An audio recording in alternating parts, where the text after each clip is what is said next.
Darshana Samapattiya, preached by Buddothpado Aryan Vahanse 5 years ago. This is the continuation of Darshana Samapattiya, Sermon 7.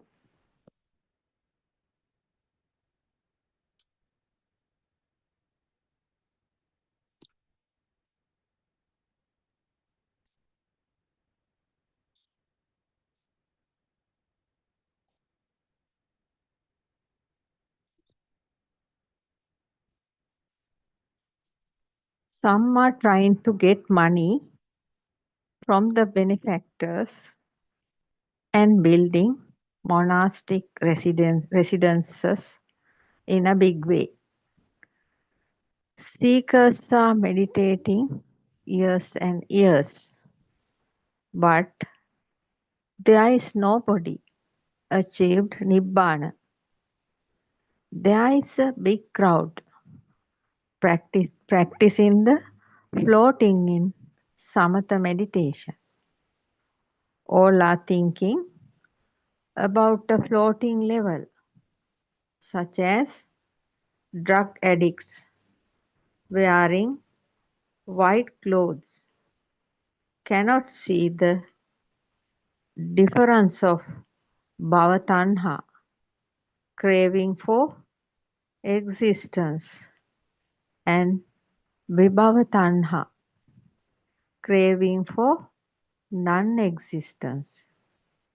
There is an unusual story here. Mara, the evil one, is coming in a different form of appearance.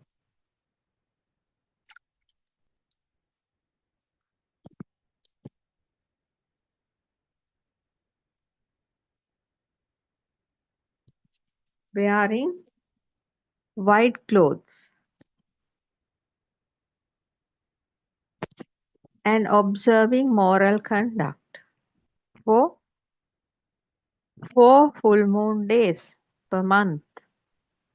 But the self is there, never attaining Nibbana. When the self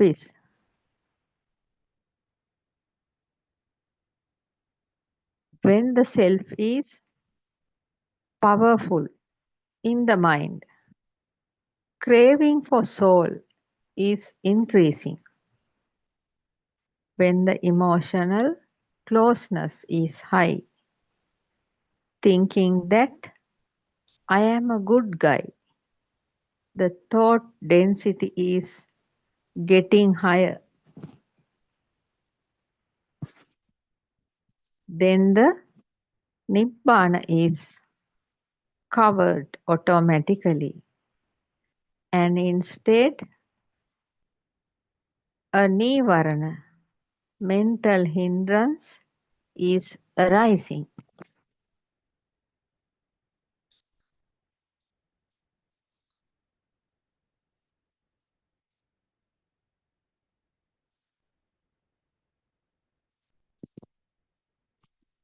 Unknowingly, Kamachanda, craving for sensual pleasure, is occurring. Inside that caught into the 5 mental hindrances, very difficult to catch. This is very subtle. It is like a crime in this society today. The instructors of these meditation classes do not become monks. Most of them are people who disrobed. They are already confused, trapped, and trying to put the society into that pit, trying to cover other people's weaves. We remember the story of Devdutt. Aryan Vanse said, there are different sides of this. Some popular monks are talking about going to heaven with the assistance of the government.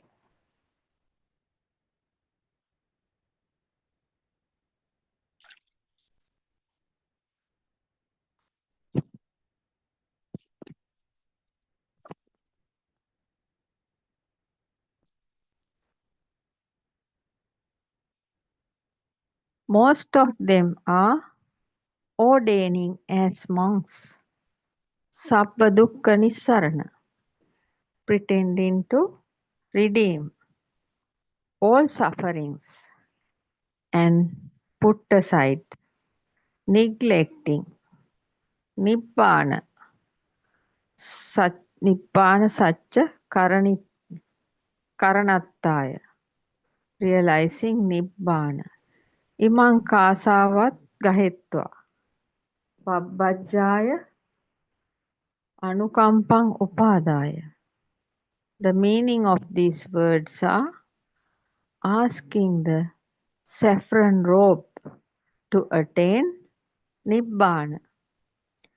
Venerable Sir, please have compassion for me to redeem from all sufferings. Please give me the saffron robe to become a clergy.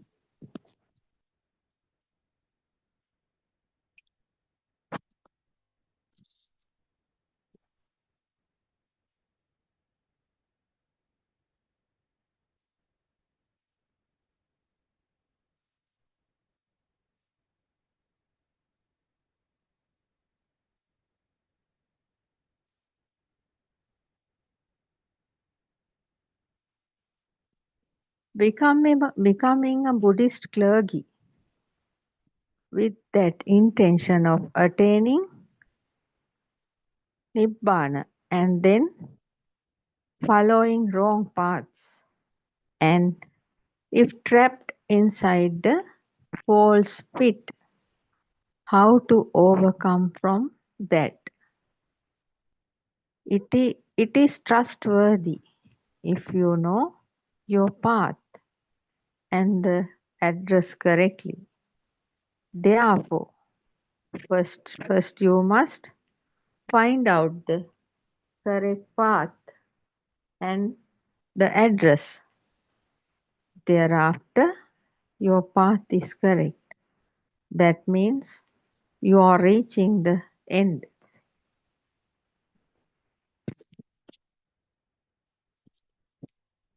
This Dhamma is taught to Shrutavat Arya Shravaka.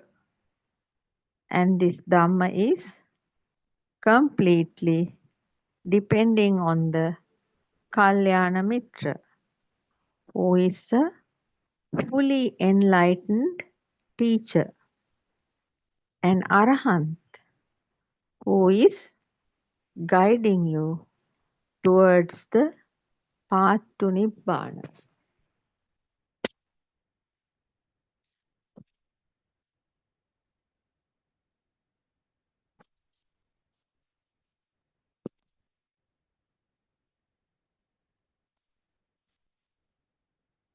It is a problem whether the meditation teachers these days who are pretending as Kalyana Mitras are enlightened. It is not difficult for you to find this direction. This is a Patisotagami, going against the stream, counter current direction. Also, there is a Nissarana, liberation.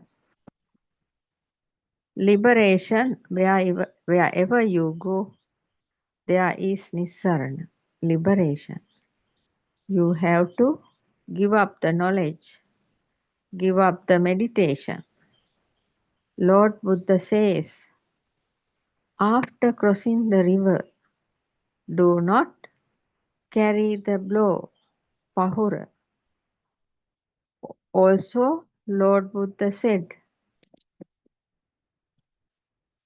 that we will have to make our own blow, pahura, to cross the river.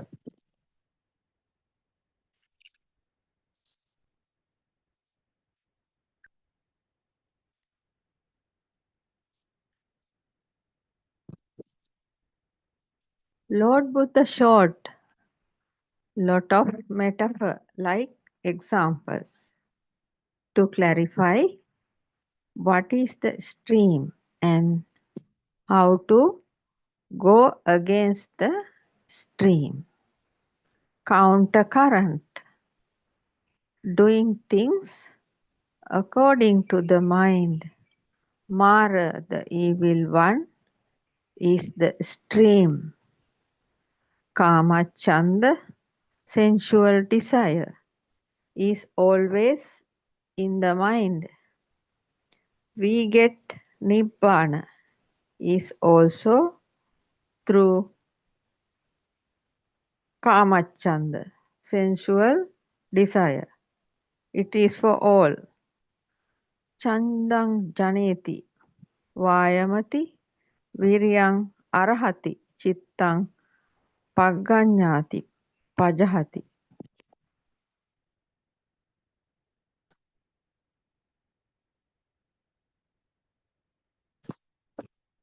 In Satara Samyak Pradhana Virya, the four right efforts, it shows that Chandang means desire. A seeker should have a desire, the Nibbana at the beginning. Desire for the Nibbana at the beginning. We are accepting that, not denying that, but recognize this path.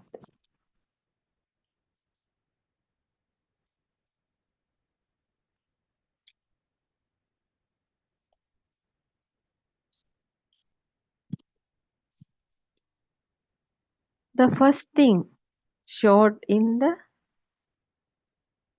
Sabbasrava Sutra, course to attain Sotapatti is Dassana Pahatabba. Through Buddhist philosophical knowledge, insight, you should reach Darshana Vishuddhiya, purification of view. The seeker must come to this position. Somebody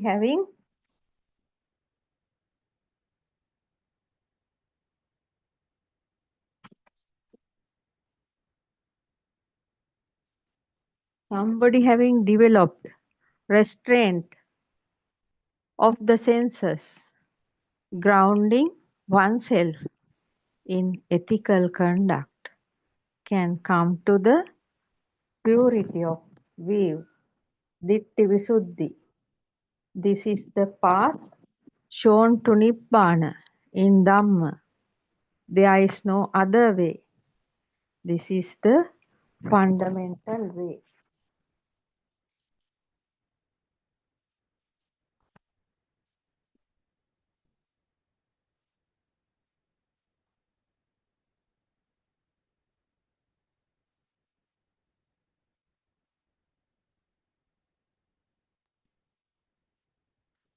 The seeker who have the Chitta Vishuddhi must come to the Ditti Vishuddhi. What is Ditti Vishuddhi? He should know. He should know the correct Buddhist philosophy. He needs Chitta Vishuddhi. That means He should have a proper knowledge about this mind. Without that, how can he meditate? Meditation can be imposed, applied to Pratipada, practical experience. There should be philosophical, moral ideas in the meditation.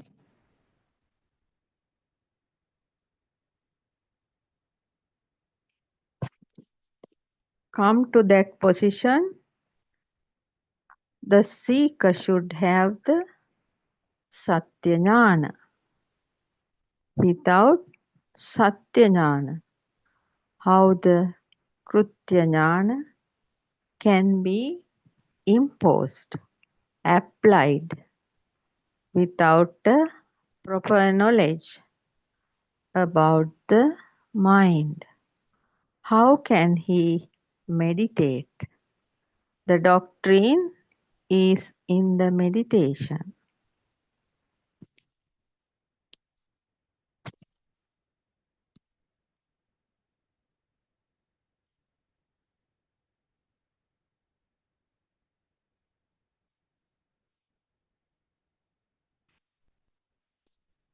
When somebody come, how can ask him to sit for meditation? Did Lord Buddha ask Patachara, sister, come and sit for meditation? There was nothing like that in the Buddha era. Look at the series of sermons Lord Buddha preached to the people who came to meet him. Nowadays, this society has caught up with the trend of nowhere.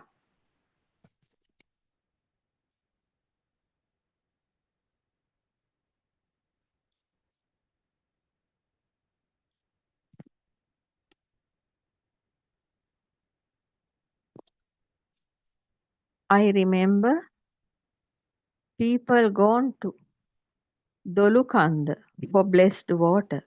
Aryan Wahanse said, when people in lakhs gone to Dolukand, will there be enough water in that place? At last, the water dried up. The priest brought water bowsers and given to the people.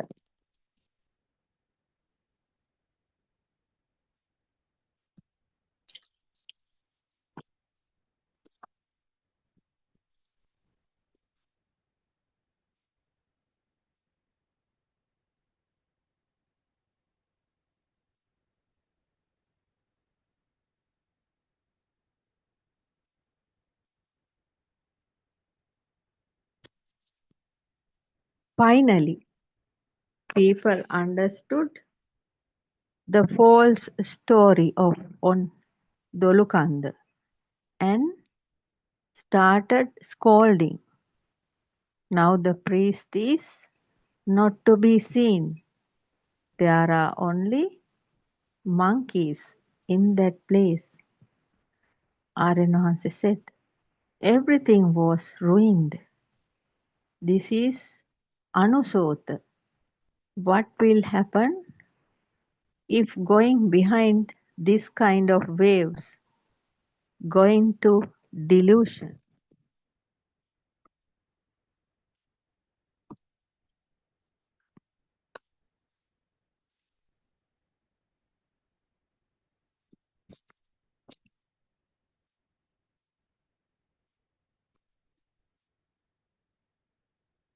Today, there is a wave created. There is a wave created. Once we saw Dhatu Vandana Rel, wave of relic veneration. wonderful quality of relics, wonderful quantity of relics were there. Can't even imagine what types of relics. Worshipping without an end, going on processions in Kandevihara and Digavapi relics enshrined in different places. There were relics found.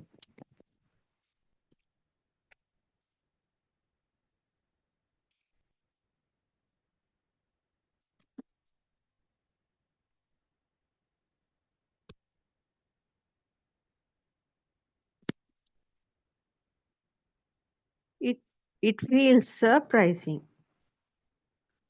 The old women from villages and lot of village people gathered and going in buses here and there. Can we achieve Nibbana by going with those waves? What happened today? A new wave of meditating. There is a small light in the society that the people who are meditating are good.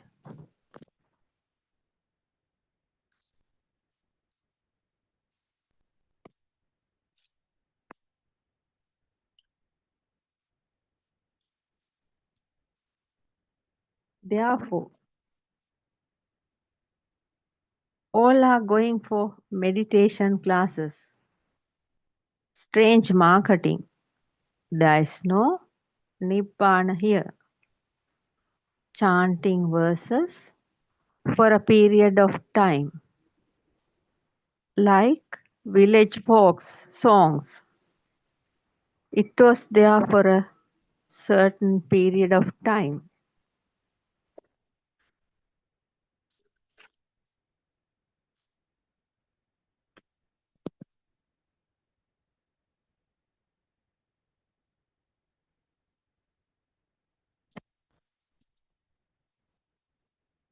In all these rapture based on devotion to the Buddha increasing, that we are not refusing. It is happening through Vesak cards, Vesak lanterns, and Torana decorative arch at a preliminary stage. But you have received this much of time to attain Nibbana. The body cage turns into dust in the earth.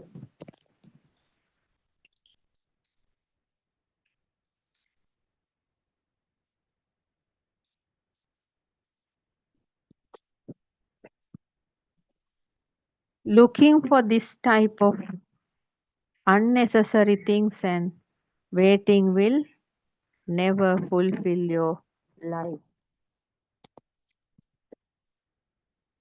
Old parents these days are very helpless. Who are going to help them? What will happen to them? They were dragged into wrong views. They don't know anything about Dhamma.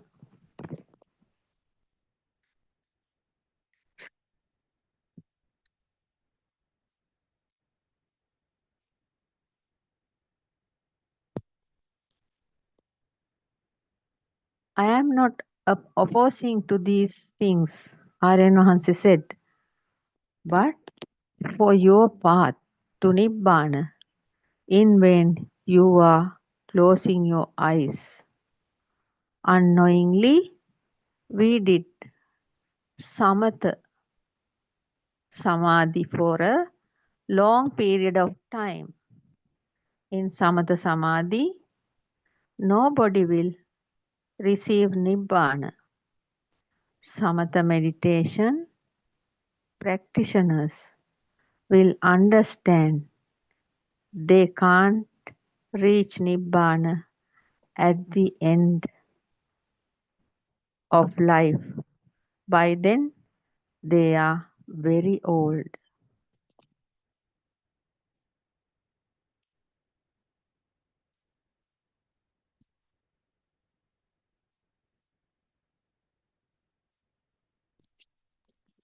Aryan Wahanse said, we knew by attaining Samatha Samadhi, there is no Nibbana in it.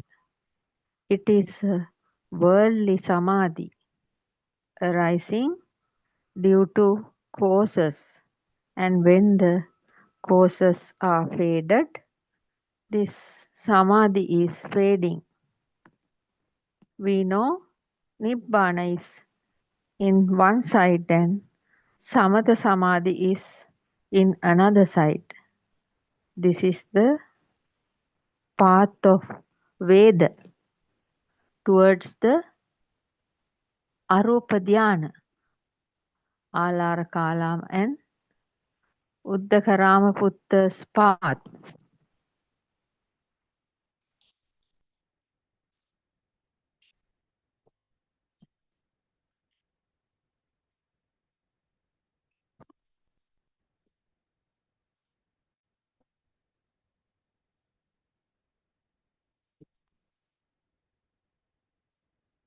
We can teach you that path.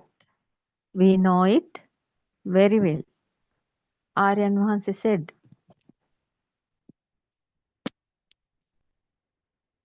that is not Nibbana, can send you into the confusion. Sin, helpless people are not reaching Nibbana. Lord Buddha preached Chaturarya Satya, Four Noble Truths in Dhammacakkappavattana Sutra for us to show a path of redeeming from the suffering. There is sorrow and there is arising. For arising, there is Nirodhaya, ending, and there is Margaya, path to Nirodhaya, ending. Are all these necessary in the meditative posture? Are there all these? No, there are points where the meditation is needed.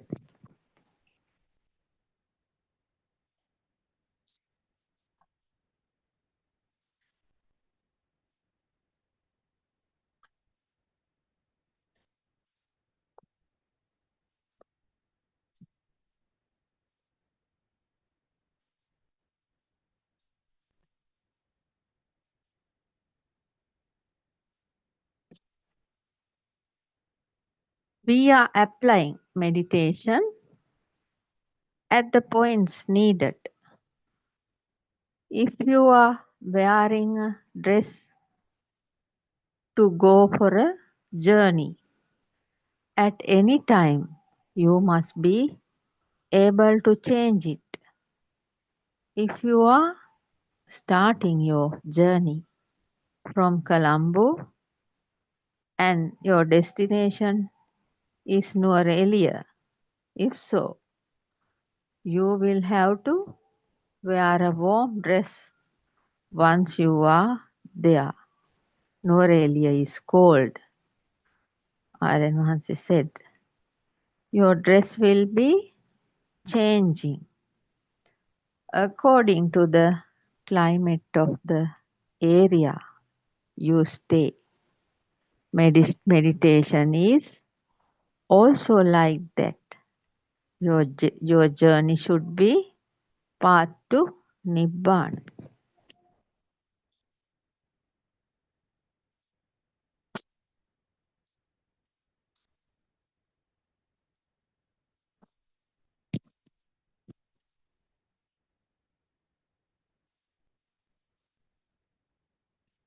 In that, there should be Nissarana, liberation. It is happening through the realization of truth. There is a spiritual progress in this path. Must understand and realize the truths first. You need the Dhamma knowledge. That is why it is said, this Dhamma is for Shrutavat Arya Shravaka, well learned, noble disciples.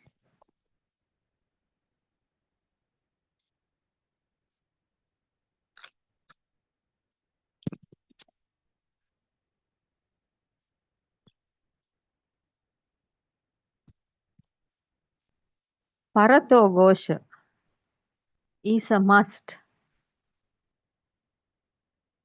External instructions. This is for your benefit.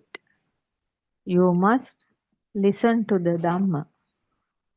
Different types of Dhamma preachers are preaching Dhamma to different levels of people these days.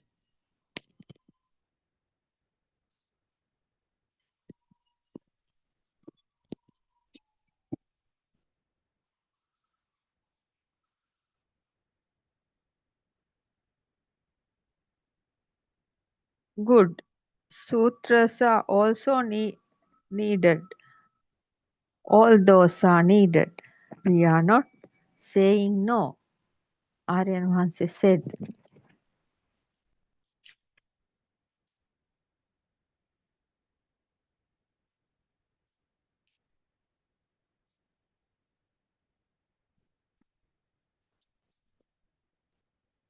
as the Abhidharmacharyas,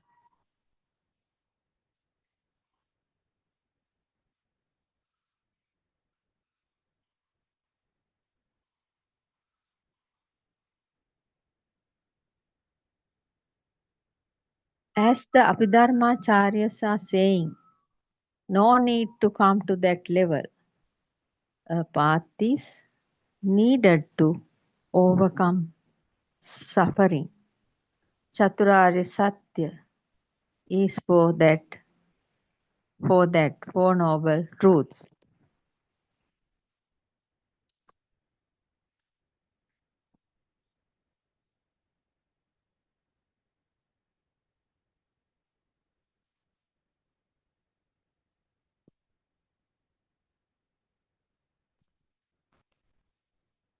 Path to Nibbana means extinguish the fire in the mind. We have the fire of raga, dvesha, moha, lust, hatred, and ignorance, delusion.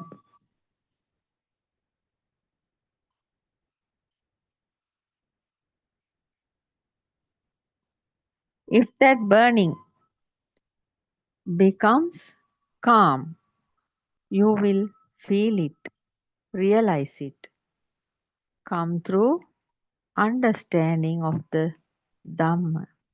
Listen to Dhamma very well.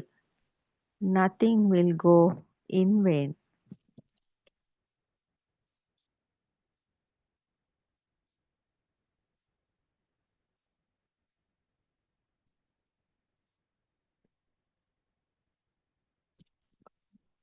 But floating through samatha will bring you far down to your old age.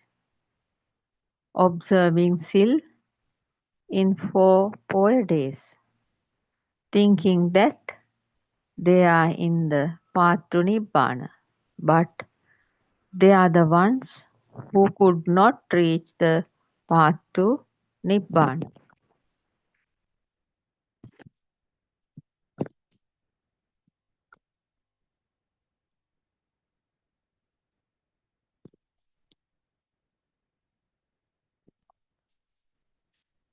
Some are chanting verses, lighting oil lamps, offering flowers, etc. All these are needed for this path, Aryan Mahansa said. There is a culture in every religion. According to Sri Lankan culture, there are things like that. It is different in India, Burma, Nepal, China, Japan, and Korea. Traditions means not practical.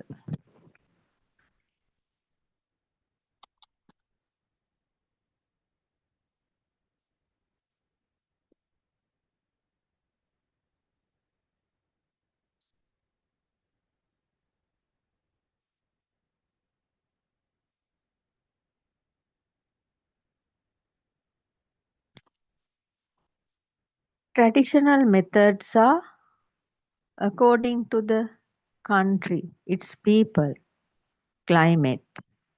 Nibbana is not in this. Nibbana is in the practical Buddhism. Traditional Buddhism is not the path to Nibbana. It is the culture common for all the religions. But the path to Nibbana is not a religion. It is Dhamma, principle of truth, natural law.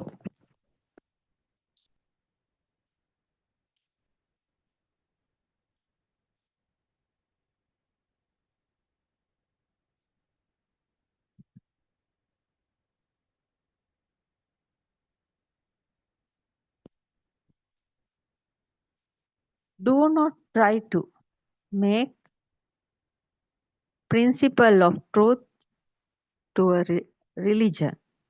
It will never happen. According to Sabbasrava Sutra,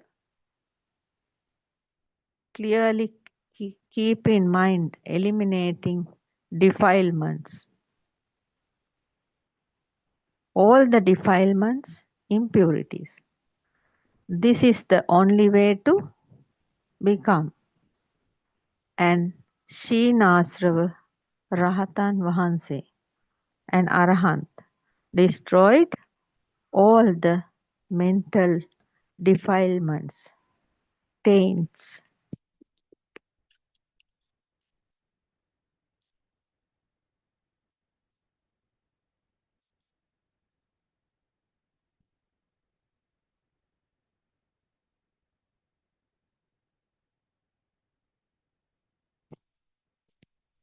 There is no any other path.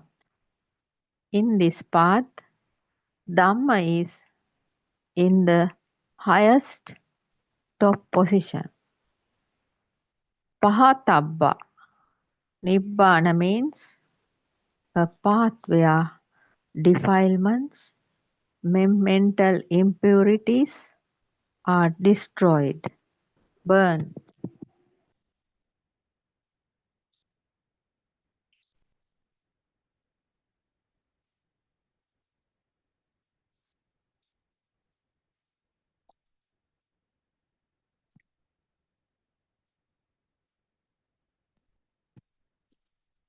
Atapi sampajano satima. Here is the Nibbana. And Arahant arises in this way. Aryan Mahansa said, there is no any other way.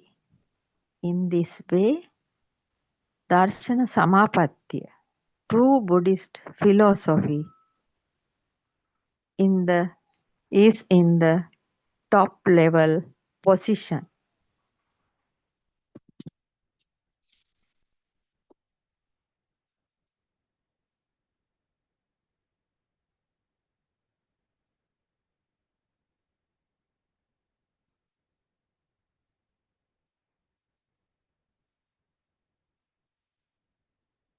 Do not go to follow Hindu meditation. Do not go to stick into them. When your thoughts are scattered, you can use samatha meditation for few minutes to focusing your mind. Samatha meditation means arising, aiming pointedness, clinging to physical form. But the seeker who, who listens to this true Dhamma knows physical form is an extreme.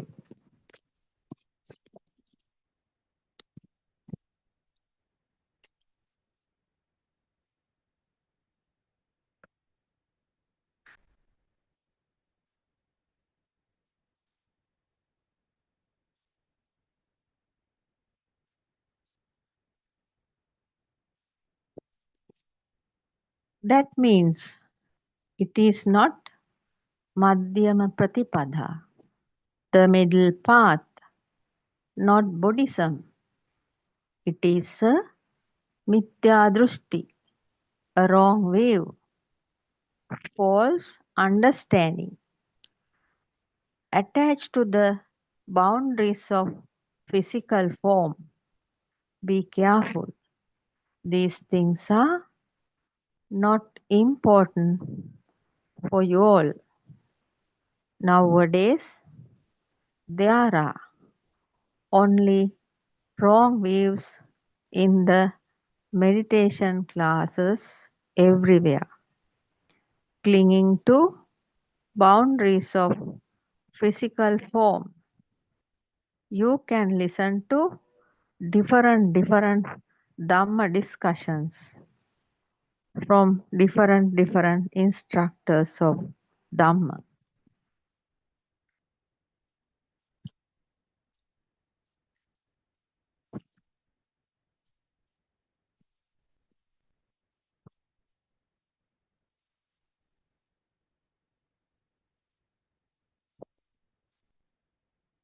Do not hold the wrong view.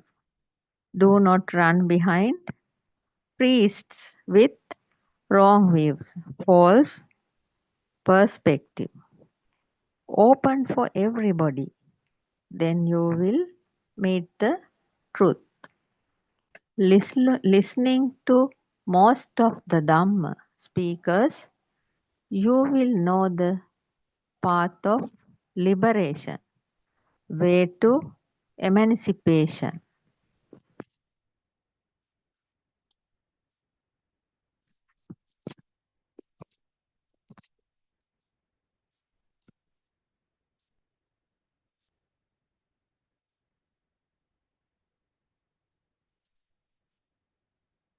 When you hear true Dhamma, you will feel this is suitable for me, and you will feel your defilements.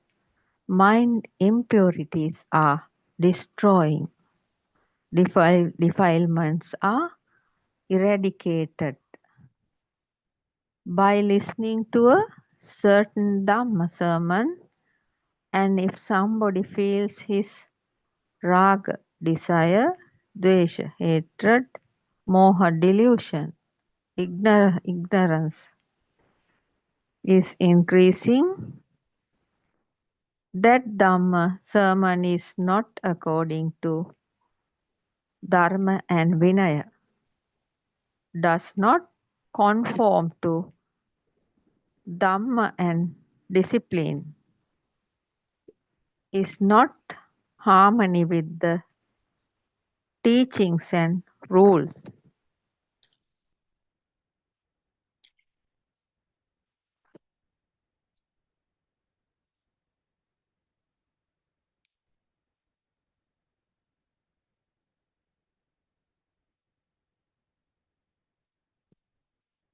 Listening to that kind of Dhamma sermons, you are eliminated from the truth.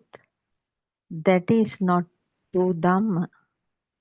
When you're listening to true Dhamma, your raga, dvesha, moha, desire, hatred, delusion should be destroyed, should be less.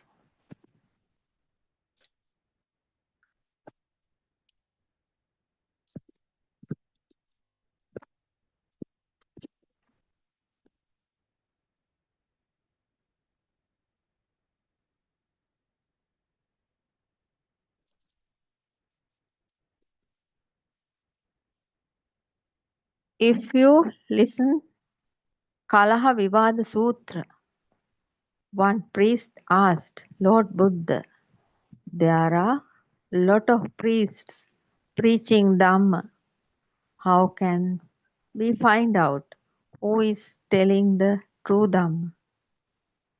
Clergy do not accept by listening, saying, if say this Dhamma is in that Pitaka collection, books, do not believe if somebody say that Lord Buddha preached.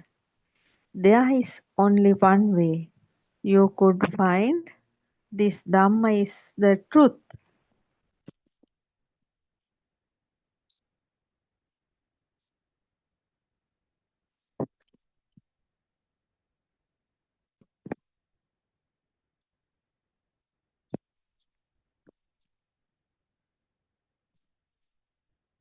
That is, when you listen to true Dhamma, you will feel, realize by yourself that your raga, dvesha, moha, desire, hatred, delusion is vanishing.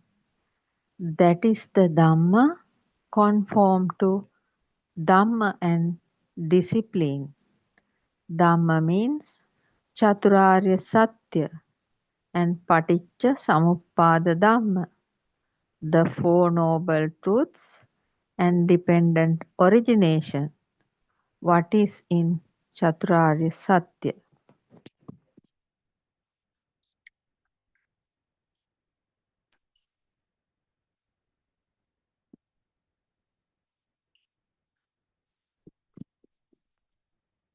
What is called as Vinaya, discipline?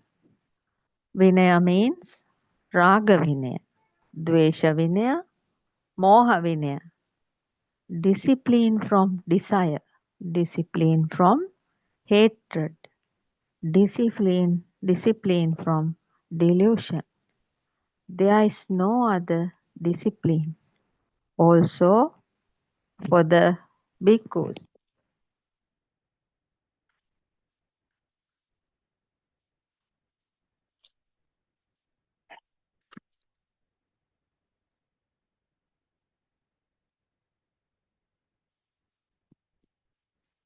when you are listening to a Dhamma sermon, if it is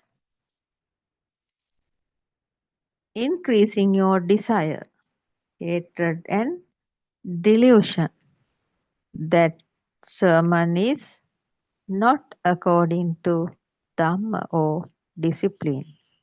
This is against the true Dhamma preached by Lord Buddha. You must listen to a Dhamma which is decreasing your desire, hatred, and delusion.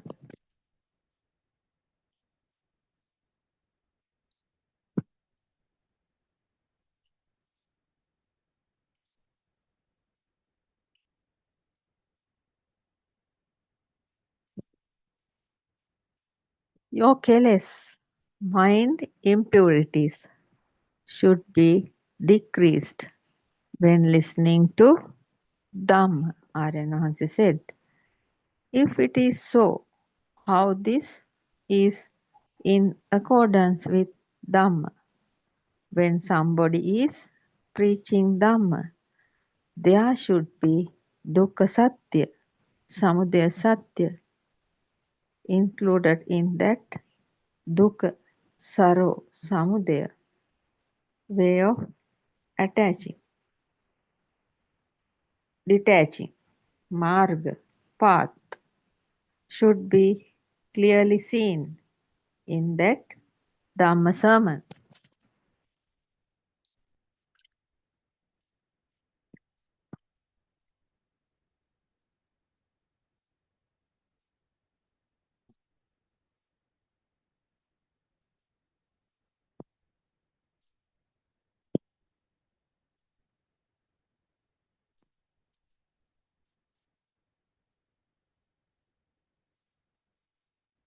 Now I'm going to conclude this session for today.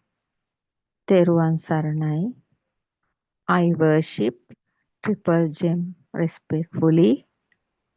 Also, I pay homage at the feet of our Kalyana Mitra, Buddothpado, Aryan Vahanse. Teruvan Saranai, Dhamma friends.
I respectfully worship Triple Gem And also I worship at RNHC Sri Tiruvan Saranai. And may all of you be blessed by Triple Gem. And I'm very grateful to all our Dhamma friends who are helping with the technology. So as usual, this is our 3 to 5 p.m. Sri Lankan time discussion session. Uh, this is a part of this Buddothpado PeoTV channel where we have this 24-hour sermons done by different Dhamma friends. Since there is no uh, time allocated for questions during those times, so this separate time slot has been uh, allocated for the questions and answers or kind of discussion. So some of us who are conducting these sermons are joining. So if any of you who are listening to this have listened to any of the sermons during the course of the day, or to maybe today or yesterday, any of the days, if you have any queries, if you have any doubts, please join us. We can discuss the matters in whatever our capacity. Uh,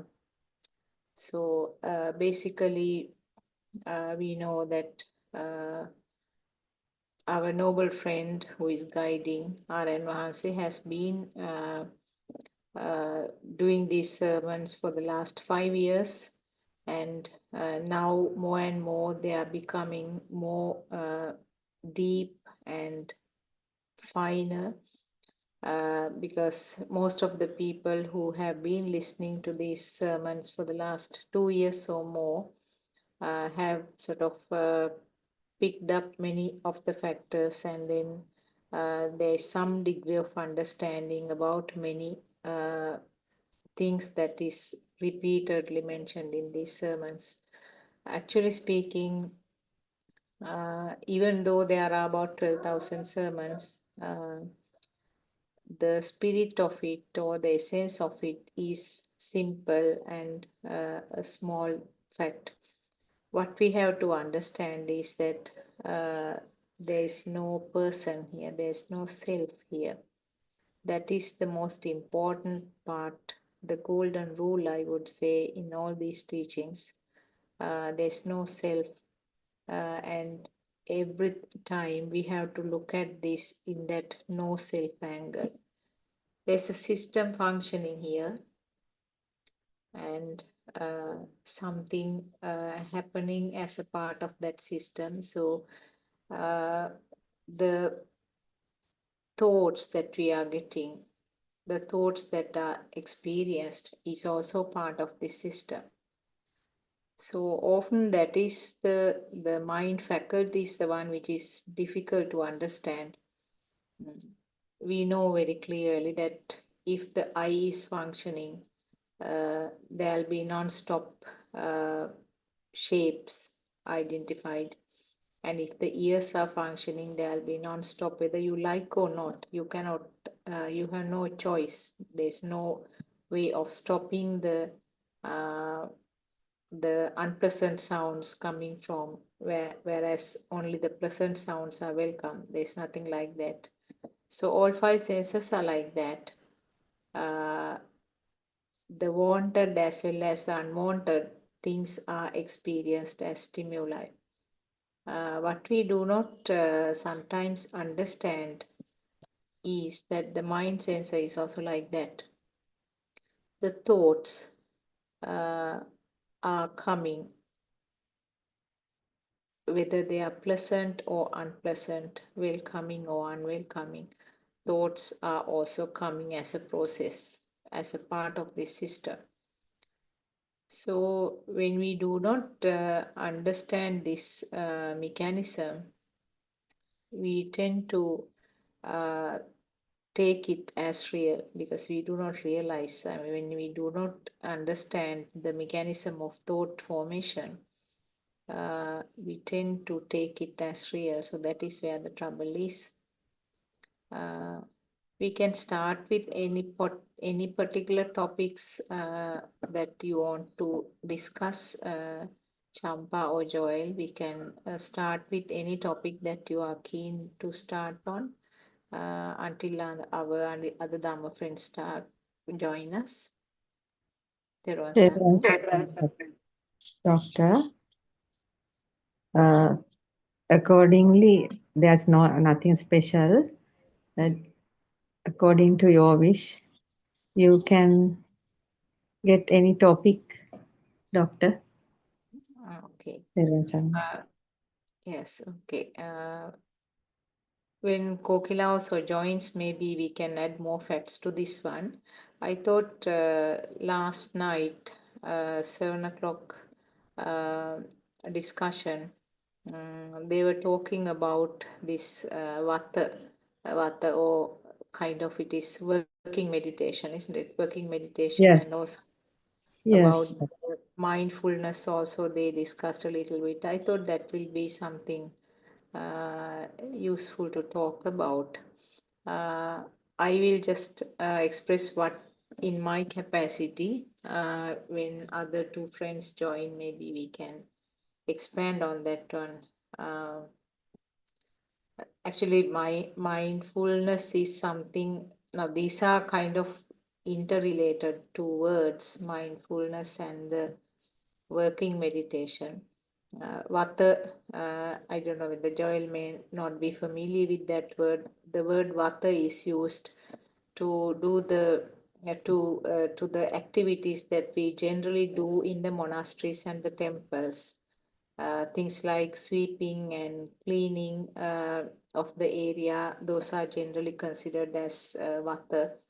So this is done regularly in a form of meditation actually by the monks in the places where only the monks are there. If the normal people visit the temples or if they go there to take part in meditation programs, uh, uh, they are also given different tasks. Now I have experienced that many times. So each person is given a particular task, maybe to clean the shrine rooms, sweeping the yard, cleaning the utensils which have been used. uh, so like that, different jobs are allocated to different persons. So they are supposed to do it in a form of meditation, without having chats with other people, concentrating to that uh, function and as a type of meditation, as I mentioned. So that is what is meant by vata. So what was discussed in that was that actually vata is very useful for the person who is doing it, because it is a kind of concentration meditation, I would say, if the function is a kind of regular type of job like sweeping. So then, or else you can do it in the form of insight meditation also by changing the point of concentration from whatever is prominent at that time. So, for example, if you are doing sweeping, uh, whatever the stimulus which comes prominent at that time is given attention. Say now, when you are sweeping, you feel the firmness of the handle of the equal broom, and then the sound comes. So that sound is another vibration that is due to the sweeping itself. There's a sound coming, and then you can see that the dried leaves and whatever is being swept away. So like that, the different senses, how the different senses are functioning. and how the sense of feel is taking turns, changing from one to the other. And when you, not that you don't, I mean, you do hear the sounds of the birds, you do hear the sound of the sweeping, and you can see the eagle broom sometimes moving forward, or maybe your leg you can see. Also, the sometimes bushes around you can see. So there are many points to which the concentration or the, so this is the working meditation that I knew of. And when you are doing something more complicated, like if you are washing the utensils, then more sensor faculties are involved. uh, Now the difference this from the being the mindfulness, as far as I know, uh, the mindfulness doesn't really mean that it is always something to do with the Buddhist teaching, because mindfulness is something that is practiced in many setups. Nowadays, it has become a very popular topic also. uh, Being mindful could be for anything. Now, even a person who is going to steal something can be mindful about it. So, mindfulness, the difference between the mindfulness and what we are practicing in Buddhist teaching is that the uh, the knowledge or the understanding about the darshana is there in the person who is doing the working meditation, and the fact that outside world is a creation of the mind. That means the senses that are experienced are just creations of the mind then and there, and this is just a series of sensor functions taking turns one after the other. Whereas the mindful, maybe you are just concentrating on what you are doing. If you are doing some kitchen work, then you can be mindful about that. So that person may or may not have any background knowledge about the darshana and how this world is created as a thought. So that is some basic thing that I knew of. Surangika has joined Teruvan Saranai. Are you in a position to talk at this time? Yeah, Kevan Sanai, Dr. Sakuntala, and other Dhamma friends. I just caught the last bit of it. You said you were talking about working meditation. Yeah, actually, last night, 7 o'clock, Andolnatmaka Deshana, it was discussed about the Vata and the working meditation. And so I was trying to give a little bit of outline of that, and then I just added something which I knew about the mindfulness also. Yes, mindfulness, as in how we have earlier thought of mindfulness in the conventional world, isn't it? Yeah. And the difference of that between the true Dhamma message and the conventional world's interpretation of mindfulness. I remember. I think I listened to Aryan Mahansa's talk last night at some point. Though I can't remember everything, but I think what he was trying to, what somebody actually brought up the idea in the Zoom was the importance of practicing uh, the working meditation because it's nothing else than the practical program, isn't it? Yeah. Wherever, on whatever stage one is contemplating in the 4 points of contemplation, the working meditation presents an ideal opportunity to do that. And the importance of it was, I think he was emphasizing the fact that when you are in a monastery particularly, one has to take advantage of that environment, the quietness, and without just uselessly spending in time, getting into conversation with fellow retreatants or anything like that.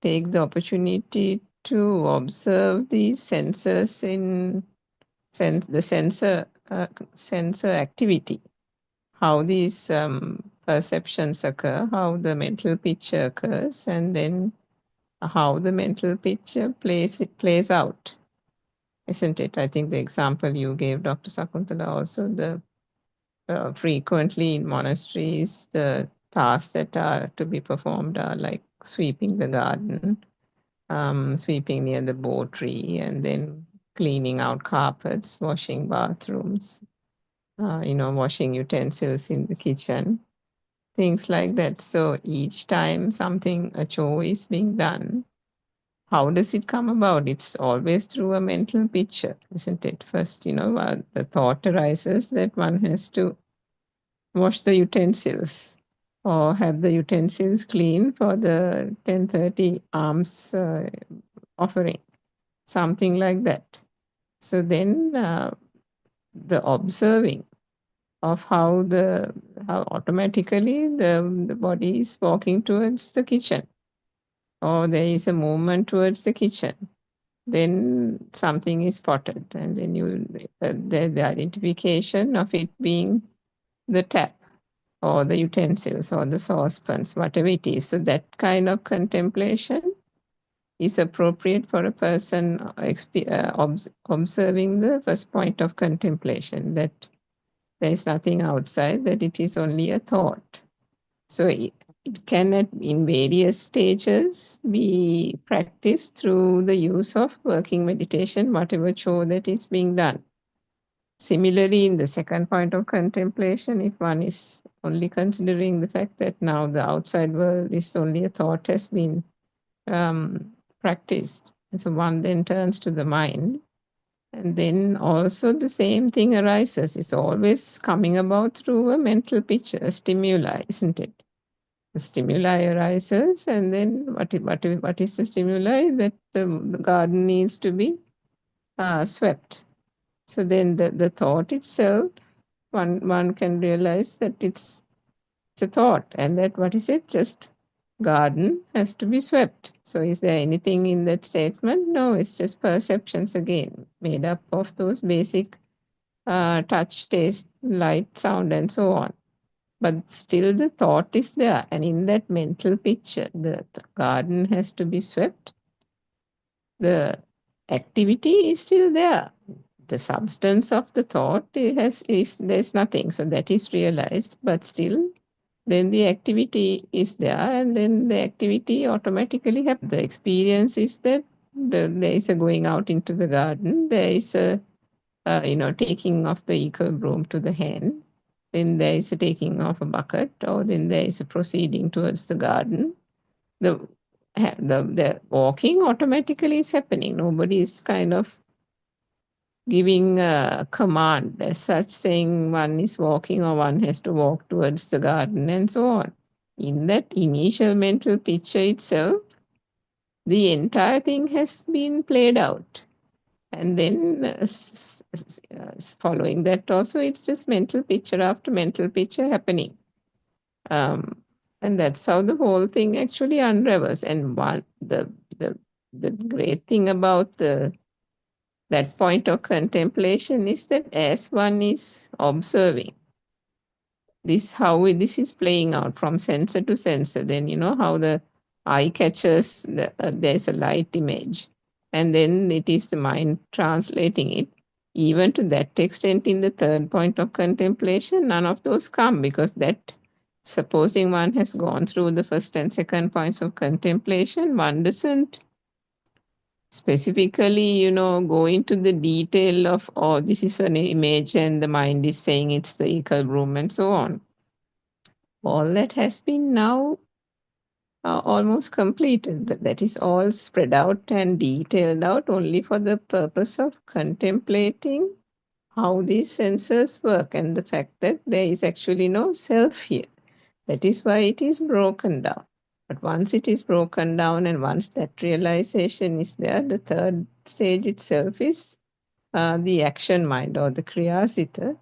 And the working meditation in that sense is a really good way of getting that realization and getting into that realization deeper and deeper, because there is a mental picture, mind object, sweeping of the garden, the cleaning of the utensils, the brushing of the corridors, or the sweeping of the Budugeta or something like that. And then the thing is happening.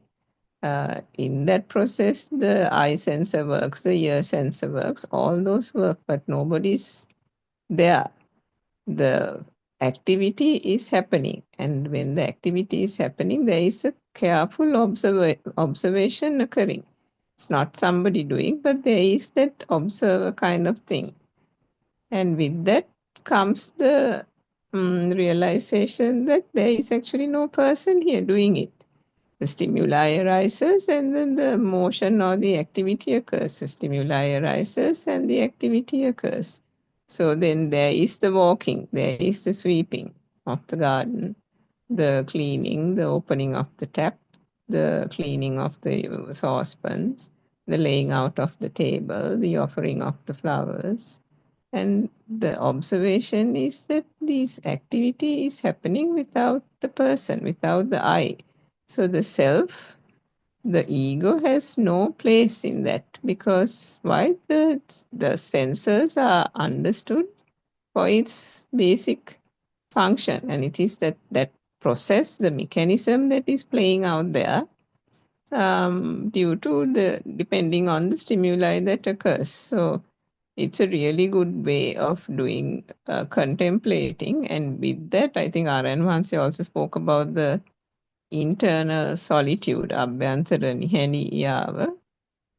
And the internal solitude means the room for vitakka. Vitakka means this endless or needless thoughts that, kind of crop up when one is not, when one is in sometimes in a relaxed stage or not engaging in that, there could be just these endless thoughts coming up. Or if one just uselessly, as I said at the beginning, go and engage in a conversation, then you're just paving the way for just unnecessary thoughts and what is abhisankarana, some magnification of unnecessary entertainment of unnecessary stimuli, and then going behind it.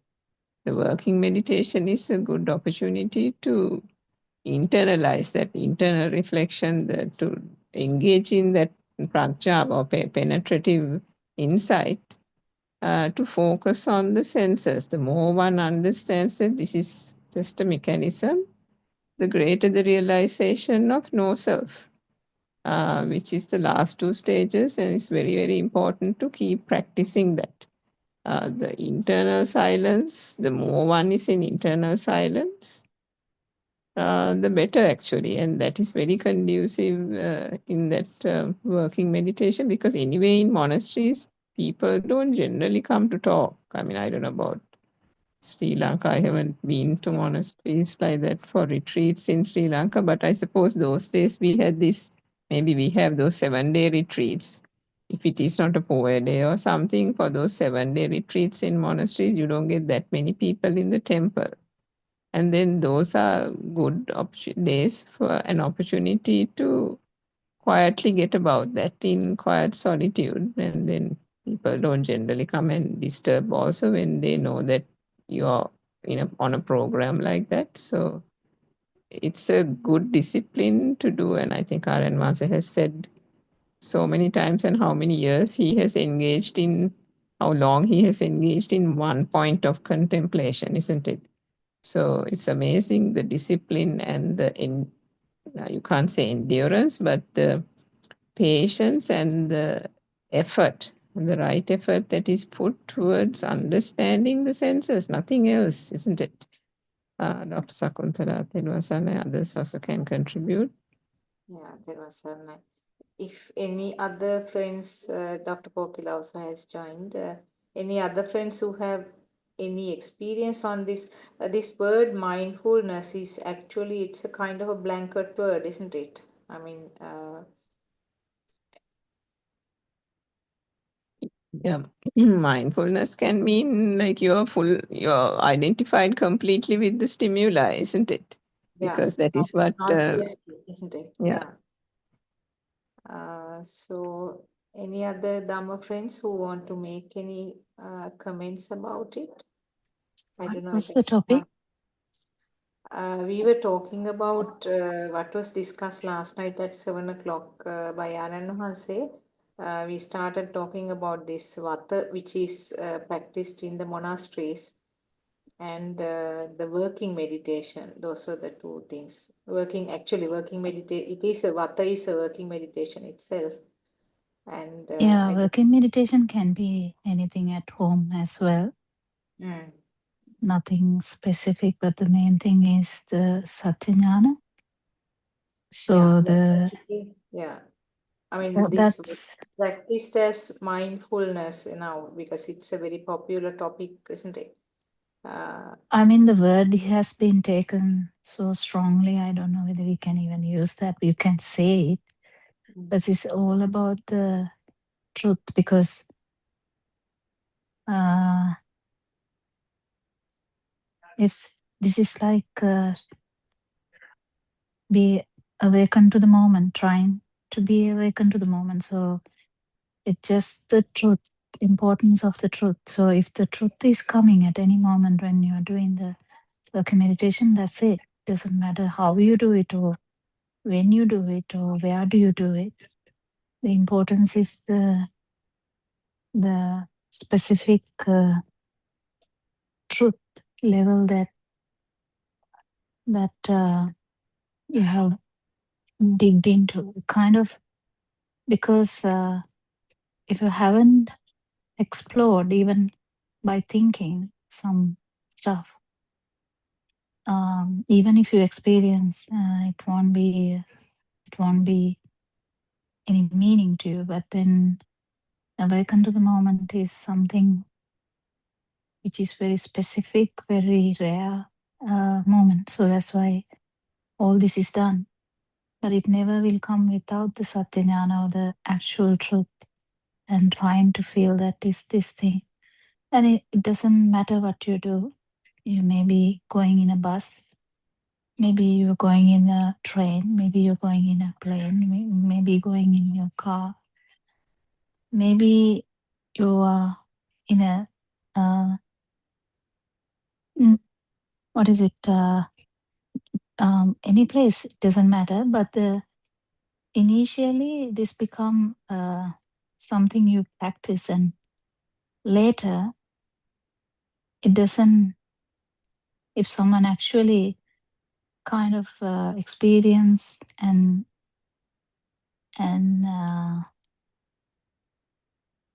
is like kind of no need, it becomes no need to actually do it. You become kind of the meditation because it becomes a normal thing. So the meditation kind of become a normal thing because initially it's an abnormal thing. You try to do something, so it becomes your attention. But when it becomes normal, then it becomes much easier. At the same time, it is all about Satyajnana. If without the Satyajnana, whatever you do, whether you are so mindful and concentrate on a particular thing, also it's not going to do anything. You may develop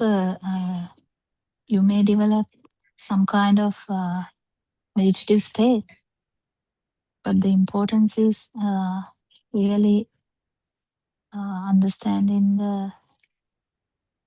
how the life field is coming and how it is absent when the stimuli is not a thing. In that sense, I wanted to actually tell this. It came to me today morning. It was actually from Dr. Sakuntala, and the talk we did yesterday. It just happened to me at one point, whether I have said that. mm, Because when we say the chair, when we say you become the chair, but actually don't forget that even though that metaphor is used, you have to be careful because chair, how we start this is from chair is actually in the mind. So when we say that, and then the second one is actually there's nothing called chair. That perception is actually not true. It's a vibration. It's a vibration. Just basically, it's a vibration. So something you felt as something. In that level, you don't go back to say just chair. I don't know whether I'm making it sensible Mm. because you have come so long, maybe 3 years to, I don't know, I did the first one for 1 year, the second one for 1 year, like that, you may have come 3 years to come to the fourth one, and you're not going to say that anything about the chair at that moment because chair is not there. So you have to be careful when you word it again, and don't misunderstand when we say that you have become the chair, because it's actually at that moment it's nothing actually like that, because it's a feel only. The feel only is where all this is felt. The feel is kind of something happening here is the feel, and absence of that is an unalive feel. So it's very important to have some clues around this, some metaphors. But it doesn't mean that again the chair is there. It's, I mean, you can say that because chair is still there, you know. No, chair didn't vanish, no, chair is still there. But the problem is fully realizing this Dhamma is the awaken to the moment, the experience. That experience has been uh, like changed to the other side, like Nopita Harava kind of thing. I don't know how to say that in English. How do you say that? Kind of the experiences turn other way around Yeah. to explain that. That's how the Aranwansi has done these 4 steps. But the experience can be different. It can be from the eye faculty, it can be from the ear faculty, it can be from the touch faculty, it can be from the nose faculty, it can be from the tongue faculty. But it's mainly we take the tongue and the smell and the touch to one particular group, calling body sensor, because they are all kind of one area, the body sensor. But so the body sensor, eye sensor, and ear sensor are the main stuff, and that forms the perception. So we are coming backwards in one stimuli. Don't forget this, in one stimuli. So the chair, we are coming backwards in the actually chair. This is with wisdom. So when we pierce this one thought, it's a chair. The perception is not a thing, means it's something you feel, and the feel is due to the speed of the sensory organ only. Then if you are fully have practiced this for some time, it might directly come, and definitely the non-alive feel will come. That's what is the important thing. Anything else? I Yeah, don't know. Did you get it, Dr. yeah, Sakuntala? Because I that's think we were talking a lot about it yesterday. mm. Yeah, it's quite a very fine point that you were trying to say. Now, the first when you take in the first contemplation something which is really there outside is taken.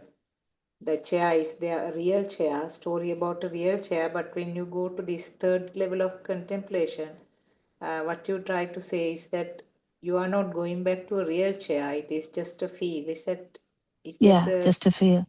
mm, yeah, And but it is in one stimuli. This I have been yeah. trying to reiterate this because it's important, because the Mohotaravadi, or the awaken to the moment, is very specific experience. So that's what the whole try is, like experiences of Aryan Hanse is very important. He is trying to give it to everyone. So it's very important to understand this, why we are actually doing a working meditation. Otherwise, you know, we can feel very calm and quiet, and uh, we might get even the concentration meditation, like meditative state. But if the whole truth comes in particular moment, this experience is going to come, and this doesn't do anything. It's just how you kind of consolidate what you have learned so far, what you have studied, what you have thought, what you have heard Dhamma for like 10,000 sermons. It consolidates it. After that, there's no much issues because you know whatever you're doing, whatever the stimuli, even if there's millions of stimuli, it's the same story, you know. So the power, which is there, power, nothing has happened to the power yet, the force. Power is still there, but the power is going to slowly go down because the self view is broken. It is broken forever. It's not broken just randomly for 1 minute or for 1 day.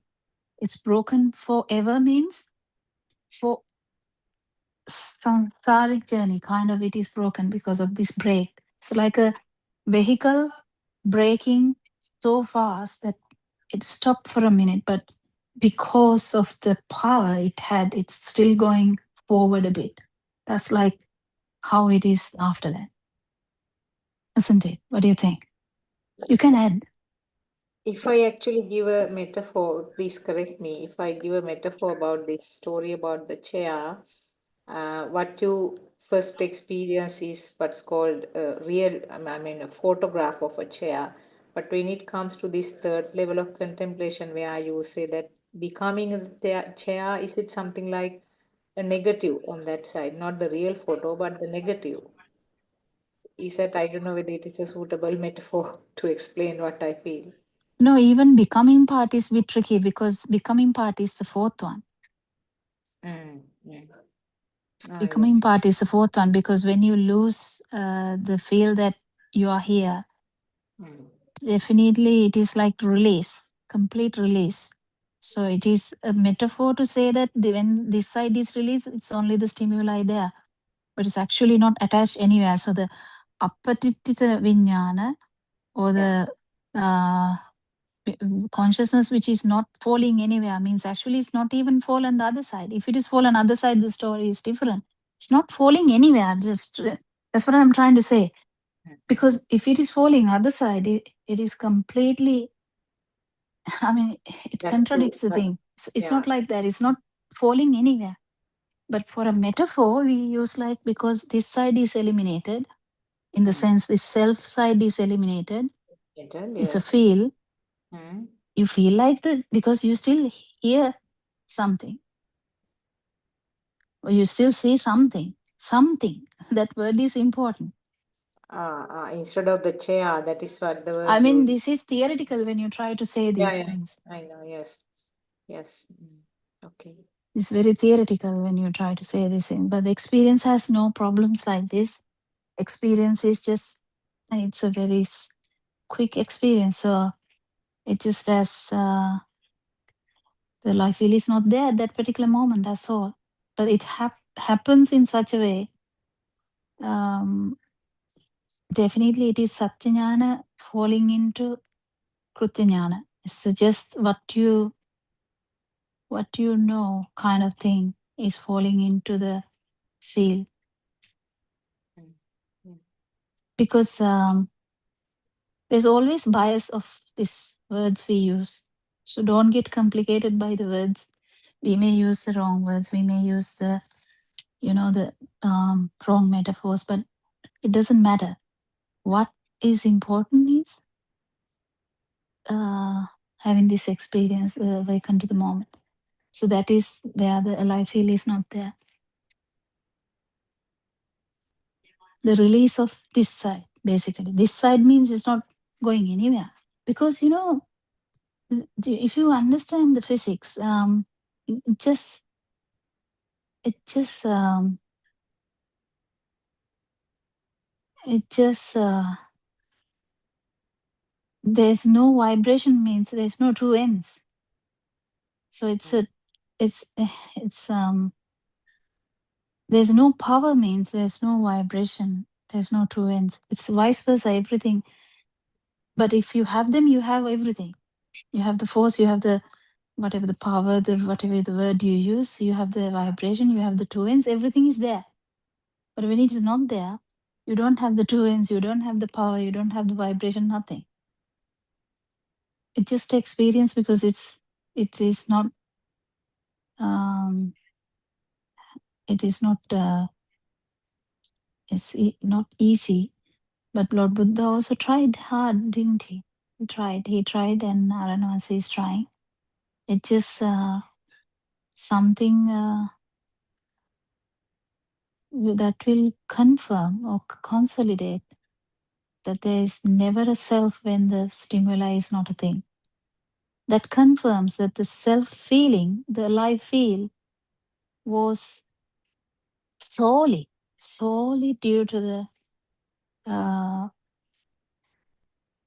the stimuli feeling as real thing. When you get this, you just when you fully realize this, that it was the only thing which was there was the stimuli. Even that is not there. We know that already because we came from that side. Remember, we started from that side. That's Yeah. what I'm saying. We started from that side. So we are not like trying to say that is there now. No, we started from that side. It's not there anyway. But it's a perception, yes. Then it's a vibration, yes. But even that vibration is there because the sensory function is there, yes. But then this alive feel is there because it was taken as real. It's very tricky, but it's really important how to actually get this because it's all about Satyana. So it's all about actually what you know about this alive feel. That's why I'm telling you to try and feel how you were like, not Dr. Sakuntala, baby Sakuntala or child Sakuntala. Child Sakuntala would be running around without any problem. No problem at all, if running around in the bushes trying to catch small butterflies, maybe collecting some flowers, trying to give it to mother. Even gandapana, we used to collect gandapana also. I don't know, do you know? So they like try to make a bunch of that, and it's that that that beautiful state of mind That is not carefree. there now. Carefree, yeah, that's what I told you. You have to, if you're not actually passing those stages, you're not properly doing it. Because if the perceptions are not a big deal, like to the child, it's not a big deal. You just touch them, you just feel them, you see things, you still their self vibration 100%, that's fine. But what I'm trying to say is at least the perception level is not that strong. So that's the thing. But you don't get deceived by that state because still the vibration is there. So the perceptions are not a big deal for the child, but still the life feel is there. No? So the fuel is there. Even the baby in the cot, the life feel is there. There are no mind at all, no perception at all. But the child has perceptions. They know this is a um, butterfly, but then they don't have a strong self view. I mean, they might have, but what I'm trying to say is not much like a 8-year-old, not much like a 8-year-old, at least we would say. So, like when the perceptions are not that strong, like the self view is not that strong, still the child is really carefree. World might fall onto the child will be crying, but still not because of the self view, because the child is hurt, bodily hurting, not because අයියෝ මට තුවාල වුණා කියලා නෙවෙයි. Child is hurt. It's not because I am getting hurt, it's hurt. But then with time, the self view has improved so much that it has become the new normal. Then everything is happening to me. I am getting harassed, I am getting bullied, I am getting sad. Everything is happening to me. And then finally, um, Yeah, dying with suffering, that's all. But then when you understand Dhamma, actually you're kind of know everything, but still like very, very free. But in that level also, that freeness is also not the nibbana, because that is still the fuel for the next birth is still there. The fuel is the actual field, alive field. So that alive field is also something which is important, because that is the actual taints, the reasons, the fuel, the root of the tree, because the root can't be seen. We can only see the tree. Root can't be seen. The root is there. So when the root is there, another tree can come. Like something can happen. So that's the metaphor. So yeah, so the actually uh, piercing through the roots is the part that where the feel is actually speed of the sensory organ only, because if there is no eyes, if there's no ears, if there's no bodily sensations, there's no nothing at all anyway, isn't it? What do you think? Yeah, actually, that was a very good explanation. I had a gray area about this becoming the chair or becoming the leaf. I mean, Narayan Hasi used to tell it often. So I had a bit of sort of doubtful understanding in that area. Now, when That's you completely in the feel side, because I know, when we say a metaphor, it can get misunderstood. That's what I'm trying to say. But it's actually because the affinity to this side, or the force, the force which is going to be zero. When it is zero, definitely it is kind of like the as this stimuli is there, because even though it says like that, uh, it is not wrong also. Don't yeah, because that is finally very. it is the thing there. But what I'm Mm, trying to say is, don't take them as hard, the examples, don't take them so gross, because this completely in the field side. And yes. when we say patita novena vijnana, or it should understand it's not falling anywhere. The consciousness is not falling anywhere. That's the reason that there are two types of nibbana. Yes. So until one type, I can't remember the name, but one type is the keles, So the defilements. The the defilements are not there, mm, but the Rahatan Wahanse or Aryan Wahanse will continue to feel all the sensory functions, but it doesn't matter because it's not giving any burning. So once that is over, when the actual last breath is happening, that's over as well. See this if when this self view is not there, self perception is not there, self vibration is also not there. It's just the function of the eye, function of the ear, function of the body. That's why we call it like it becomes the thing. But because practically it looks like that. yeah. It looks like that. Doesn't necessarily mean that it's going to like jump to the other side. No. So stimulus is only a fast vibration. That's it, isn't it? Well, that is the basic. Mm. That is the basic. I have repeatedly, I'm trying to say that because that part is not much spoken. Because everyone knows the chair is not there. But they Yeah. don't talk much about the actual feel. Because if there is a sensory organ still there with breathing ongoing, blood ongoing, a sensory organ functioning, 100% the sensory organ is going to work. Work. Mm. So with the ignorance, we thought it is that whatever that the fast vibration of the sensory organ, it was felt as here.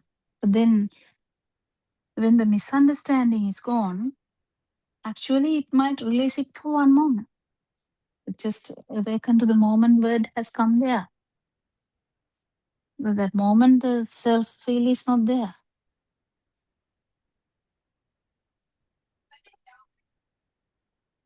That's what I told you. Just give up on everything in Hmm. this theoretical part and just relax like the child Sakuntala. Hmm. Child Sakuntala might find everything very really good than Dr. Sakuntala. I'm not annoying you. I'm just trying to give a point, you know. No, it's a beautiful explanation. Very, very useful, very beautiful. I'm very grateful because you have taken a lot of time yesterday and day before and even today to explain the same topic. I don't know whether any of our other friends also have anything to ask because I have been talking all this time. Yeah, some days only Surangika because it's no one is there. So Surangika is like scratching the head and trying to. We both are trying to talk something because we have a discussion also, you know. So yeah, that's how like it is. But that's okay. Even now, if no one comes, also that can we have to continue, isn't it? Yeah, yeah, We'll continue. That's fine. But we invite everyone. I mean, it's a really beautiful area that everyone should try to speak and then add something or delete some misconceptions if we have, and polish each time, polish it to the end, yeah. because we might think that it is polished now to see a speck of dirt again, Hmm. isn't it? Then we have to polish again. It's Yeah, okay. Definitely the path starts there, and the defilements are going to actually get released because the self view is broken. So when the self view is broken fully, I mean, fully, in the sense, no doubts at all, then it becomes so easy. And the defilements take time to go away as well. That's a different story. That's actually completely in the, because the self view is also not there anyway, then it becomes the actual karma sthana. What is it? It can be the child, it can be the husband, it can be the job, it can be mother, father, it can be money, I don't know, whatever. Doesn't matter. Or self itself, like freedom. Um, we have so many. I mean, if one talks about it, I think freedom, like things like that, is really missed because people like to be free, and if they are put in a cage, only they know that how much you prefer the freedom, isn't it? Because we are not in a cage yet, we don't know how the freedom is going to be important for us. That is the case. So the defilements is a different story. Defilements coming down can take long time. Defilements, it means all about the worldly perceptions, how strong they were until now. So if you are 8 years of age, how strong all the perceptions were, and that strongness should go, kind of slowly die down. yeah, I can feel that it is slowly dying down, but I now, as you said, this kamatahan or these points of contemplation have been changing from time to time. I mean, at some time, the ones which became kamatahan to me are no more there now, and then some different ones. But anyway, overall, I feel that the uh, strength or the vibration which gave which occurred with in relation to that is coming down. uh, Yeah, actually, that's what I'm saying. If you are in a cage, only the kamatana will become the freedom. yes. If you are having both legs amputated, then walking becomes the kamatana. Yes. or if you are bedridden with a paralysis, independent activity becomes the kamatana. I want to go to the toilet. I don't want anyone to clean me. That's a very common thing. Mm. I don't want anyone to clean me, and even though they say that, they have to get cleaned anyway. So this is the thing. So, but that's the thing. This dhamma doesn't come that aspect. This comes from the totally from the truth aspect. Whether you know that even the life feel is a is not there. It's actually not true. Then everything becomes, you know, everything becomes non-important. Whether it is the legs or the whether it's the paralysis or the whether it is the it might give. I mean, who will be happy with the without the legs? Definitely, no one is happy without the legs. But then self view is not there. Means the it is not going to give that self perception oriented fire. So it's a different fire. That's what Aranhansa is saying. Happiness without fire, sadness without fire, burning, even burning without burning. He uses that word also. This is this is the important thing. So because this Dhamma is from a different perspective. So Yeah. the bodily aching will be there, body pains will be there, everything will be there. When Lord Buddha asked the monks, say yes, body pains are so much, but it doesn't affect the mind. But it doesn't mean that they are happy, like jumping up and down. Doesn't. That's just normal life. Only thing that is missing is if the Aranohanse is an arahant, because our Aranohanse takes the word Aranohanse from even Vishaka is an Aranohanse according to our Aranohanse. So from that point of view, I'm saying if the person is an arahant, there's no even a life feel. But even below that, to different levels, they have lost the self view or the self perception.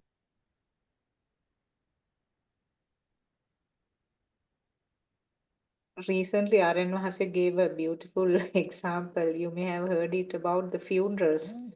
Now he was saying funeral at my place is completely, I mean, perception wise, is completely different from a funeral of somebody else's. But finally, when you come to this understanding, even the funerals of the home front on place become somebody else's funeral. So it is, it was an Yeah. example that he gave. Yeah, kind of your own funeral becomes becomes the same thing. Yeah. That is the thing. So Yes. you're sad, but your sadness is like, sadness. Not belonging to myself, isn't it? I mean, well, Yeah, but when you try to no, say that, no, it is yeah. bias. Yes, yes, it is biased thing, yes. Anyway, no owner to No those. honor. Whatever is produced by the mind faculty, there's no owner. Because I can say anyway, when Aranwansi says something, everyone can feel that what Aranwansi is saying, Mm. but they should not give up this investigation. They should continue to do the investigation. Um, and you know that mindfulness, that was the start point that we were talking about. Yes. That super awareness is all about feel or non-feel. So that's the thing. That's the That is thing. the avadimat bhava, isn't it, in Sinhala? Uh Super awareness. yeah, you can say that. You can say that, but it's all about the feel or the non-feel in the sense whether the self vibration is there or not. Mm. Yeah.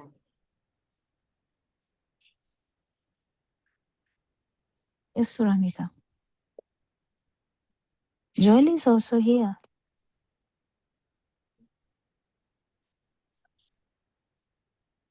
Yeah, maybe Joel has a question or Champa has a question.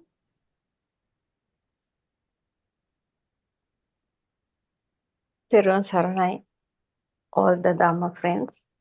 No question. I'm listening. Um, That's great, Champa, isn't it?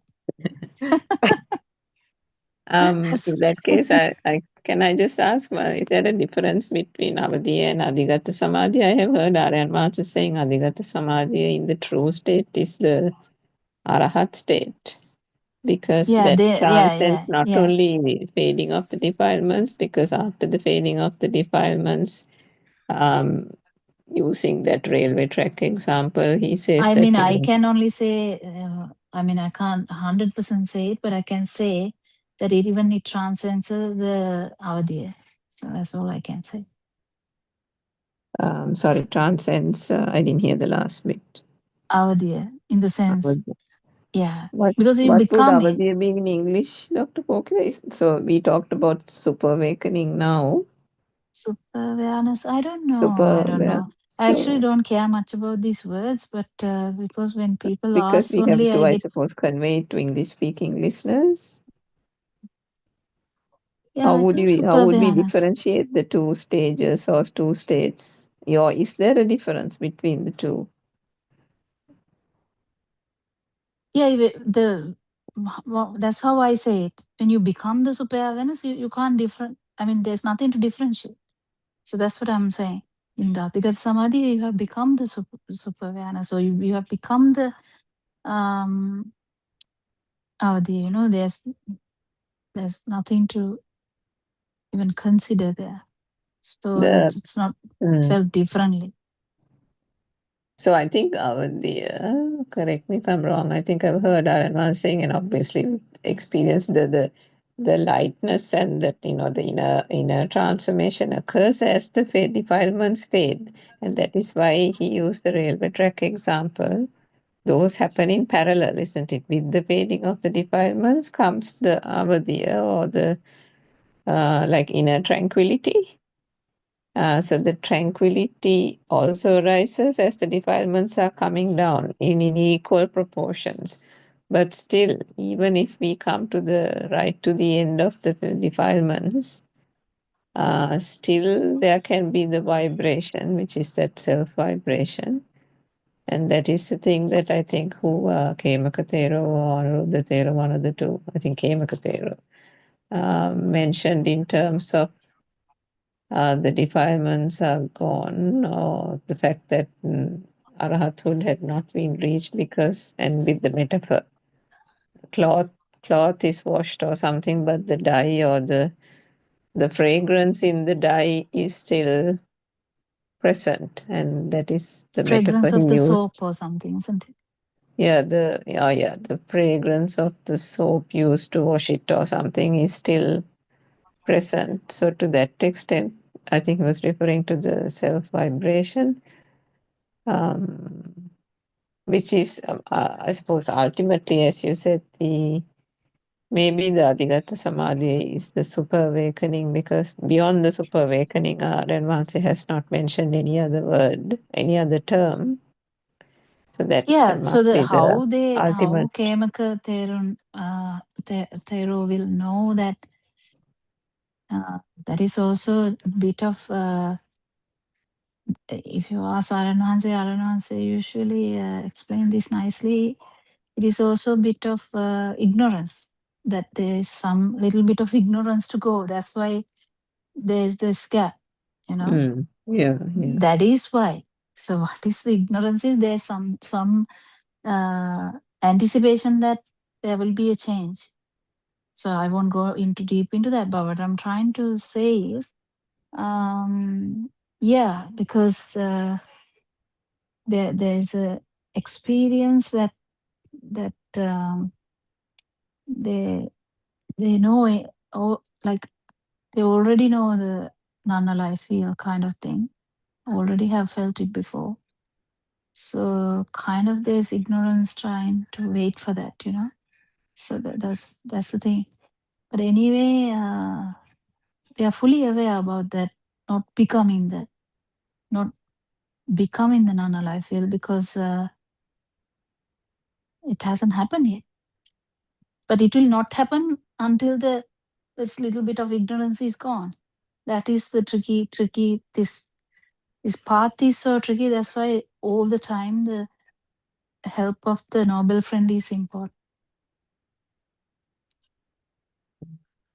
Because the little bit of ignorance is enough for Kemakatero to just not to attain nirvana, like not to become the super awareness. Yeah. Yeah, To on one side, become, yeah. on one side there was an awareness that wasn't there, but on the other side, as you say, there is an unconscious searching. Yeah. Kind of. I mean, Kind of, yeah. yeah, because I can't 100% say anything about that. And the slight question there is maybe one can't even say that also, I suppose, the searching, isn't it? Because by that time one has gone past the anagami stage now. So then there is no mind at that point. It's only the feel. But Anyway, there and won't be anything to be done. yes, anyway, there's nothing to be done because Aranmasa But even the recently most said that. important factor is the first step. That is the most important factor.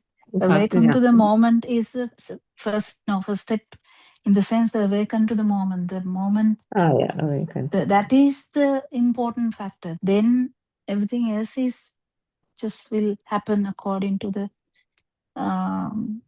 according to whatever. I mean that's again phenomena, because non-vibration is also a phenomena. It will just happen. But the difficult and initial moment is a difficult thing. That is the rare thing. That's what Haranahasa is telling. First step is the most difficult part. Then everything follows.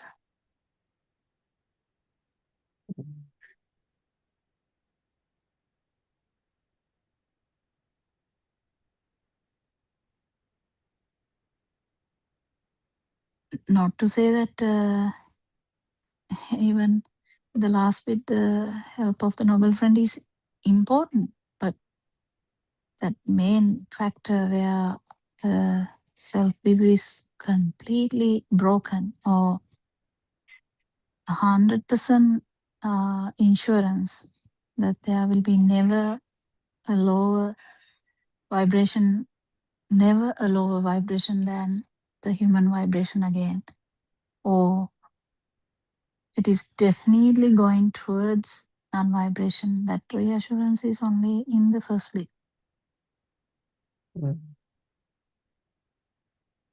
Other parts is actually just follows.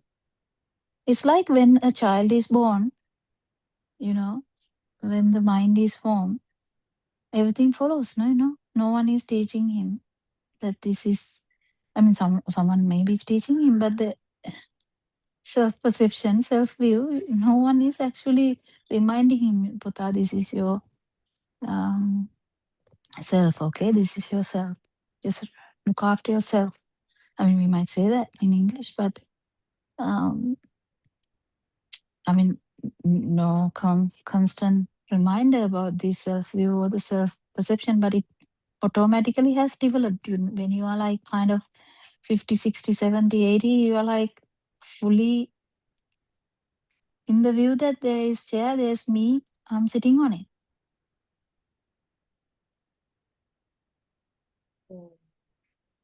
Which I didn't have, but then it has come to that without anyone's much teaching. The teacher might have shown the chair and taught it, but the self-perception part automatically came. Same way, when this Patisota, or what is it? I can't remember the which sota now, but when this path is completely turned, that also goes in the same aspect. That's the brake. If you have brake fully, the vehicle might go a bit forward, but that brake will be put in the complete. It's a complete brake. Mm. Yes, Joel. You unmuted the phone before. Do you have any questions? Yeah, small thing about this. Yeah, can you hear me? Yeah. Yeah, the small thing about this mindfulness or whatever we started on is that Mm-hmm. I was practicing on this working meditation, and one question that I have is that when you do something, the mind tells you what you're doing. Is that normal? The mind chatters what you have to do next. Is that normal? That happens in working meditation. No, actually, this is done to reduce the power of the mind. You know, if you are kind of a fast walking person, or if you are a runner, or if you are a hiker, you don't have much space to keep thinking. You know, if you ask a hiker, uh, you have to grab things, you have to hold on to things, you have to feel the food properly, because otherwise it is going to slip. So there's no much chance to think about other stuff, whether the war has subsided, whether politicians are doing the correct thing. You know, you don't have time to do that. So this is a tricky way to actually calm down the mind. So the nature is again to calm down this mind, because human mind is going in round and round. That's a normal thing. That's actually a problem. You know, vitaka vichara means is underlying radio, the chatter. If it is too much, it actually hinders. It's a hindrance. So that's why these things that help you. But I can understand you fully, especially I mean, especially mothers. I mean, I can talk about mothers because it. I'm a mother. Usually, we multitask. So kind of we are cooking, but we don't know sometimes whether we are cooking even. We may completely think in something else. So, but we may finish the whole menu as well.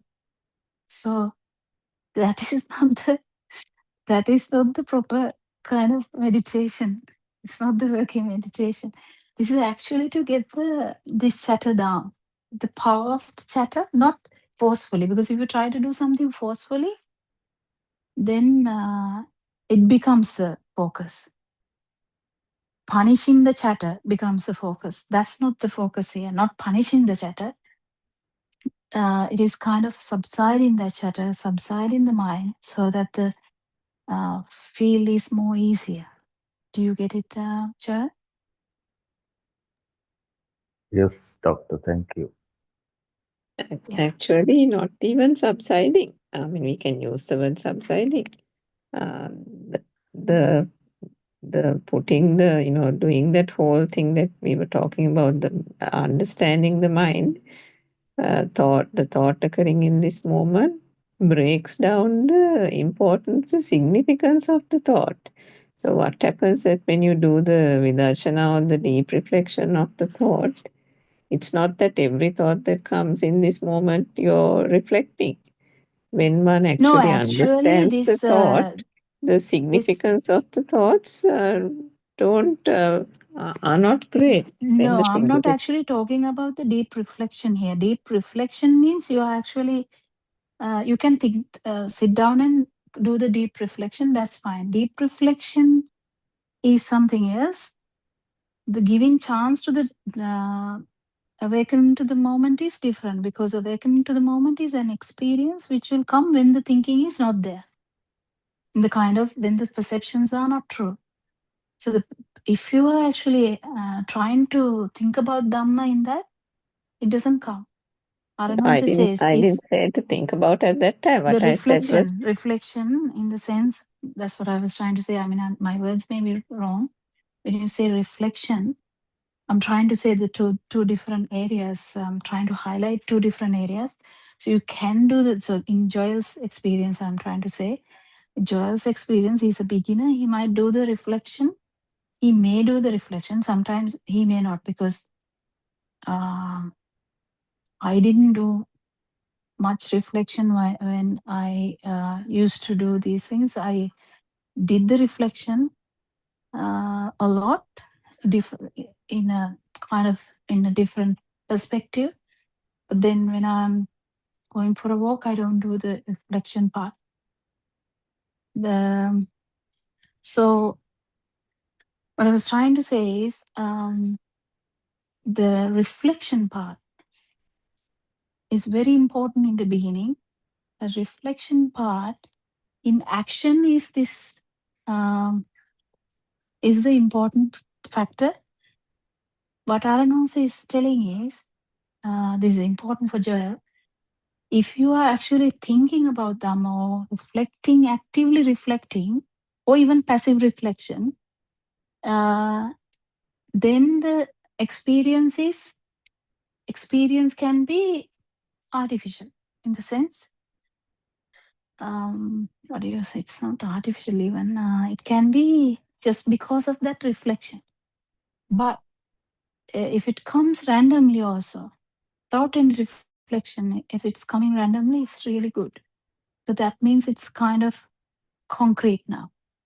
That's what I was trying to say. So the active reflection, passive reflection is important in the beginning, but this experience will come when the two are not powerful, because those two are also in the mind side, perception side, completely. It's in the perception side, not in the field side. Is it okay, Surangika? Did I say it okay? I don't know whether it matched what you were trying to say, but I was trying to say to Joel, because active reflection is something that a lot of our mothers try to do while walking. That's not the point. Even passive reflection, it's okay. We can't prevent it. I mean, we can't prevent someone trying to do it, the active reflection, even the passive reflection. But my advice is, as someone who has practiced under Aranhanse, it's better to reflect all Dhamma points, all the Dhamma, while having a discussion like this, while listening to a sermon, and then let it go, and let the nature be let nature be the nature kind of thing. Let the child arise, or then let the feel arise, and let the non-feel arise.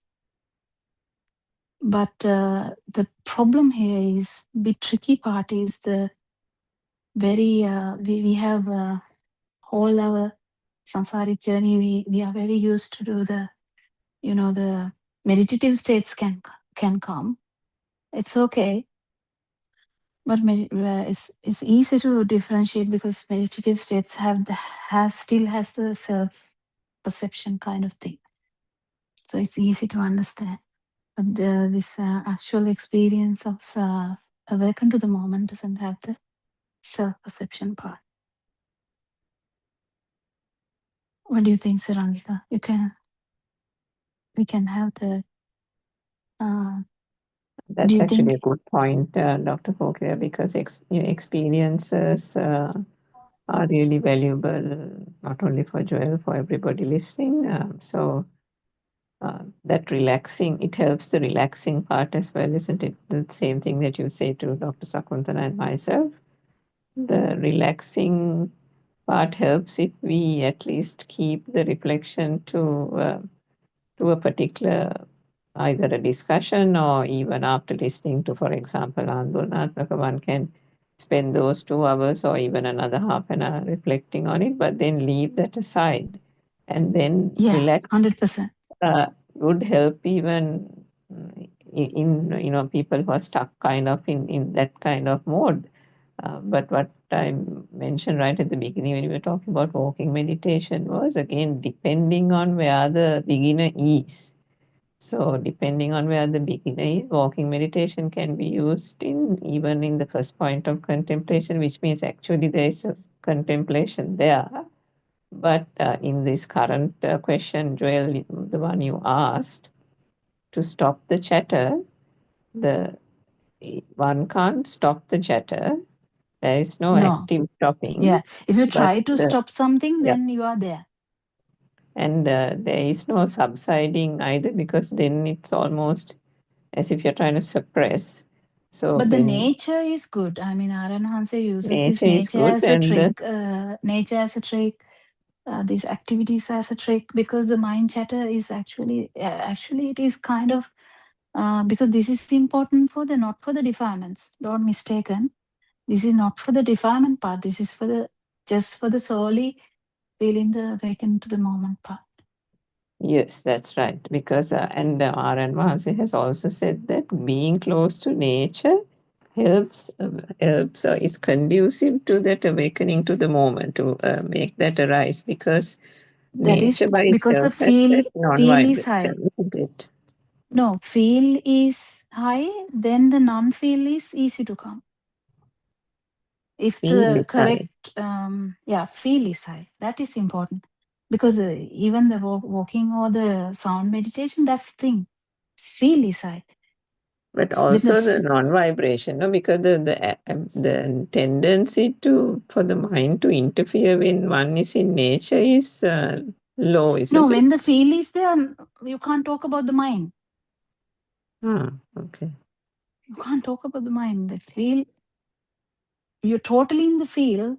Then, if your satyajnana is very good, that will definitely come there. You know, if your reflection previously has been very good, it will come there that it is only if you have a feel, whatever feel, it is due to the vibration of the sensory organs only. Mm. That's an unfeel kind of thing. That's the third one I'm talking about. This is a sensory organ function only. But That's it. for Joel's question, Joel, the chatter goes only with when one understands that that thought is not important. The more that is understood through the Oh yeah. Satyajnana or the philosophy, it breaks down. It automatically breaks down. Everything that comes like auto, not that you are doing it, Yeah. it breaks down. It breaks down. It breaks down, and then the thought itself is almost like, no one is taking notice of me, and then it kind of goes away. It's trying to come, but it goes away. It's trying to come, but it goes away. It's like you'll notice when one is having a conversation. Now, those days we are waiting to chip in, isn't it? We are bubbling with things to say. We are waiting for someone to turn to us so that we can say all that. But with the Dhamma and this reflection and the inner realization, uh, sometimes the thoughts are coming, but it's dying down in the throat. It's not coming out. There is no impulse. The impulse is not there. Actually, I The, have to add something here. I actually forgot because of Surangika, it came out. The Joyous question about the chatter. Actually, that actually indicates the number one meditation point is not strong. If it is strong, that doesn't happen actually, because okay, how do I say this? So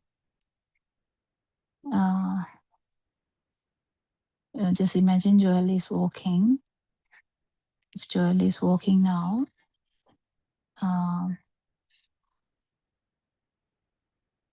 you might hear things, you might feel things, you might see things, you might think something. That's okay. Thinking is okay.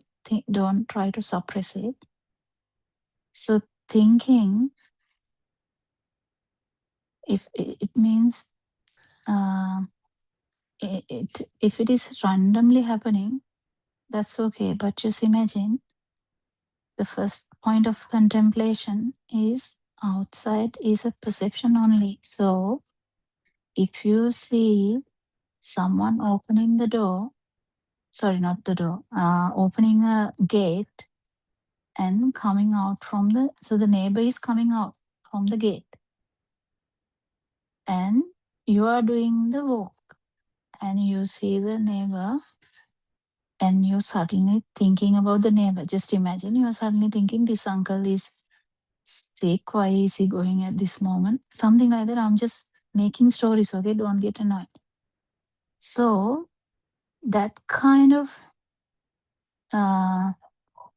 rattle there, like a chatter like that, is totally irrelevant to this meditation, actually, because as soon as you see uncle is a perception, is the first one actually. So the whatever you see out there is a perception in the mind. That's the first point of contemplation. So you hear a sound, maybe uncle is actually shouting in the garden. For some reason, he's shouting at the dog or something, just imagine. So you hear him shouting. So it's a definitely uncle is shouting. Then the first point of contemplation is uncle is shouting. Uncle is shouting is perception in here. So the chances that it will keep carrying on, this uncle is shouting every day. No, we can't even be in peace because he's shouting. He can't hear, that's why he's shouting very loudly. I should tell him to go and get his ears checked, something like that. I'm just actually forming a story here. So that's the chatter. So I'm trying to make up a chatter now. So the sound, uncle's sound, made so much chatter about the sound. But in another example, uncle coming out from the gate made another chatter. So this will go on. So there's no meditation here. I'm just trying to say this meditation takes one. Even Aranwansi said he took about 1 year for the first contemplation only. That's because it's bit forceful here. It's kind of bit forceful here because in the beginning, that's the thing. In the beginning it can be a bit forceful. It kind of bit forceful. So that's why it becomes easier when you are inside actually a walking track with without much people, with birds sounds and all that. So before starting the walk, Joel, do the active contemplation part where you kind of concentrate, if even for 15 minutes, it doesn't matter, that outside, whatever outside is a perception only. Perception here only. Perception only. Not here. Perception only. That one, just take it as a thing. Like concentrate on that. And then just do whatever you can do. And then see how you can be in that thing for 15 minutes. Maybe you can't. Maybe the whole 15 minutes you were kind of going into these things. I mean, there was a beautiful example. One Mehenin Wanse did that. I mean, everyone has stopped doing that. In a way, it is okay because it was very sometimes artificial. But one Mehenin Wanse did that. She was doing that in the Zoom to Aran Wanse, and she was telling, there's bird sounds. Bird sounds is just a perception in the mind. And there is popcorn on the table. And she said, I felt like eating that. And Arana said really appreciated that genuine admitting that. But he said it is actually against that, because you just saw something. That seeing is a perception. That popcorn is a perception in the mind, is the actual contemplation.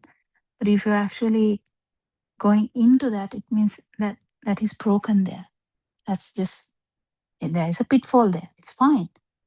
This will happen very often, and this will actually get better. You have just started, Joel. It will get better. It will beautifully get better. And in the end, what happens is there will be one moment there won't be any shadow at all. There can be moments, and there will be a moment, if you do the second one properly, that the perception is not a thing as well. That is where you will directly feel it, kind of thing. Yeah, I just wanted to add that, Joel. Joel, did you get me trying to say all about uncles? Did you get the point? Yes, doctor, like as you were telling itself, I was like, my dopamines were going up. And I don't know why. I just felt it. Thank you. Thank you. Thank you, All guys. good. Yeah, okay. What do you think, Suranika? Or Dr. Sakuntala? Or Champa, actually. I don't know Champa, whether Champa is doing this. Anyone Yes, can doctor, join in.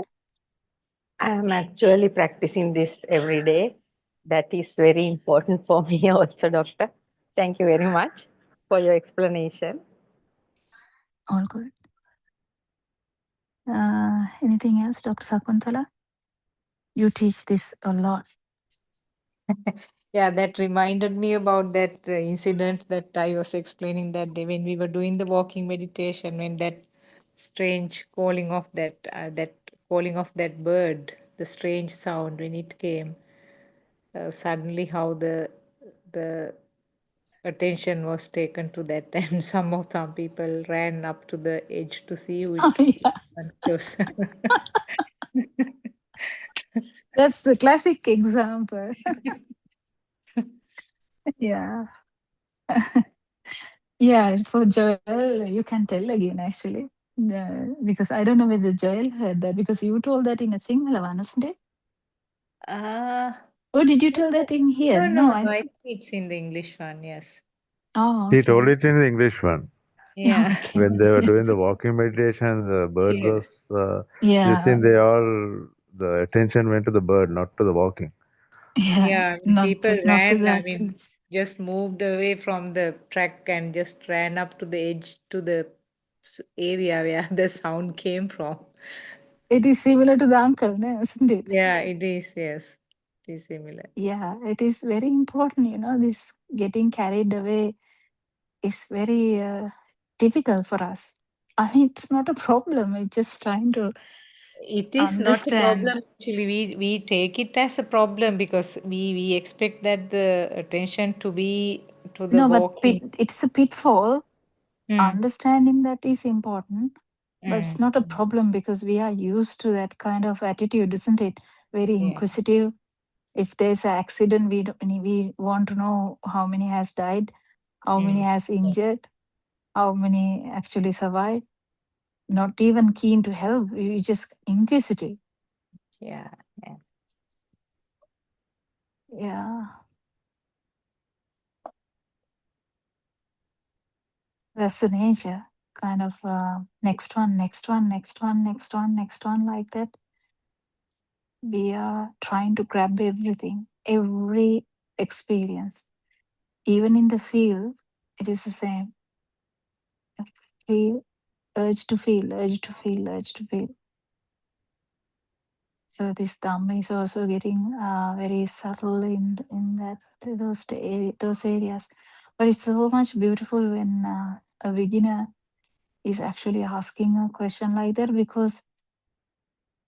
mm, because someone has listened to Dhamma for a lot of years. They don't even ask these questions. Sometimes they may be the ones who actually need it, but they may not, because it has been long time.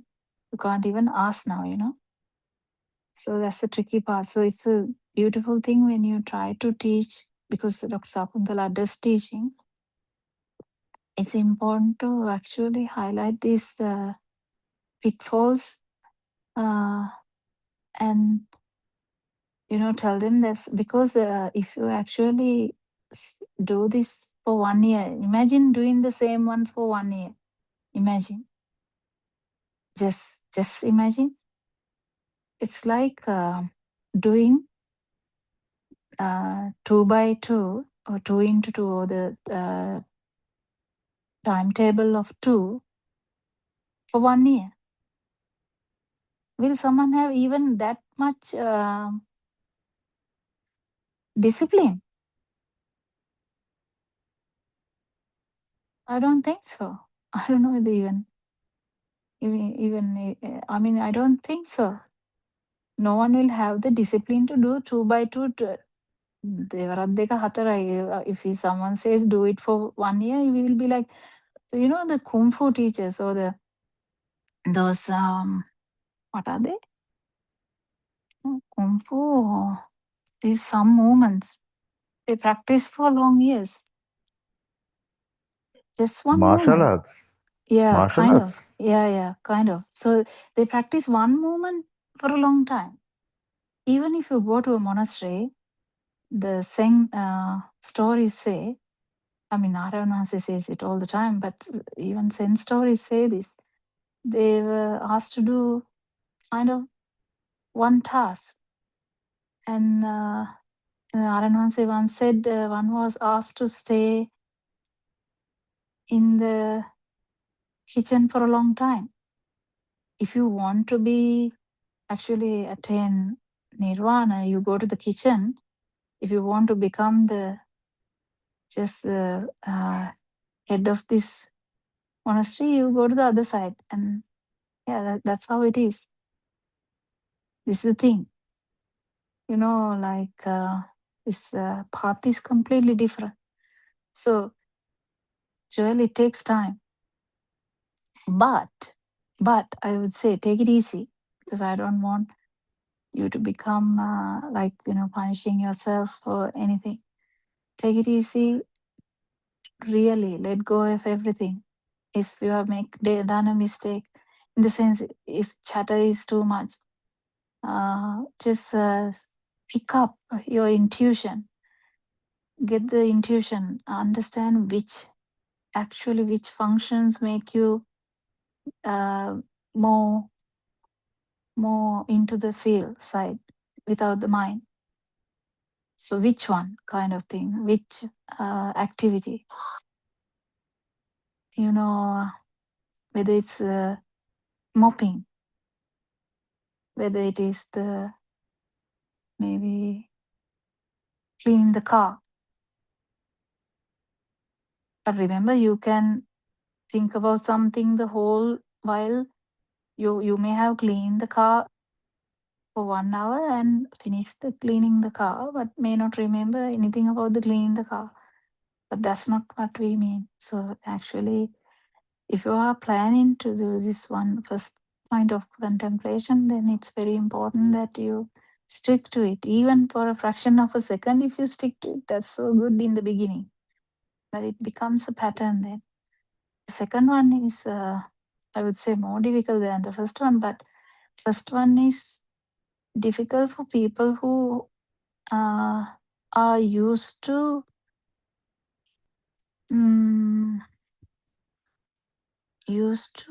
get distracted, get distracted easily. So if you are distracted easily, it becomes a problem, because that's why the slowing down is important. So that's why Aranahanse keeps a certain gap between two people, and also keeps a certain pace, so that everything slows down. Because systems should slow down, mind should slow down, mind power should subside, different 100%, because mind is not subsiding, mind power, because mind power is different, mind is different. because the mind power means mind becoming a thing. Yeah, actually, it's very interesting. Very interesting. Last few days, it's all about actually the practicing and everything, isn't it? It's very important. Anything else?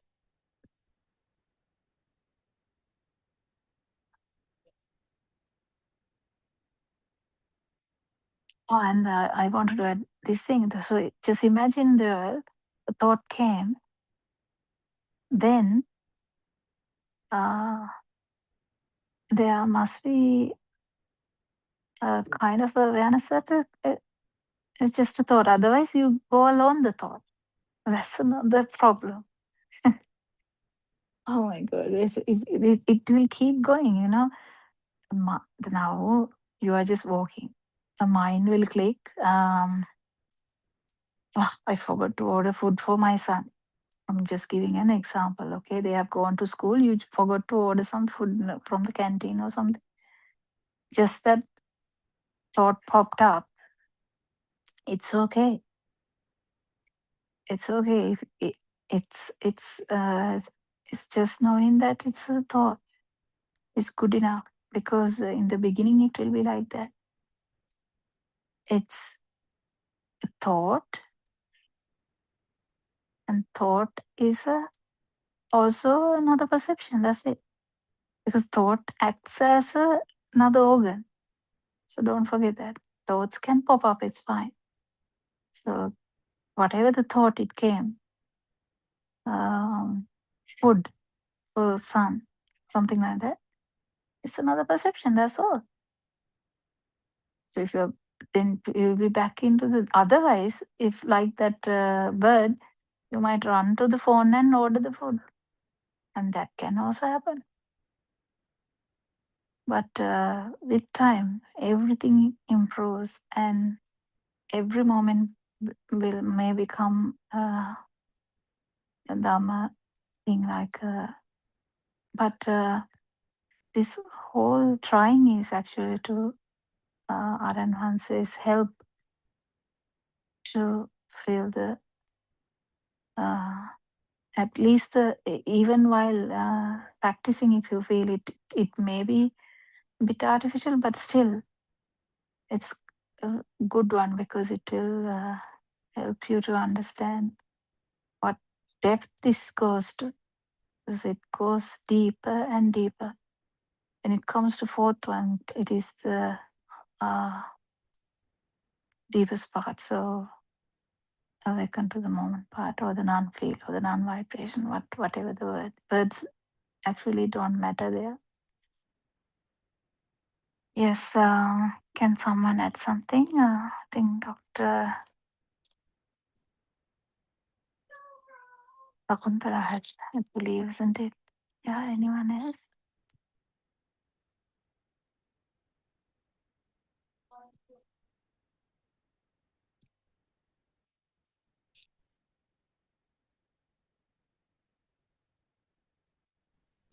Actually, doctor, the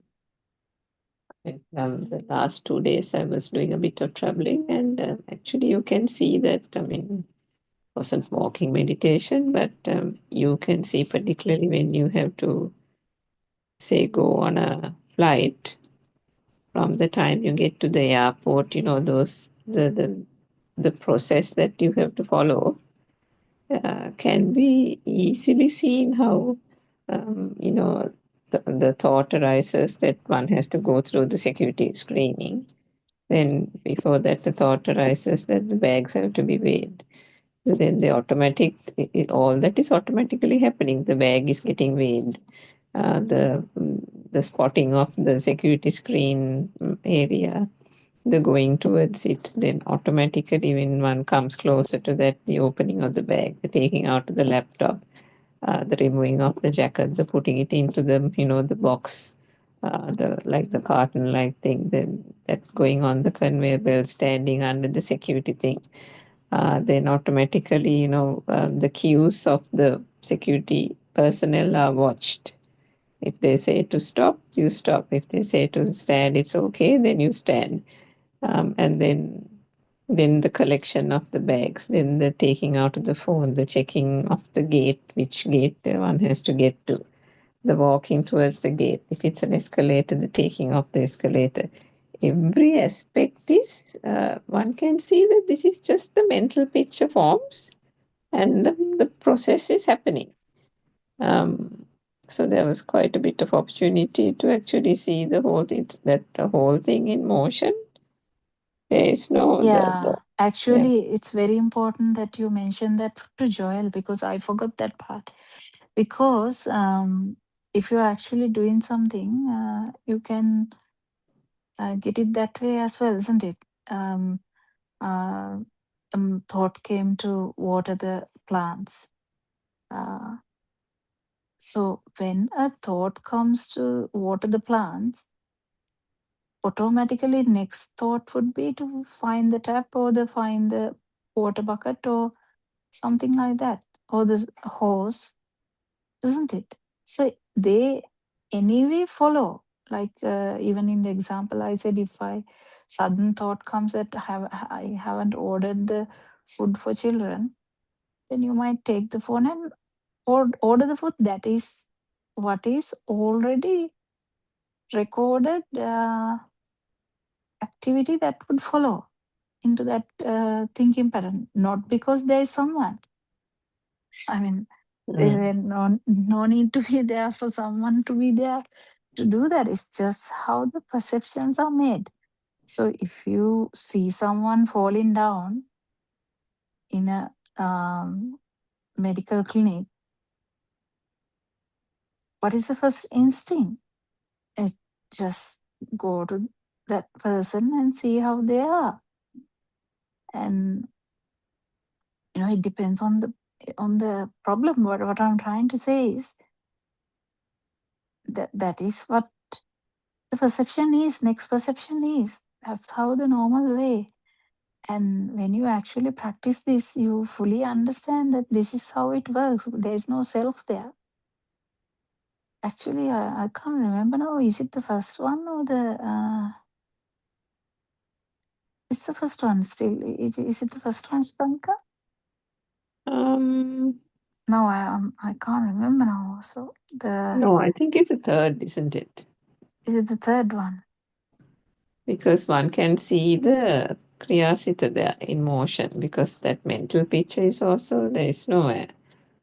It doesn't become a thing. It shows the auto functioning of these senses, including the mind sense, because all that has been learned. But I All remember all the mothers who started doing the thing. They started saying like. I got there. There was a thought that arose to So wash the saucepan, no? yeah. But that No, is when no. every They started saying so uh the tap. No, no. How do they start? yeah, Tap. no, first they say a thought arose to make a cup of tea.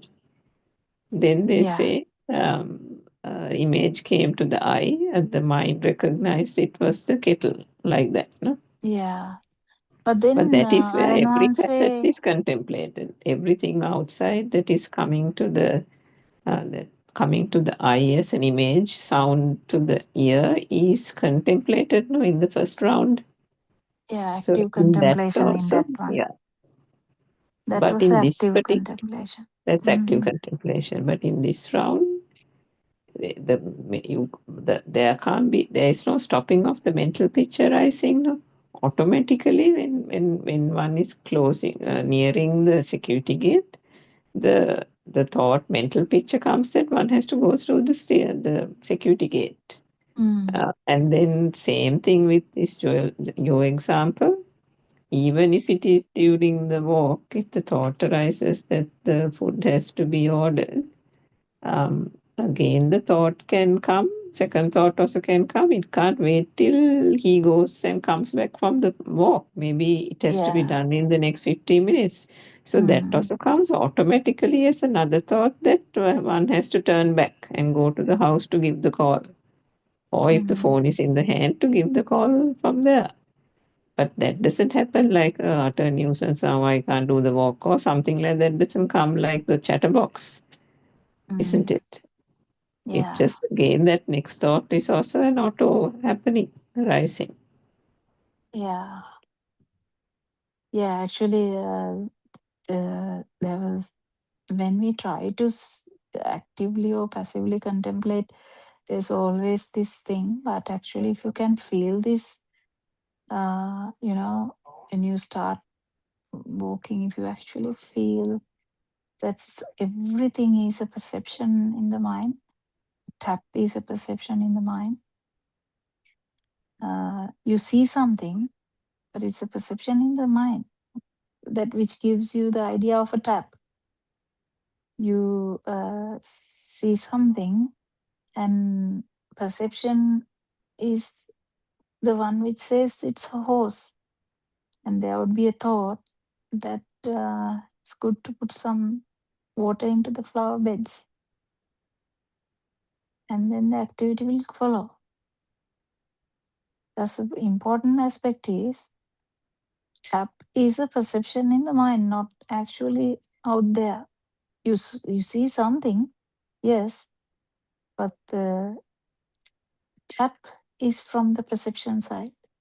Even that perception is not true is another thing. Yeah, that's the second one. Long time ago it was done separately, but nowadays RNRC has stopped that because everyone is doing it in the centers now. Yeah, and We should finally, actually ask that from Dr. Sakuntala tomorrow.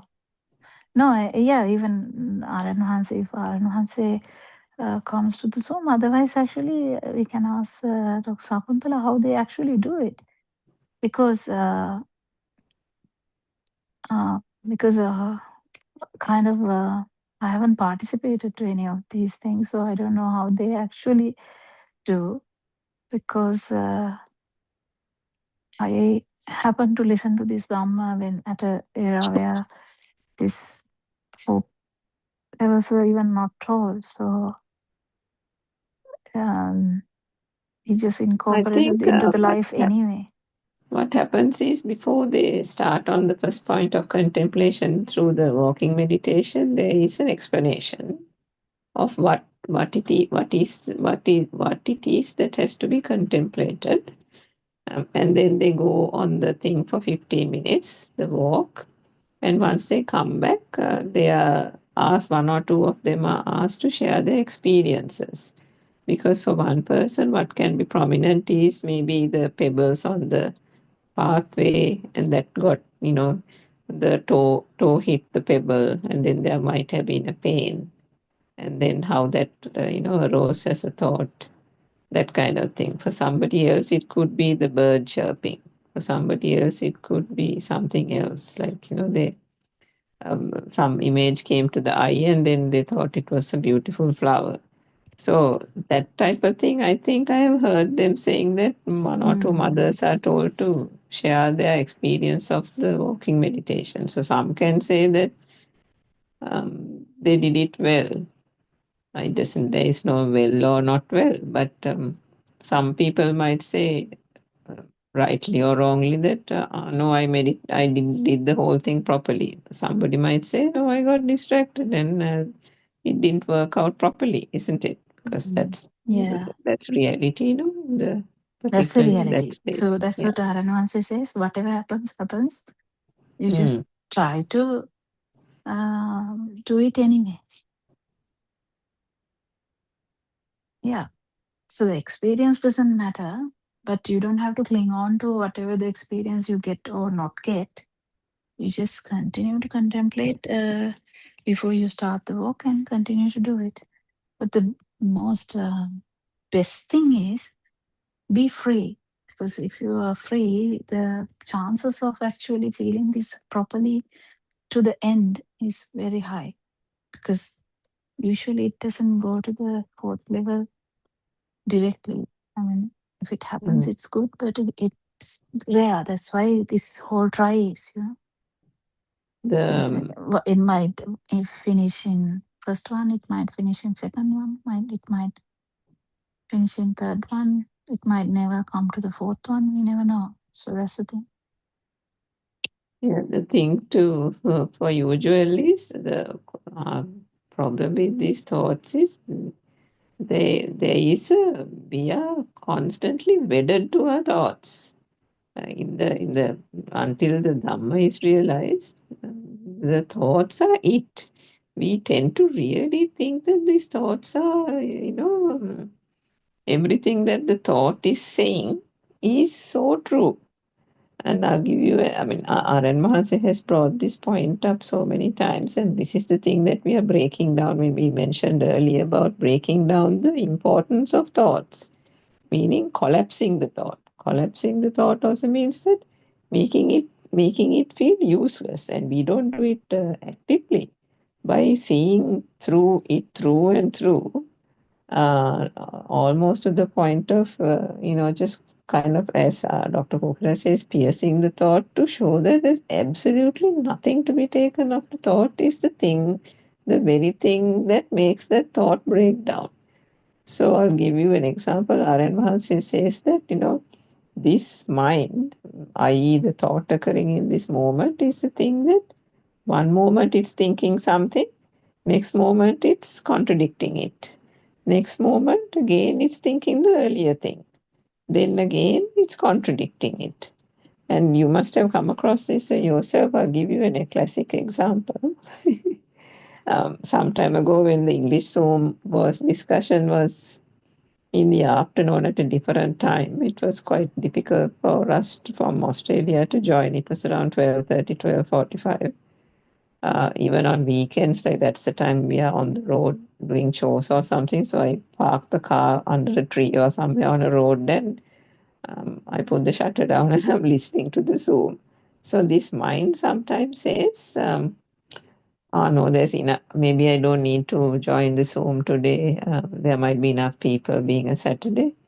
So then at that time, that's the thought. So then I don't join the Zoom. Then half an hour later, the mind is saying, you should have joined the Zoom. No, only weekends you can join, and you didn't join. No, now the mind is saying like that.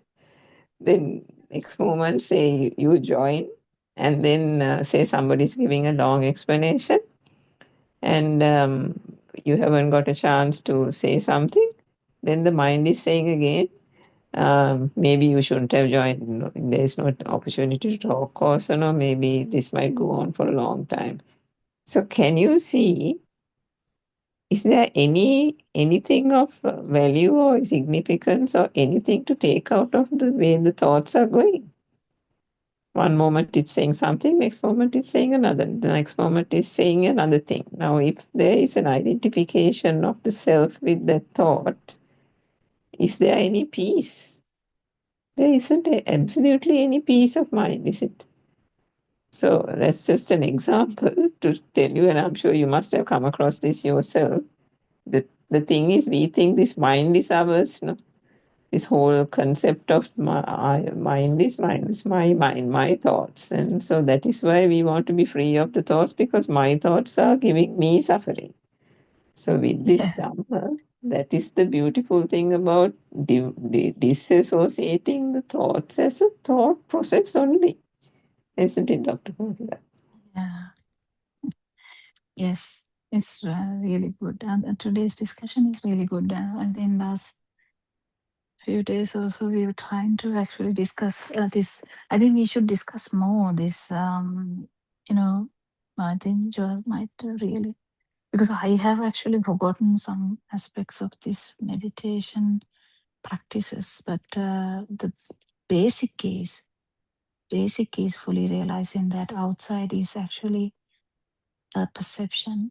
Perception is actually not true. It's a kind of a vibration that vibratory nature is actually due to the speed of the sensory function only.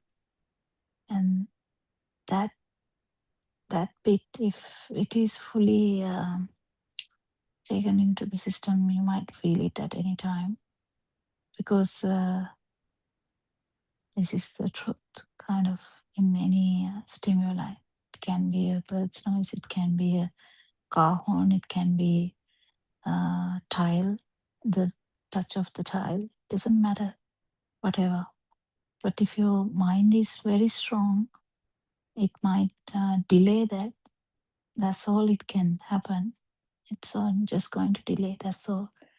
But the strongness of this, or the power of this mind, if it goes down, definitely chance is there for the field to arise, and also the non-field to arise. In the sense, non-vibration to arise. But the field is the vibration. The fourth point of contemplation is the non-vibration. I think we will stop the discussion for today. Thank you, Aran Wahansa, for guiding us about this non-vibration and cessation of suffering. Thank you all Dhamma friends for coming and discussing this beautiful Dhamma. May Thank you, Doctor. Triple Thank Shem you, bless you everybody. all. All Dhamma's friends. Thank you. Thank you, Arya Mahansa. Thank you. Thank you. Thank you all. Everyone, Saranai, Dr. Paul. Saranai, Champa and Joel.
Everyone, Saranai, Dhamma friends. So, we are continuing with the talk for the next 1 hour, and you are listening to Buddothpada 24-hour English Zoom discussions.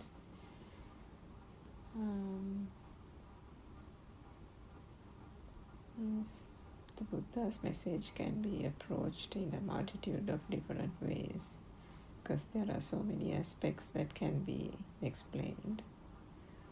But the most fundamental of it is the core Buddha teachings of dependent origination, or the law of cause and effect, Dhamma. And from that, the crux that has to be understood is the fact that this is no soul Dhamma. meaning that there is actually a no self here. The fundamental reason for suffering is due to the fact that people believe what is happening to them, what is occurring to them as true, and that whatever that is suffering, which is in the form of depression, sorrow, grief, or the loss of a loved one, and so on, being taken and attributed to a self. What the Buddha realized so many years ago was actually what suffering was, why is there suffering, or the end to suffering, and the path to end that suffering. And he realized that suffering was actually only when anything in the outside world was taken to be true, which not only mankind, all living beings and species get this feeling that whatever that is felt, whatever sensations that are experienced are actually true. And because of that reason, because of that undercurrent or the current of feeling alive, there's a notion, the deception occurs that everything happens to them. And that sensation, that current of that alive feel that is experienced, is the thing that makes them attribute that sensation unknowingly, ignorantly, to a false sense of self. Now, this doesn't happen consciously even in other species, mostly animals and other creatures, but in humans this is almost magnified, mostly because of the mind being more prominent in human beings than other creatures.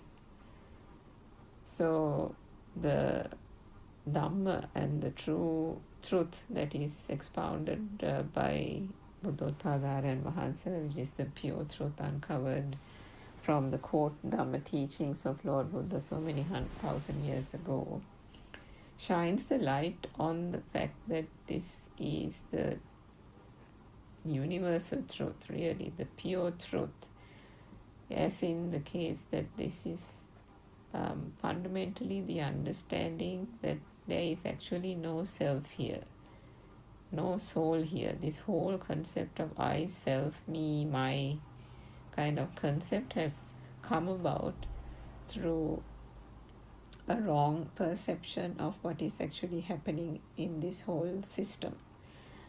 And when we say system, what we mean is the senses.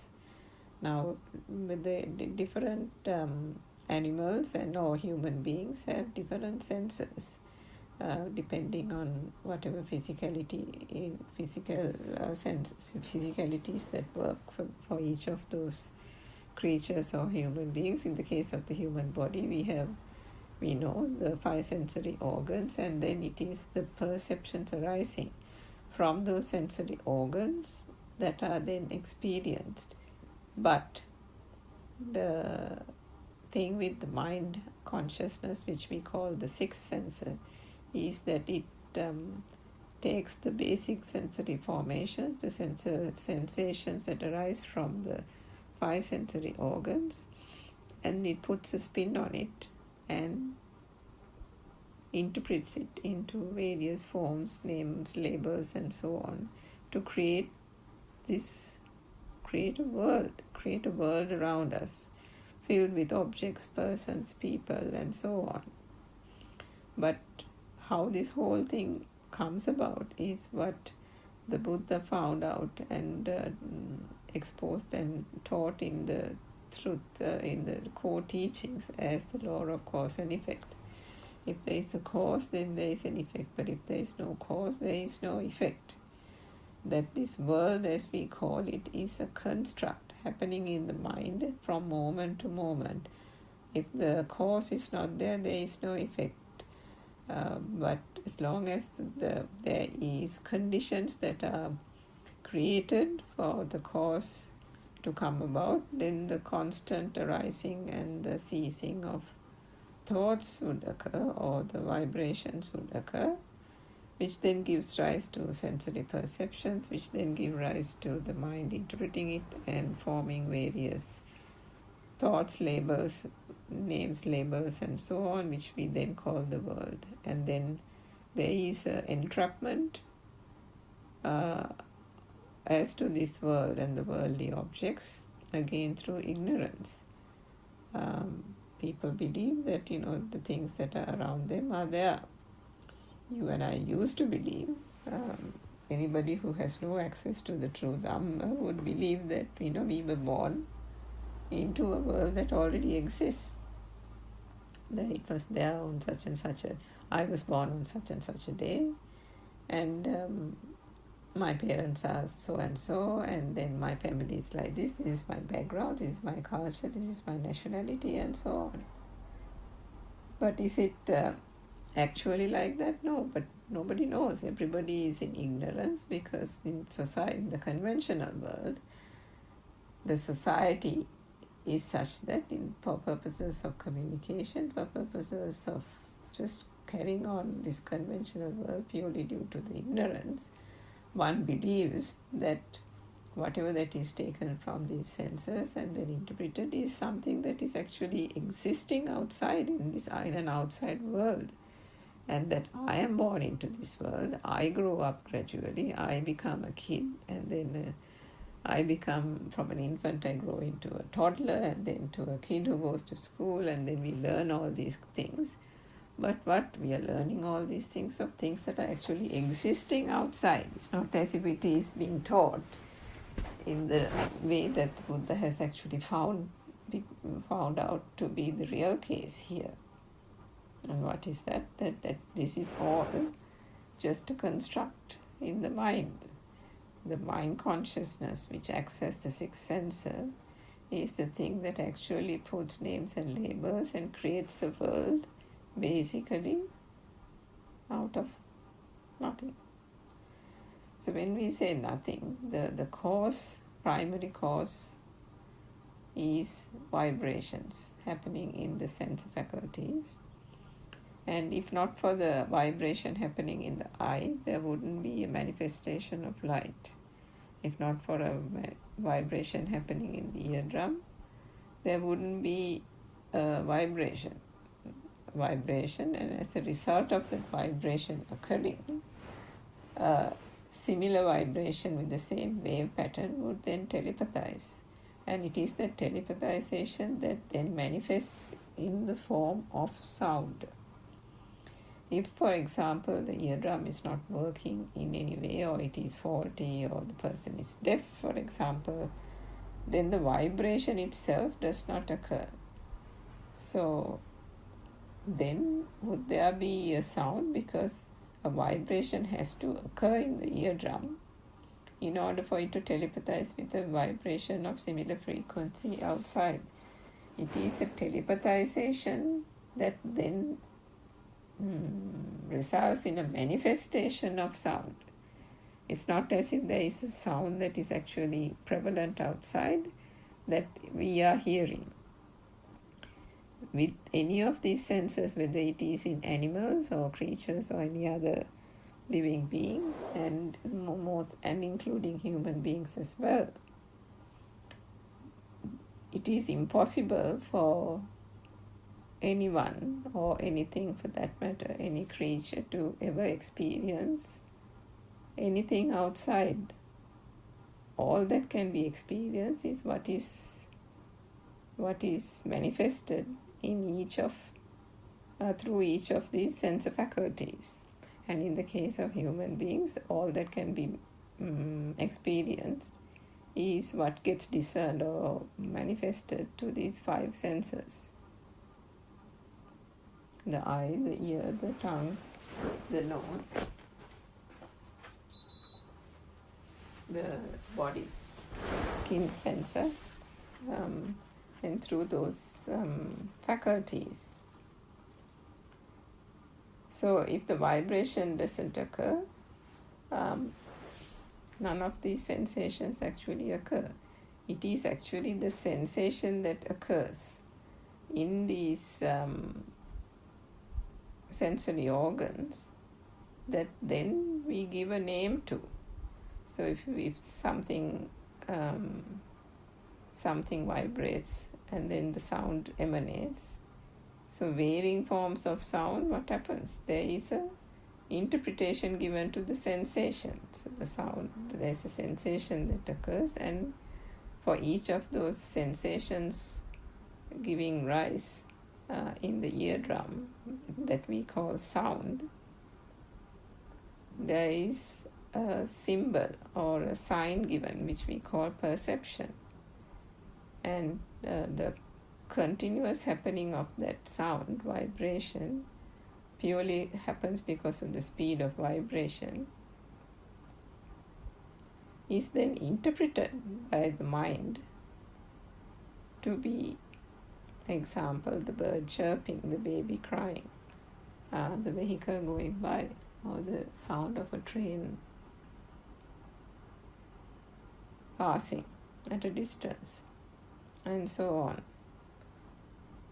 It is in this manner that the basic sound manifestation has been taken in myriad forms and interpreted to be sounds emanating from things, objects, and activity, motion happening outside. But are these actually happening outside? Is the question. Now, the Buddha found that there is no way that anyone can experience anything outside then other than what is actually occurring in the sense faculties. In that case, isn't this whole world actually a manifestation within, internally, rather than something that is there outside? But here actually is the deception. The deception is that the belief is that everything exists outside. That is the way the learning behavior has happened, the learning patterns, isn't it? One goes to school and learns that all these things are outside. One is shown an object and then a sound is attached to it, and then we learn it's a car. We learn it's an apple. We learn the alphabet. The child learns the children's names in school, the teacher, the parents, and so on. So gradually every object, every sound, every taste, every touch is given a name. So there is sound associated with these, and these are then learned. So it is actually not anybody doing it. It is the gradual learning of this whole thing occurring through vibrations, and then these are acting as perceptions arising out of sensory sensations from the manifestation of light, sound, touch, taste, and smell. It is these basic formations, basic vibrations that are then interpreted to be called the cat, the dog, the music that's emanating from next door, or the horn blaring outside from a vehicle passing by, or that it is raining outside. The baby in the cot didn't know what rain was. I mean, if you put your hand out, you go outside and put your hand out when it is raining, what actually do you encounter? All that the fingers will encounter is water, isn't it? So how did water or water drops be called rain?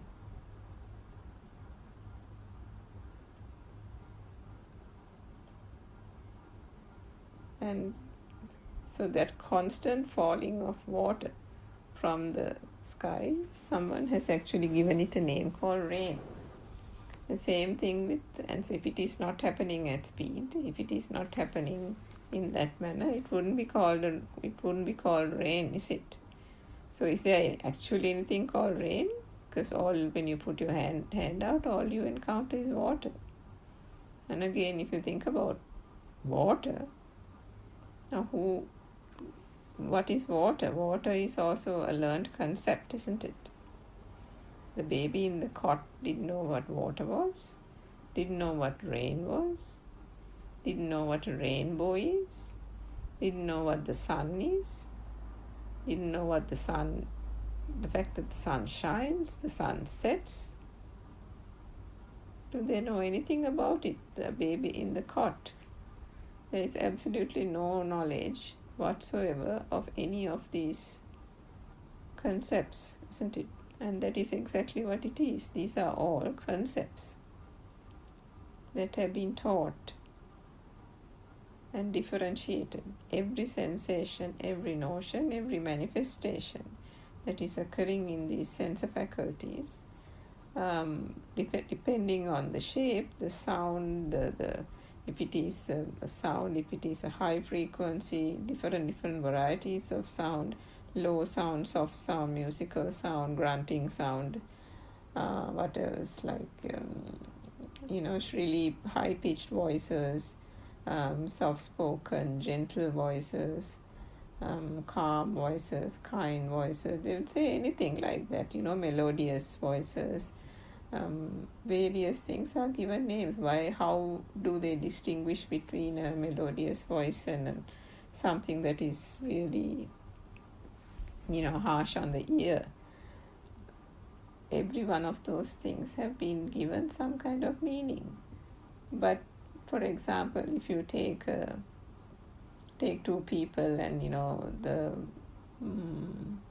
take two people who are in love, for example, and say the woman in the relationship, it doesn't have necessarily a melodious voice, but because the husband is in love with her or the boyfriend is in love with her, he doesn't really think that it is not a melodious voice. For him, it's music to his ears. So how does that word melodious or not so melodious then become true? Is it actually true? So for it not to be melodious to other people and for it to be melodious or not melodious at all to the husband, if it was actually something coming from outside, wouldn't that have the same impression? But so can you see from that also that the interpretation is based on the perception of the person whoever who's beholding it, whoever who's experiencing it. So depending on how that perception is taken and how much attachment and value is given to either the object, the notion, the interpretation is different. And the clinging, so the perception can give rise to clinging, desire, aversion, anything for that matter, or even neutrality. Some people might have either no liking nor disliking towards that voice. Some people might get really irritated by that voice. And for the husband, it might be like music for him because he's in love with her. So it is again not something that is actually coming from outside, but a perception.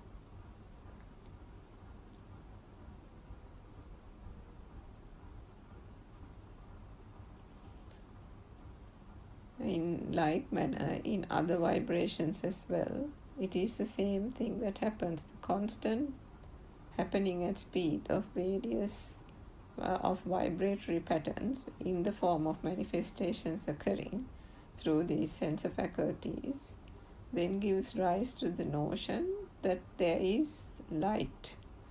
So the perception of light is there, and then the speedy occurrence of that same perception over and over again gives the feeling that light exists, and that is what we call the eye consciousness. The same with the ear, the sound with one vibration occurring the manifestation of sound occurs, and we call that sound because it's the perception that is given to the sensation arising out of the vibration of the eardrum. But what happens? The continuous speed of that occurring over and over again, almost, where you can't even differentiate one vibration from the other because they are happening at extreme speed. And because it is happening at extreme speed, only one gets the notion that there is sound. You won't get a notion that there is sound with one vibration because it is happening at breakneck speed. It is only the speed that gives rise to the experience or the notion or the perception that there is sound. And then that is then interpreted by the mind consciousness and differentiates it from any other sensation. And with that comes the experience or the feeling that sound exists. Separate from any other experience, that sound exists, which we call the ear consciousness. So in the same manner, the tongue is deceived. The smell is also deceived. It's not as if the faculty is doing anything. There is a deception in all these activity. The deception comes not from the system itself. The system is working in the way it is supposed to work. It is the natural functioning of these sense of faculties, just like animals have their own sense of faculties, and some can see, some can fly. Some have, long talons like eagles to catch prey. Lions have extreme great physical strength in order to hunt animals, hunt prey in the jungle. Cheetahs have the ability of speed.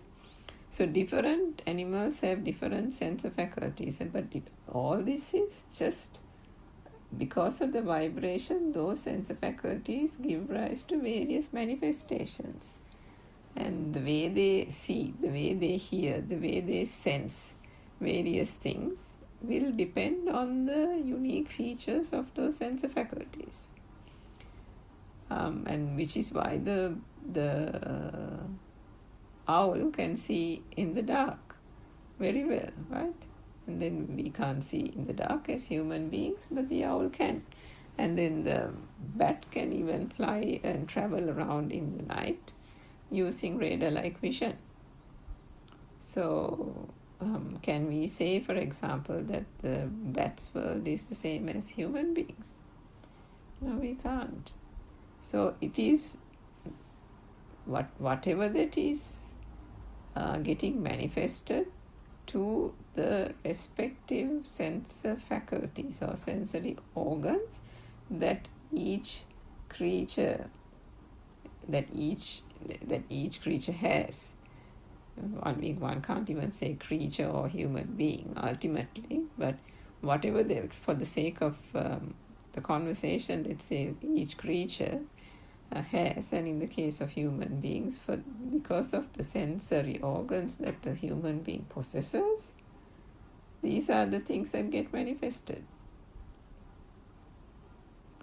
But and then you know that there are 3D, 4D, 5D kind of dimensions, and humans can only discern a particular dimension. There are other animals and species who can possibly discern other higher dimensions.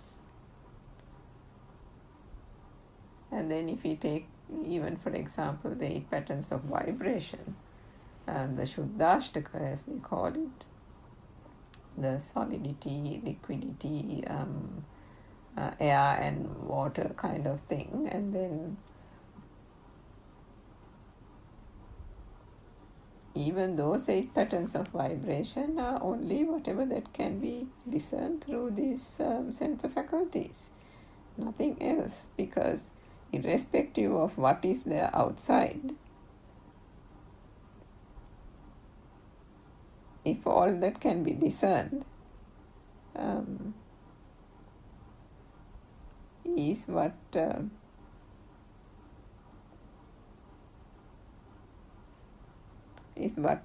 that can be sensed only by the particular faculties,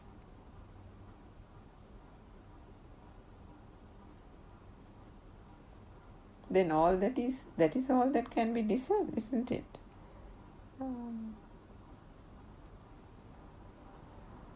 I mean, if you think about it, you can't, for example,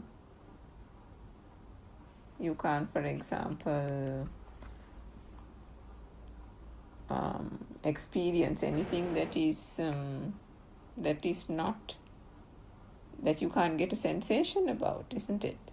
If there is, and even the things that the sensations are arising, for example, supposing one is asleep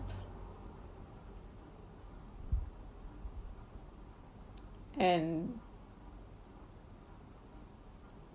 say someone is fast asleep and there is a sound outside or sound in the next room or something happens, but you say, for example, you have slept right through the whole thing, and then maybe when you get up in the morning, somebody will say, oh, didn't you hear the whole sound, something like this happened, and didn't you hear the commotion or whatever it is, and you'll say, no, I didn't hear anything, I was fast asleep. So if the sound, if it was actually there, then one person hears it and the other one doesn't hear it, can that even happen?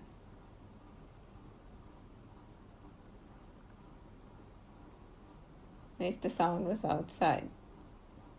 So ultimately the perception of sound occurs only when there is a vibration occurring within. If the vibration doesn't occur within, the telepathization with the outside vibration doesn't occur, and the sound actually doesn't occur. So there has to be a vibration occurring, telepathizing in that moment, and the interpretation of it has to occur that it is not only just a sound, it's never taken as just a sound, that it was, somebody arguing next door, or some vehicle that had crashed outside on the road, or something like that had happened. But finally, the interpretation always comes from the mind, and that is what there is an unawareness about, the ignorance about. The deception is, the belief is that the sound is coming from outside. All these sounds are getting emanated by various activity, various types of motion, various types of mobility, and various things that are happening outside is being heard through the ears. And same thing with anything that is being eaten, for example, anything that is being drunk, for example. So one thinks that one is actually having orange juice, that the orange juice exists outside, and then one is having the orange juice, and then so it is what is happening is what is actually coming into contact with the tongue. If it is something like orange juice, then it is just the liquid nature of the juice. So something is touching the tongue in a liquid form, but what happens? The mind interprets it to be orange juice, interprets it to be sweet, isn't it? Who gave the notion that it was orange juice? Who gave the interpretation that it was sweet? And if it was in the fridge and taken out, then somebody will give the mind will give the impression, the perception arises that it is cold. So whilst the skin sensor can detect or can sense the coldness and the heat and the solidity, still if an interpretation of it is given as cold, hot, or solidity, liquidity, the interpretation actually comes from the mind, isn't it? Again, you have to keep going back to doing the comparison with the baby in the cot. The pure truth is to be understood in the form of getting a basic understanding, or a sound understanding rather, of the three types of wisdom, which is the wisdom of seeing past minds, which then gives the ability to understand and discern the thought occurring in this moment, and that by the true understanding and realization of the truth behind the thought occurring in this moment will give rise to the fading of defilements, because the truth behind the thought occurring in this moment, the existence and the wrong self-view, is then fully understood. So the three types of wisdom that is then realized will give rise to the vibration gradually becoming non-vibration, or ceasing to be, which is what is called non-vibration. So understanding the way the mind works and how these sense faculties work is the core to the teachings of the true Dhamma, because all that it shows, right from the point of vibration to the point where the manifestations then arise, and that gives rise to a thought, which is chair, table, mother, father, and the world outside, is understood that it is something that is being strung together, something that is being pieced together, constructed by the mind consciousness, and that is the thing that manifests in the form of a thought. So the thought process, which we actually call the mind. So the mind, common mind, as not as per the common belief, is there is no static thing called the mind. If you think about it, it's just one thought after the other thought occurring, and that is the thing that is called the mind. But people think it's my mind and it's my thoughts. Everything is attributed to me here, isn't it? But if you try to say, for example, to somebody, say you take your favorite topic for the day or something that you really like and ask them to concentrate on it for 2 minutes, can they do it? No. We say, don't think about anything else. That's your favorite topic, right? That's your favorite person that you want to think about. Okay, that's it. Okay, so then think about her, or think about him, or think about that matter for the next 1 minute. Nothing else. No distractions, no thinking about other things, just that topic. Now, can that person do that? They wouldn't be able to do it. You can try it for yourself. Because invariably there would be some other thoughts coming in, distracting, and that the mind goes all over the place. Next moment you might be thinking, how long do I have to do this? Am I really concentrating on that topic? I don't know why I'm doing this. Not sure what are we having for dinner? Or isn't that friend going to call me in the next half an hour? Maybe I need to go out, or I have some I have some errand to run. All kinds of thoughts would be creeping in, even in that small time span of 1 minute. So can you actually say that those thoughts are your thoughts? If those thoughts are your thoughts, surely they should be within your control, isn't it? But again, going back to the time when the child was during the nursery days, whatever that was being taught at that point is then unknowingly, unerringly, through ignorance, taken to be real. And that is the way the world is formed. So gradually this child's world expands over time, expands over the years, and everything that the child believes to exist in this so-called world is then taken to be real. This existent feel of everything existing outside comes about, and with that the sense of an I or a self here experiencing it also comes about. So there's a duality that occurs out of this sensory experience where there is no duality. But to understand this, that it is a naturally occurring system, is not something within the normal human beings in this conventional world. It is not within any human beings realm of understanding, shall we say, because it is not something that is widely known. And because it is not widely known, because mankind is generally in ignorance by not understanding the true nature, the true mechanism of these sense faculties. And for that very reason, by believing this external world to be true, what do? What happens? These objects that are known, that are associated through sound and perception, are taken to be real. So then we have an attachment, isn't it? We have attachments to our parents, we have attachment to our mother, to our siblings, to the home we live in, because the more the vibrations, the more the association with the same stimuli over and over again, the perceptions and the vibrations and the attachment to that object, the attachment to that person becomes more and more.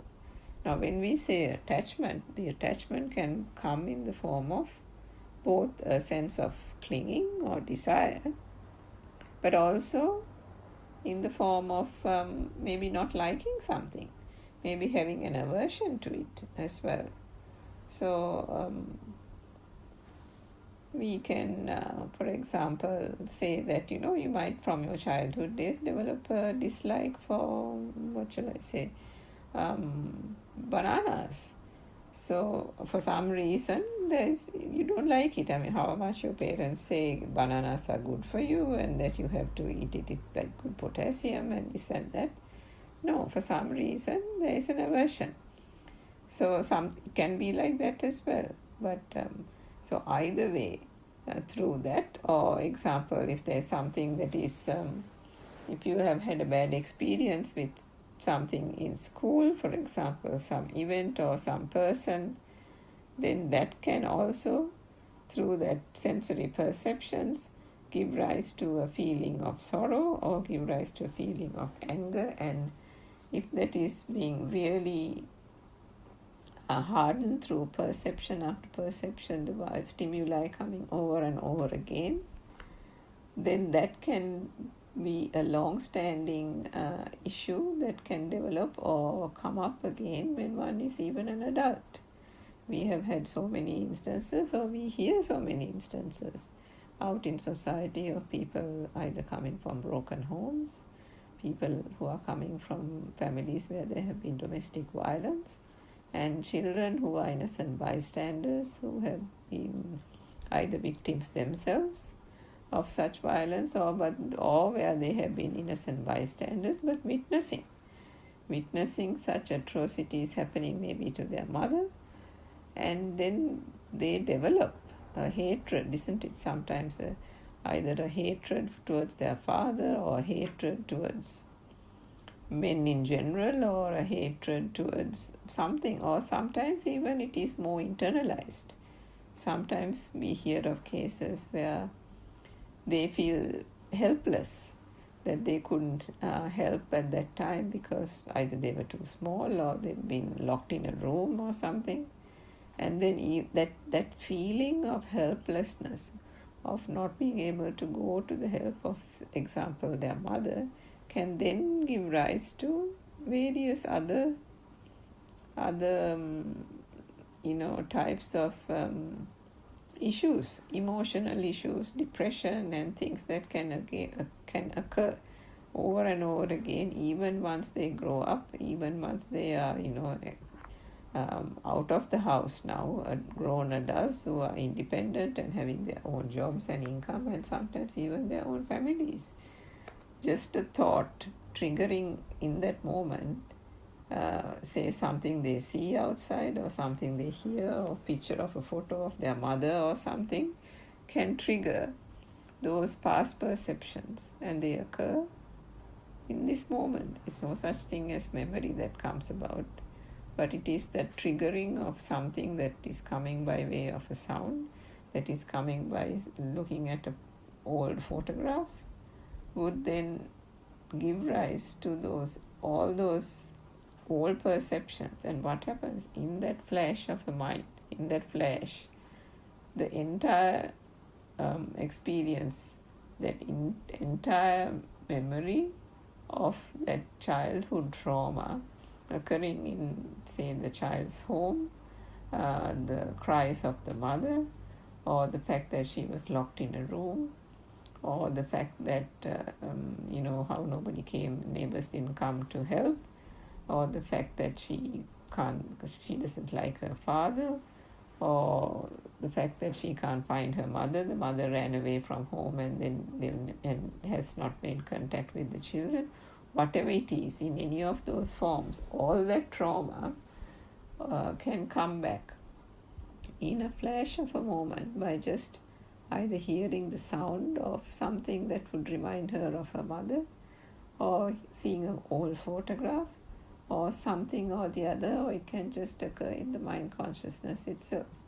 Because ultimately all these are occurring through vibrations, and whilst something can trigger through the various sense of faculties, some sensors can give rise to a perception which will then trigger all those experiences, and all those experiences are not necessarily then coming only from the sound, is it? It is coming from the picture of the mother will get will come up in the mind. The sound of the mother will come up in the mind.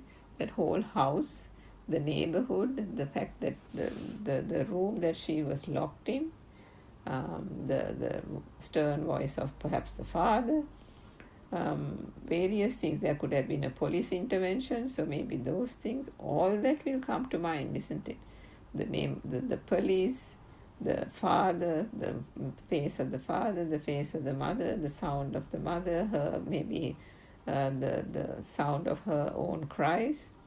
So that is sound, that is light, that is all this. If you think about the basic perceptions that arose in that moment, it is all coming from all these various sense of faculties, isn't it? Is it coming from anything else? No. Everything that is now giving rise by way of thought is arising out of perceptions coming from those sense of faculties, which is why in the outset we said that what the mind consciousness does and gives rise to us by way of this external world, this outside world, is only thoughts. It's just perceptions that are being interpreted by the mind consciousness and taken to be names and labels of objects and things which are projected outside.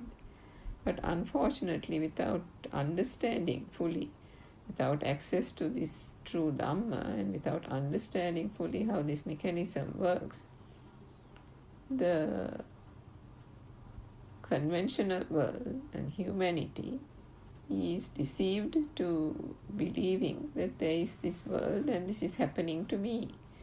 Everything that is happening as an experience, and that experience is attributed to a wrong self or ego or I here. There is always a feeling with that existent field that is emanating out of things being taken to be real. There is an undercurrent, a vibration that occurs right at the beginning, and with that vibration, which has a power of its own, only these sensations get manifested, these sensations get created.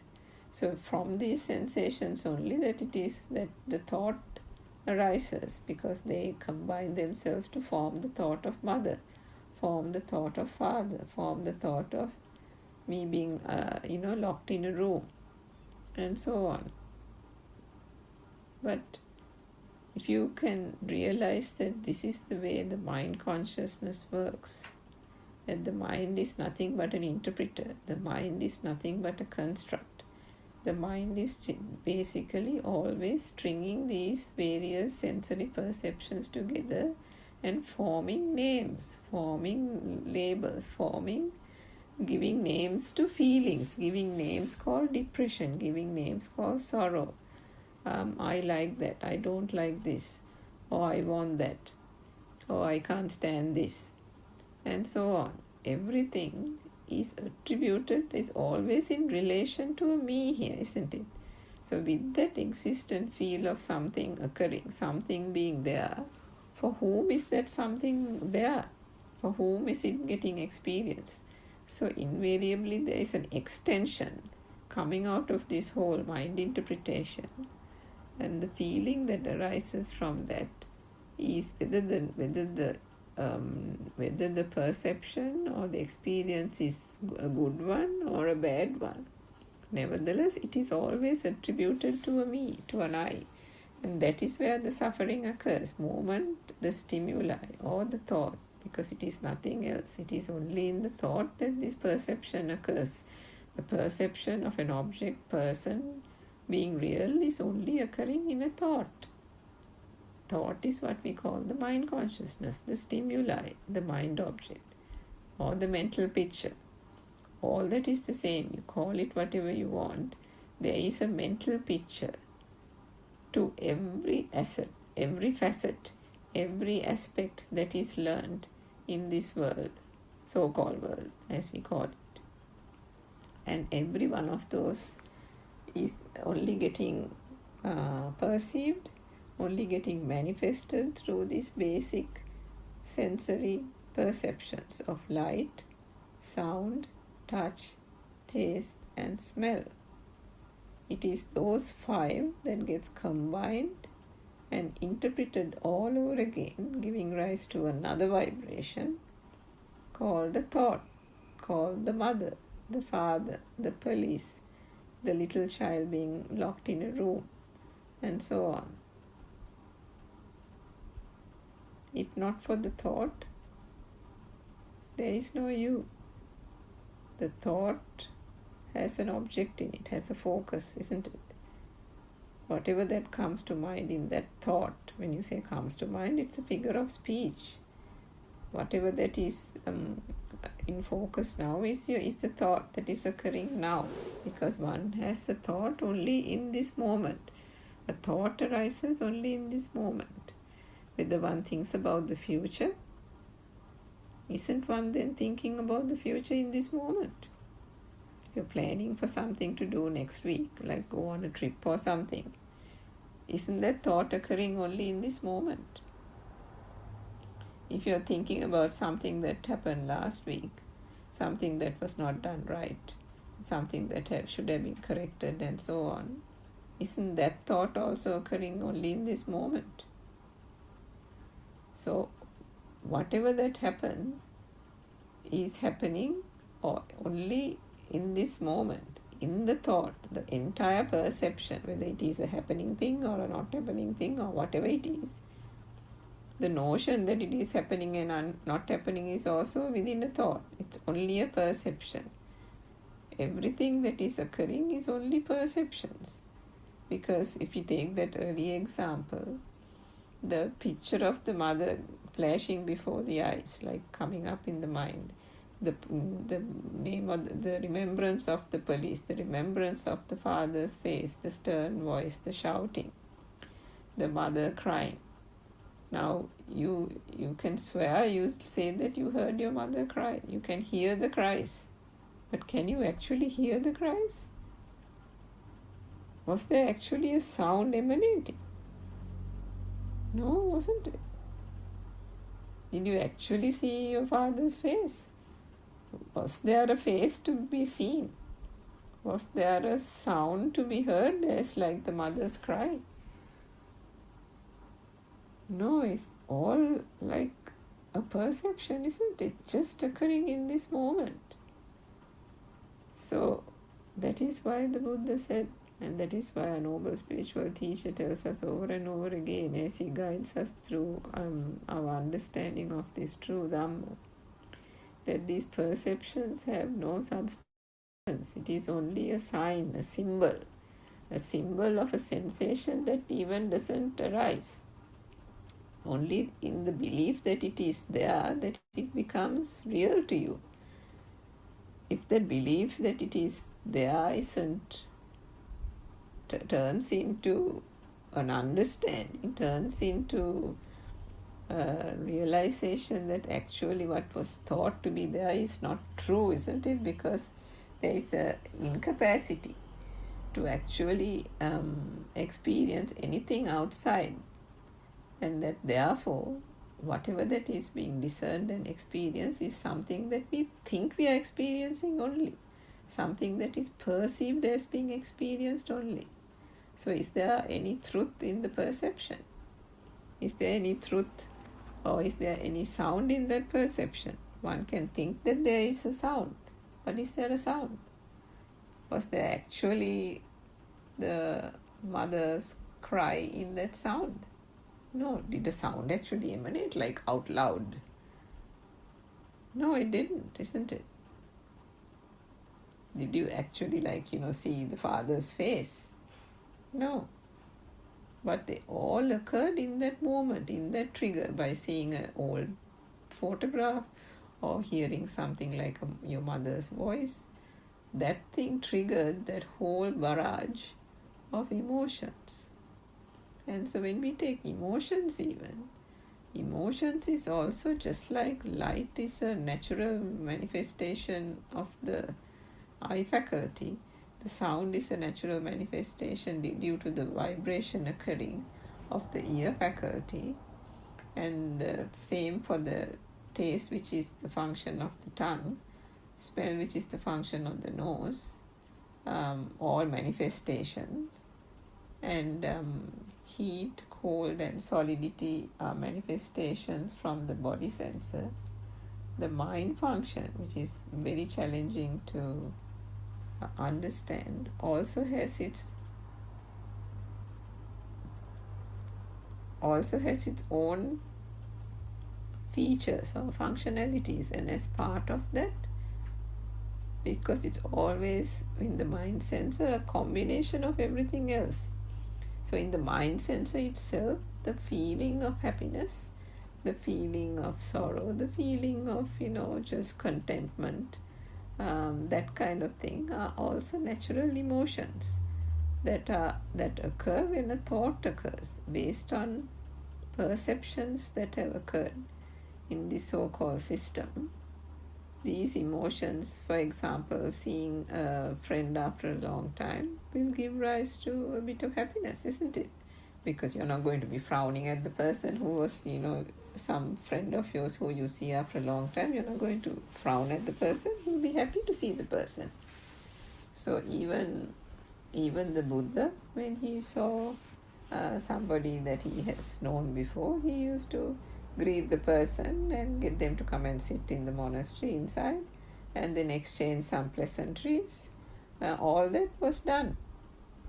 So does that mean that because he's attained Buddhahood, or he has become the non-vibration, that everything has kind of gone out of the mind, and that there is no recognition that this person is someone known to me, and that this person is someone I have associated in the past? Has the Buddha forgotten the person's name? No, nothing like that actually happens. So the difference in understanding the true Dhamma is that we fundamentally understand that this whole thing is a system.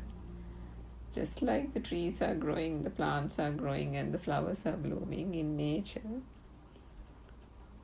and the tree grows, takes its nutrients from the roots. So water comes, water gets drawn from the roots, and so on. So too does the human body and the bodies of other creatures. Everything is like that. There is a natural system at work. There is no separation from nature as a different entity. that is that the concept of we being different to others, we being different to the outside world, is all something again that has been conceived out of ignorance. But ultimately, when you when you realize the Dhamma of cause and effect, one knows that everything occurs from this vibration, from the speed of vibration. If the speed of vibration wasn't there, there will be manifestations in the sense faculties. And if there were no manifestations of light, touch, taste and sound and so on, then the next interpretation, the next construction by the mind will also not occur. And if that doesn't occur, the feeling of that world consisting of various objects and persons will also not occur. And if that doesn't occur, the feeling of existence will not occur. And if the feeling of existence is not there, the feeling of being alive, of a person, self being here, experience in the world also will not occur.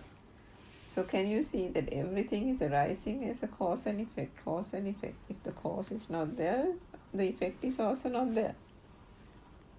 If the cause is there, then there is an effect. But the cause is the light, touch and taste and so on. The effect is mother.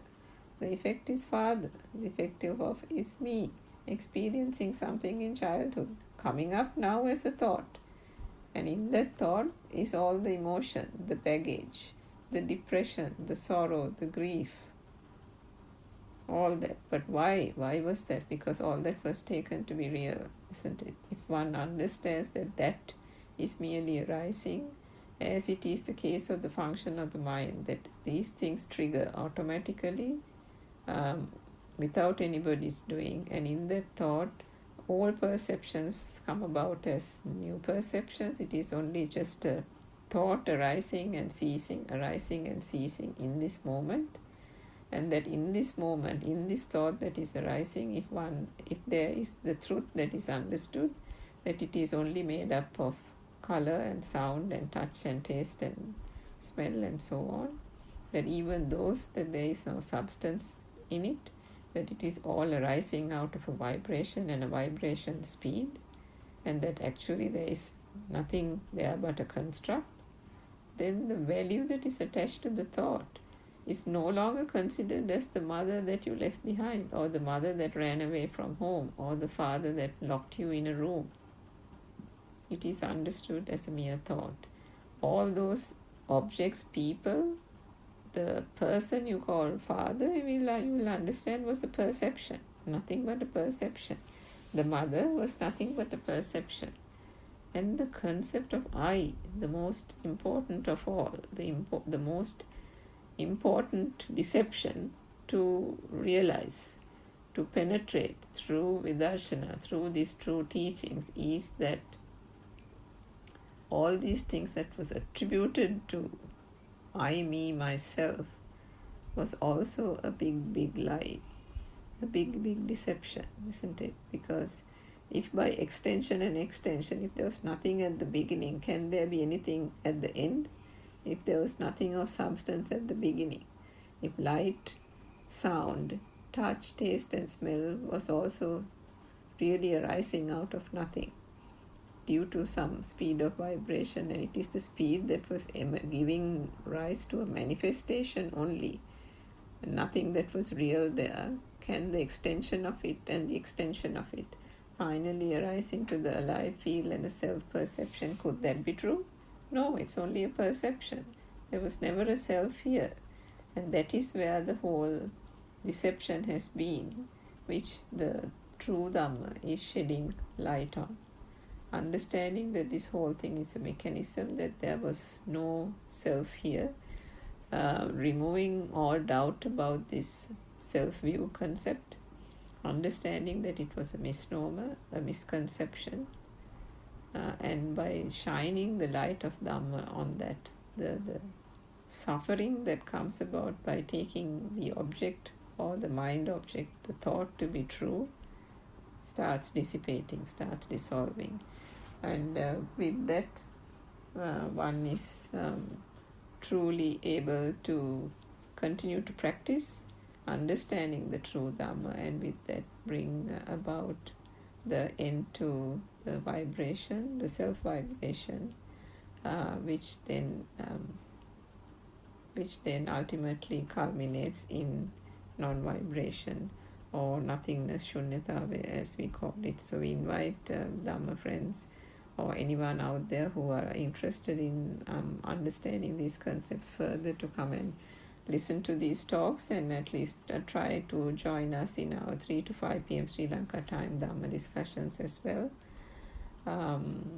and try to unravel this Dhamma, because it is the key to end this suffering and this existence of samsaric cycle of birth and death, which is a thing that continues on and on as long as the self vibration is prominent, the self vibration exists, and the true tranquility and the true happiness is there. It just has to be realized, and that is what the true Dhamma is there for. And this channel is available to you 24 hours to be able to explore the Dhamma and to bring peace and calmness and tranquility to oneself. Therwan Saranai.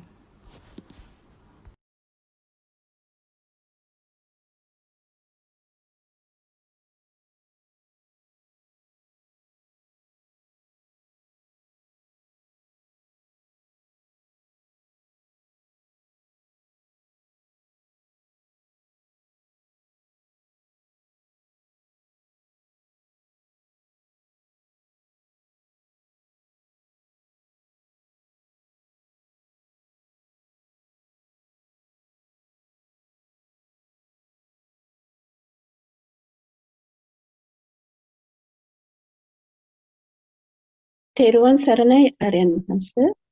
තෙරුවන් සරණයි everyone. Welcome to the new Buddothpado English Zoom sessions. These sessions will be held daily at 8:30 a.m. Sri Lankan time.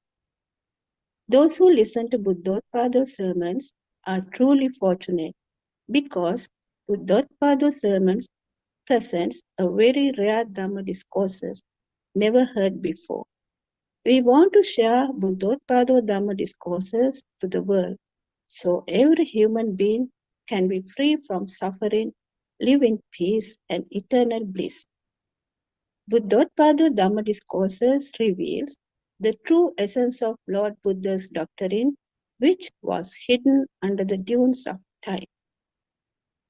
And it guides us to the practical path to Nibbana, which is Vidarshana meditation. Did you ever wonder what is life? Why are we born? Why do we die? And why do we suffer? Sometimes you are happy, but sometimes you are sad. What is this oscillating life? This is a never-ending circle. We do everything to be happy, isn't it? But even when we are happy, we feel that there is something missing in life.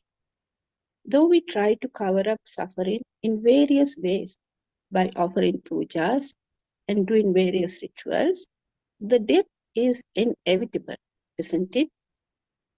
So, is there a way out of this suffering? Yes. And Lord Buddha in Dhammacakkappavattana Sutra revealed to the world how to end this suffering. It was the never heard before Dhamma, the dependent origination Dhamma, or Paticca Samuppada Dharma. There we can see how the thoughts are created and how we suffer because of a thought, and how to get rid of suffering. The clear path to Nibbana through Satya, Krutya, Krutajnana. This is the ultimate truth. This is the true Dhamma which Lord Buddha has revealed to the world. And this is what you can listen from Buddothpado sermons too. But to understand this true Dhamma, we need the guidance of our Kalyana Mitra, Buddothpado Aryan Mahansa. Buddothpado sermons will help you to find the correct path to Nibbana. This is a gradual process. While on the path, you will definitely feel the difference within you because your defilements starts to diminish. Lord Buddha said, those who worship me with flowers and lamps are not real worshippers, but those who follow and practice my teaching are the real worshippers. So today, we want to share Buddothpado sermons to the world so every human being can find solace, peace, and tranquility and be free from all suffering. Path to freedom from thoughts, path to freedom from suffering, path to seeing the truth. This is the way to total freedom. Now, our Buddothpado Dhamma friend will start the sessions. Teruan Saranai.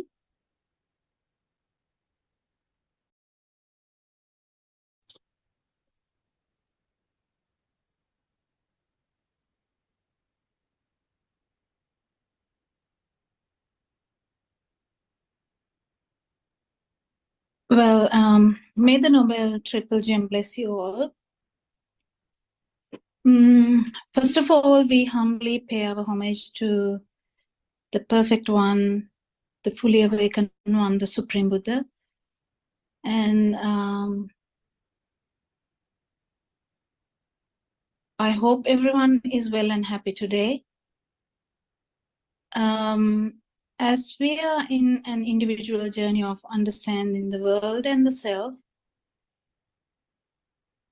we also feel like that we might have to, not we might, we have to share the whatever we gain in this path to others as well, so that we share the knowledge and the actual individual experiences we gain in this path. So today we are actually starting for the first time a new series of Buddothpado Dhamma discussions. It's not a discussion as such today. So I'm kind of going to give you an overview of everything as possible. So in that, I would say I take a humble effort to explain things, but if I do a mistake, I apologize. Because the angle we look into these things can be slightly different from the way someone else might not. It might. So it's actually, that is actually why we are trying to do this, because the Dhamma, the Lord Buddha has taught us a lot of things, and the way we look at it, there can be so many different angles that we are looking at it, but we are just humbly explaining something that we learn. And in this path, we have been guided by Aran Hanse as well.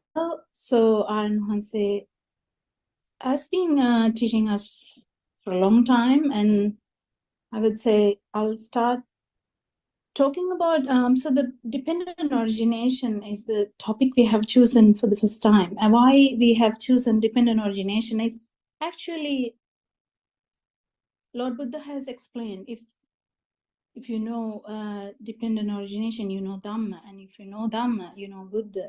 So we are actually trying to look into that from another perspective. So when we talk about dependent origination, it's actually a set of words, I would say. I'm not going to actually go deep into these words. Okay, if you want to know the words, it would be like ignorance, mental formation, consciousness, name and form, six senses, contact, feeling, craving, clinging, becoming, birth, old age, and death. Did you understand anything? Okay, sometimes may, but it's kind of um, like series of words. But Lord Buddha's who explained how the mind works actually understood dependent origination the day that he attained the Buddha, Lord Buddhaship. So we will try to understand it, what it really means. So as we are living in this sensual world, so we are in Kamaloka, what is in English sensual world. So in sensual world, we are actually experiencing every day. We are experiencing something every day. So when we experience something as a child or as a baby, we experience something. Do you know what it is? Sometimes as a baby, if you can really go back into that from our like imagination, we can only imagine at that time because we have come so far away from that. We can't actually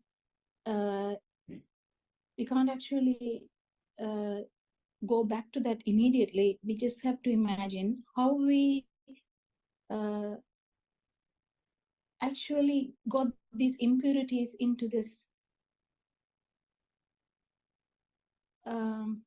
small mind. So it's like a white sheet, or as Lord Buddha explained, it's like a clean sheet or cloth, clean cloth. So it's a clean cloth which is getting dirty. And he actually understood that how this clean cloth is getting dirty. And the clean cloth is an example to the small baby's mind, which is so clear. Have you seen a baby smiling? How beautiful that is? Do you think he has anger in that? Any ill hatred? Anything like a jealousy? There's nothing. If there's any bodily harm, the baby will cry, but that's it. So how did this clean cloth became very dirty? Slowly it get dirty. It's not like a sudden thing which happens. But is this happening according to a plan? Not really. It's really a process which happens automatically. It's not someone actually making it dirty. Is the baby making it dirty? Not really. That clear mind, the clean mind is getting the clashes. So that's the dependent origination in a different nutshell. Like if you try to explain how this mind got into this problem of having all these defilements and impurities, and at the same time the Lord Buddha understood at the time of the attaining the nirvana, he understood there is a process. What is the process? There is a process of birth here. So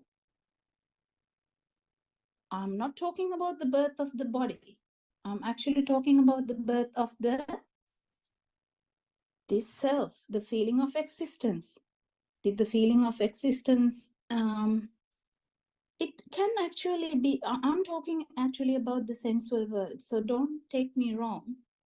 In a different words, the feeling of existence must be dealt differently. So I'm not talking about that at the moment. I'm talking about the sensual world where we are the humans.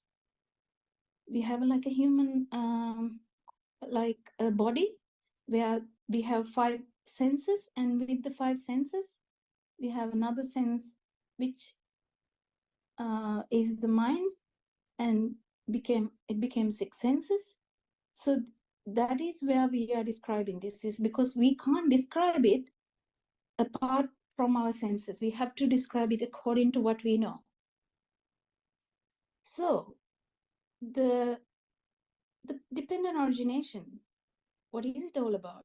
It's about how this mind got dirty slowly. So as I said, ignorance. Well, we have the ignorance, so we'll keep it aside because we are having the ignorance at the moment. And then how do we talk about this forming of mind, or forming of feeling of existence, or forming of this one thought? So when one thought is arising, the first thought in the mind, the impurity is already begun. It's already begun, because imagine the baby starts to hear the world. He doesn't know what he's hearing. He sees the world. He doesn't know what he's seeing. But slowly, in this process, this is not happening. The baby is not doing anything. It's just a process. From the eye, we see something, and automatically, if we keep naming it, the system make it together, because that's what it is doing. So if you call Amma or Ma, mother, always you see a shape and a form, and then if you're given the sound, it will be like the system itself picks it up as a like one thing. Then the eye is born. We call it eye is born. Lord Buddha explained it as that's the beginning of the birth. Why? Because 2 senses are now forming a one another mind, a one thought. It is actually not there. Do you get it? Do you think there's another sense other than this 5 senses? No, but this ability of humans, it's not only humans, it's all animals. So the humans, I'm only talking about humans because it's easy to talk about humans because that's what we know. So the 5 senses, they are giving various inputs, and then this system itself has the ability to correlate them or making them together and that is the actual birth where the mind is originated. So the feeling of existence, the Lord Buddha understood, okay, so there is the child or the baby with time understood, okay, the picture which is there, or the shape or the form is actually is related to this sound, Amma, and it becomes together. Is it somewhere? Is it actually available? No, it's actually in the mind that it's forming this new form. It is actually a sankata, or it is a new creation. Do you really feel it, what I'm trying to say? Did you see that how the Amma or the mother is formed in the mind? It's a mind creation. It's a beautiful creation, actually. It's the wonderful creation of the beings, that they're able to do this. But what is ignorance here? Ignorance is not knowing that it is happening, or not knowing that it's actually a creation. So mental formations. Okay, and there's another part to this. That this is the best part of it. When you come to mental formations, if you actually go into this formation of this illusory world, you will never be able to actually get this shape and form to the sound and make a new illusory Amma or mother in the mind, because at the same time, this happens so fast. It's actually very scientific at the moment. Scientists are trying very hard to prove these things. What is the actually they think they think a lot of things, but this mind, they haven't developed a computer or a software which is fast like our mind. There can be other beings which have minds better than this one, but I'm talking about the humans. So the humans are trying to make another software which is faster than our mind, which has never happened, because they're always slower than the mind, because the mind is trying to develop something which is faster than the own mind. So this fast happening of these mental formations is the real reason why we feel that there is something. Okay, this goes very deep. If I keep talking, I don't know. So if you think that you saw a form and a shape, even that shape and the form is actually created because of that fast formation. It's so fast that you feel that it's static. It's there are beautiful beautiful examples, like imagine there is okay, I can give you an example like this. There is firework above the Sydney Bridge, 31st of December. If you have seen it in the TV, or in Sri Lanka, there is so many fireworks, or even Toran. So you know that it's a firework, don't you? We know that. So are we do we have ignorance there? No, we know that it's a firework. But aren't they beautiful? Then when they are beautifully making the fully like imagine a word. Don't you see that there's a word? But we know that it is illusion, don't we? We know that it's there only is some lights which are happening very fast, which appear as one thing.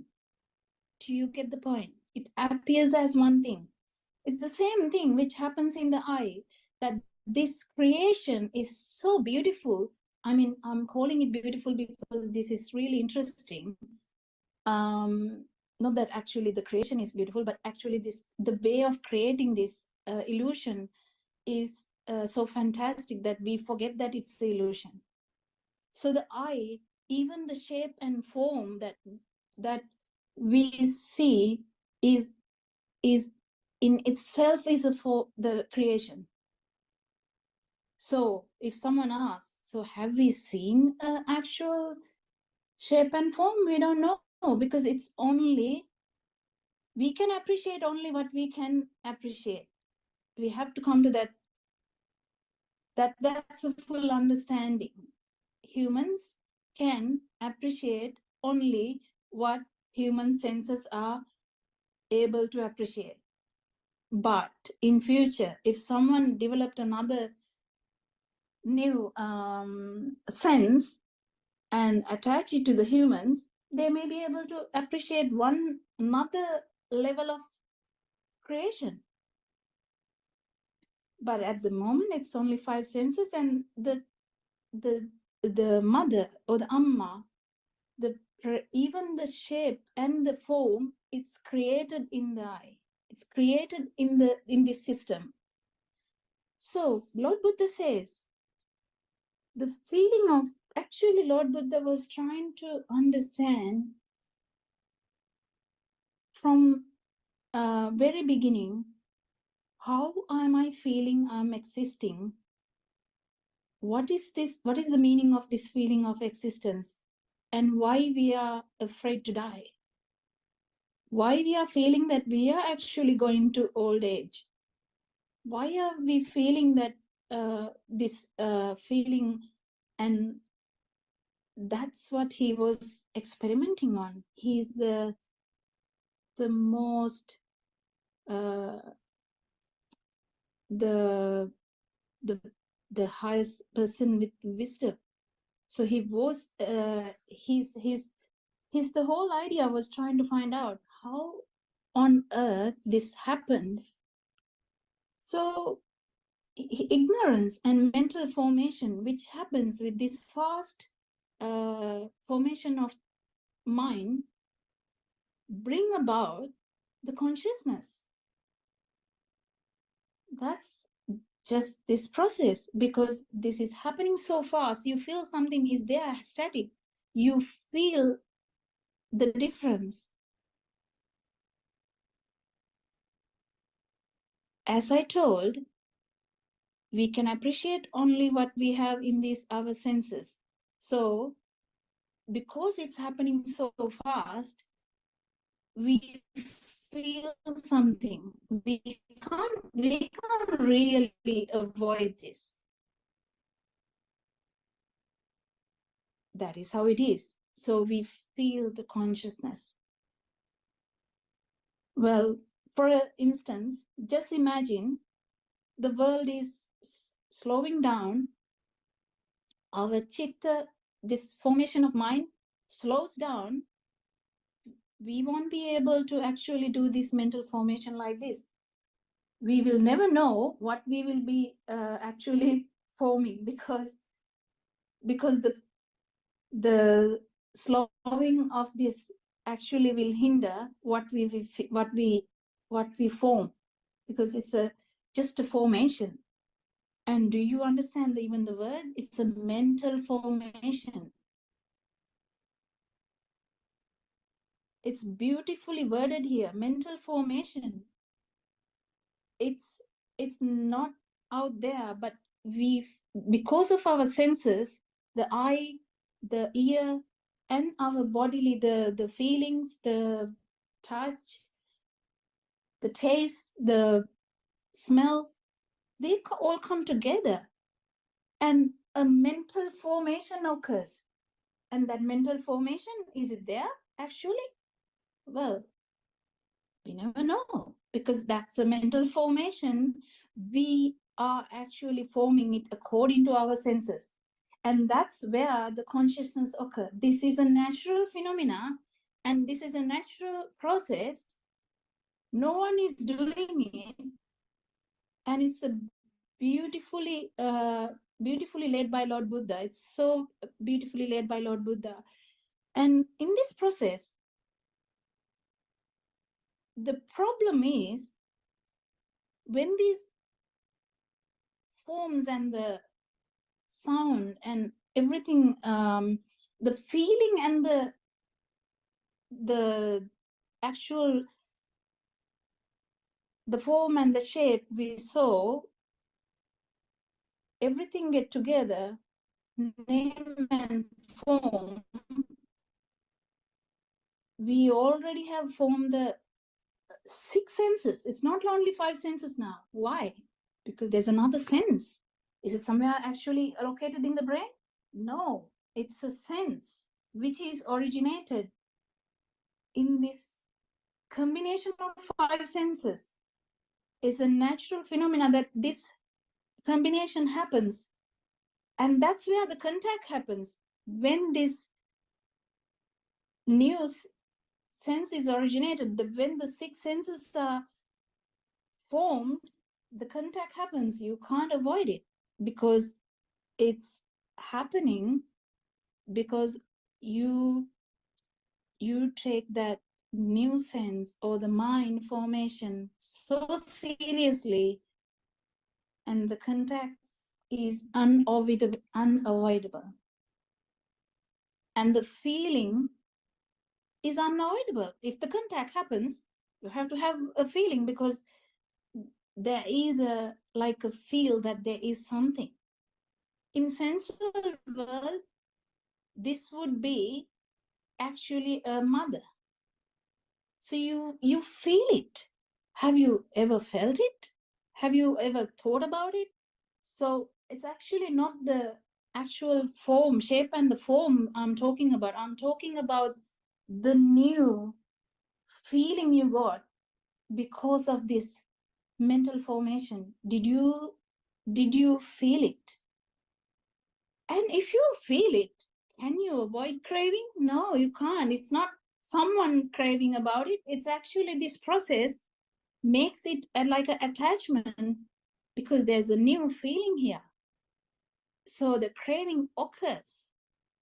Is someone craving? No, this is just a bond or an attachment or like a magnetic force. It is there, and you just get clingy. So it comes to the becoming. What is the becoming? There, the mother is actually there. You become. The mother is another becoming. So they actually exist. There's another thing happening behind that, because when the mother, you feel the mother is existing, this feeling of existence also is originated. My friends, it's very difficult to explain, but this feeling of existence is then and there originated with this becoming. That's called jati, or the birth. So, in a nutshell, I would like to say this, I'm actually talking about one thought that child was able to form. So someone might say, no, dependent origination is about the bigger picture, the human from birth to death. No, I'm talking about birth of one thought, how this mind actually originated. So slowly, this baby is learning. What do you mean by learning? Actually, learning means you are forming mental formations and making them together to form several entities. So what are they? Mother, father, brother, sister, grandfather, grandmother, what else? My house. So the baby is learning. what is it? What does it do to that system? Is there a baby learning it? No, the system is actually getting updated all the time from this each and every thought. And what is the underlying process ongoing is this Pono Bhavikas thing, this each and every bhava, or the becoming or birth back in the background, because you feel that there is existence of something, at the same time, this feeling of existence gives you the feeling of existence in yourself. Because apart from the shape and form, origination in that sense, there's a different like an energy forming because of this new mental formation. It feels like static, so it's a different energy now, so that human being, this little baby, this process ongoing in that body actually feels this existence, because there's a different energy now. What is the different energy? Okay, there's existence, a life feeling. It's different to the initial one. It's different to the clean plot that you had. This is actually happening slowly with the mind developing into, so you might tell the baby is learning, the child is learning. Now the child has become a young adult, the young adult is still learning. So what's happening?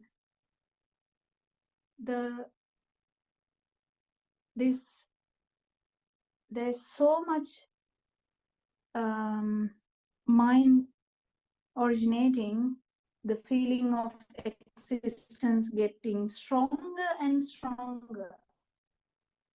So the 5-year-old feeling of existence is not that bad, because there's no much data there, no much becoming has happened. But when you are like 35, you have so much feeling that you have gained, that you are existing. That feeling of existence is very strong. So the dependent origination actually is how Lord Buddha tried to explain to us how this mind is getting polluted, or the impurities continue to happen. It continue to happen until this body and this system stops. Actually, does that mean that the system will stop? Not really. But anyway, the dependent origination, if you really understand the dependent origination, Lord Buddha says you understand Dhamma. What do you mean by that? So if you understand that feeling of existence is actually a process,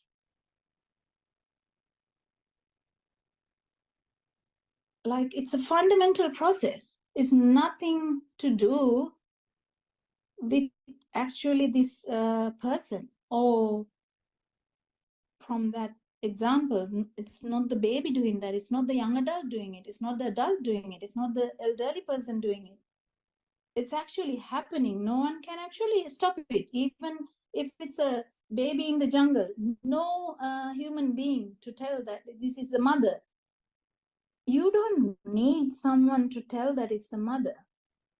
You will interpret in some way that the name part of it will happen in some way. That's how the animals get it.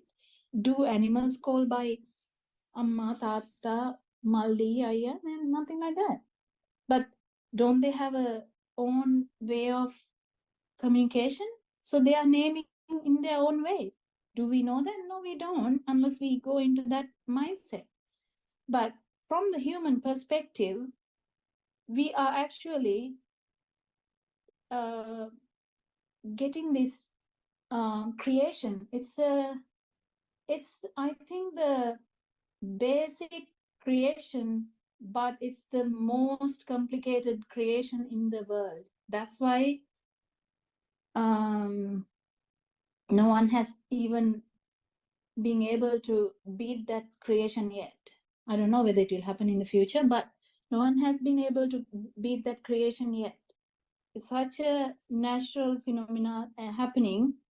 These mental formations, which is happening due to the fast formation of mind or each thought or chitta, in that words, this fast pace of things, we can't stop it. It will keep happening. Even for Lord Buddha, it will keep happening. But what did he get rid of? He got rid of the ignorance.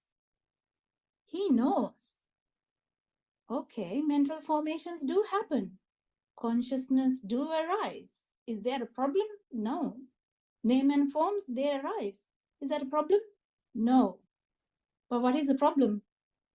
Problem is the feeling, we take it as real. We take it as we feel it. And that's where the problem is, because the feeling of existence is a formation, another formation. It's another thing that is sankata. The feeling of existence is sankata. It's formed. It's a creation. If we don't know that, we feel that we are feeling. That's the most problematic thing in here. This the creation of mind. That's what it did. It's a natural thing, but that's what it did.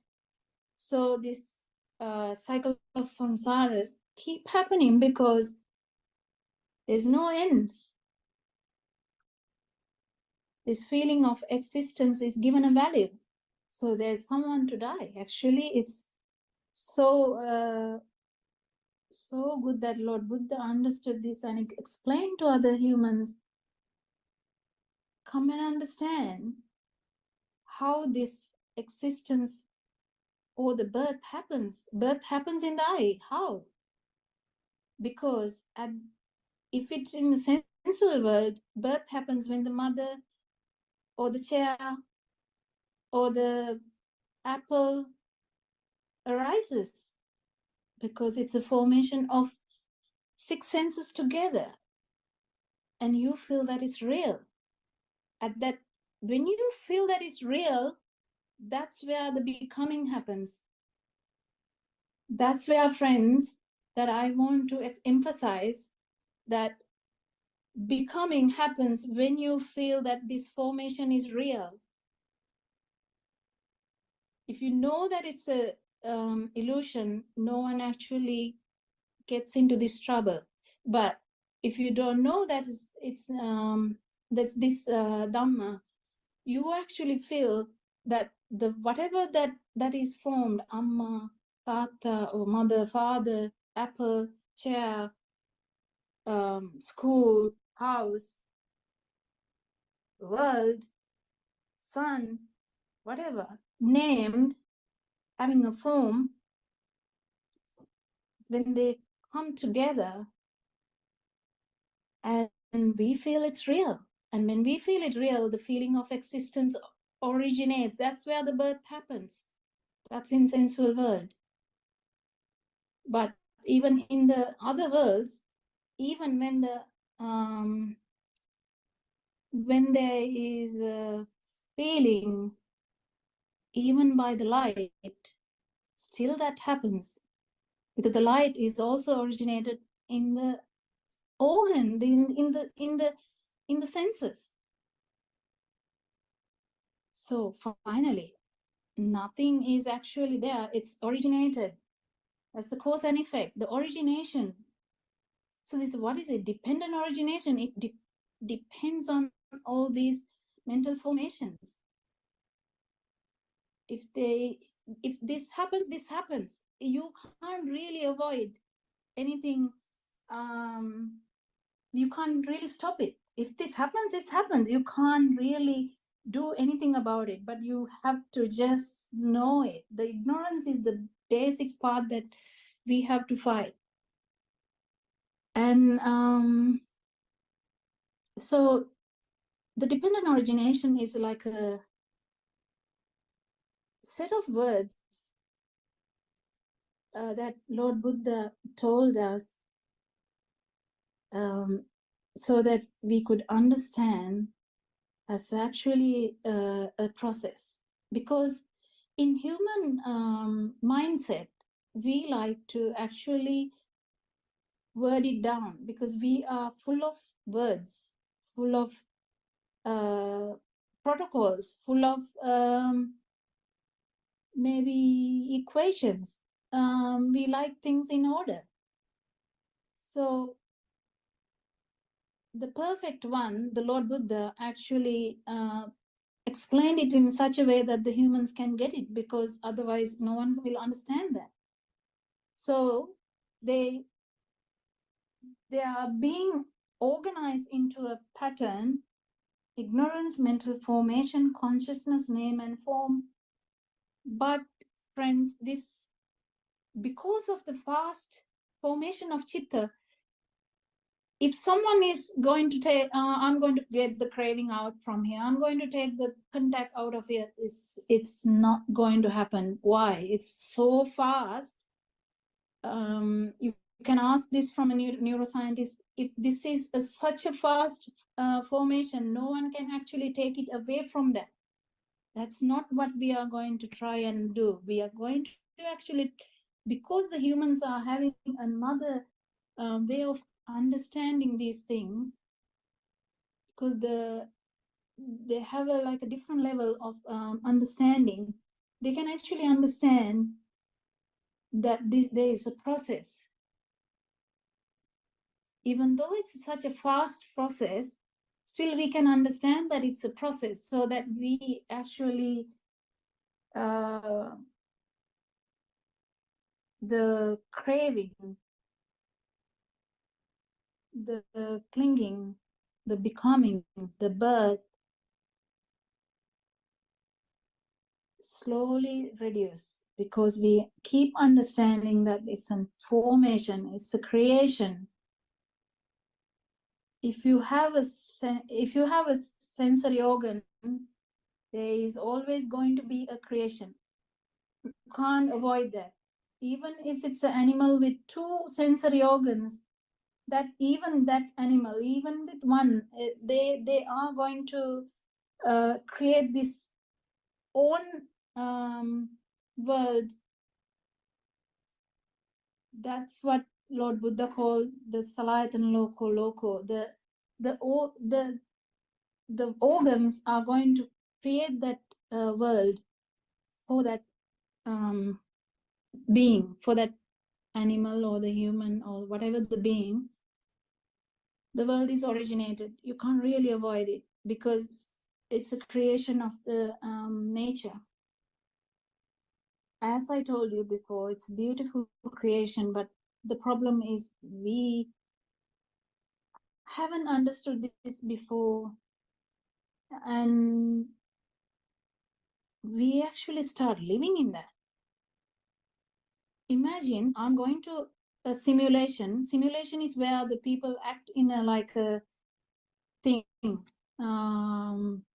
As example, I can simulate a patient having a heart attack and having a cardiac arrest, and we simulate how we are going to do the CPR, how one is going to do help with the like everything else, like in a atmosphere where this is happening. That's a simulation. But friends,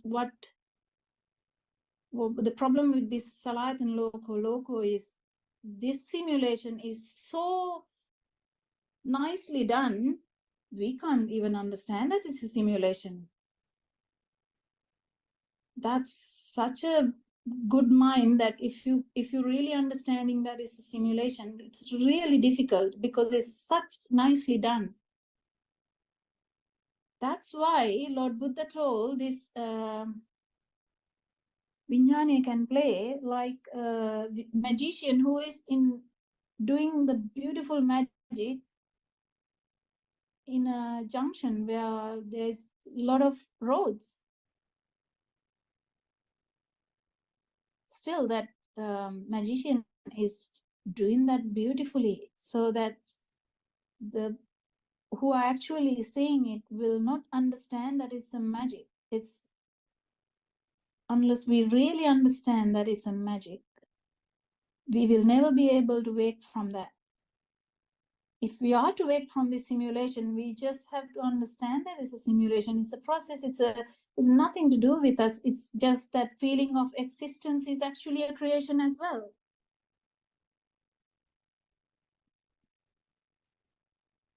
The most problematic part of it is this fast formation of mind.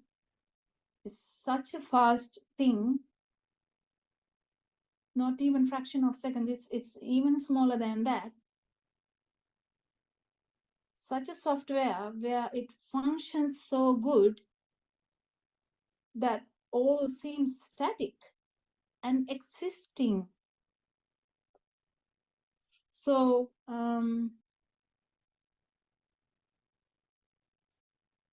I think I'm actually trying to give you like a overall view of this dependent origination. I'm not sure how successful I am, because it's kind of difficult, but I think I may have given some idea,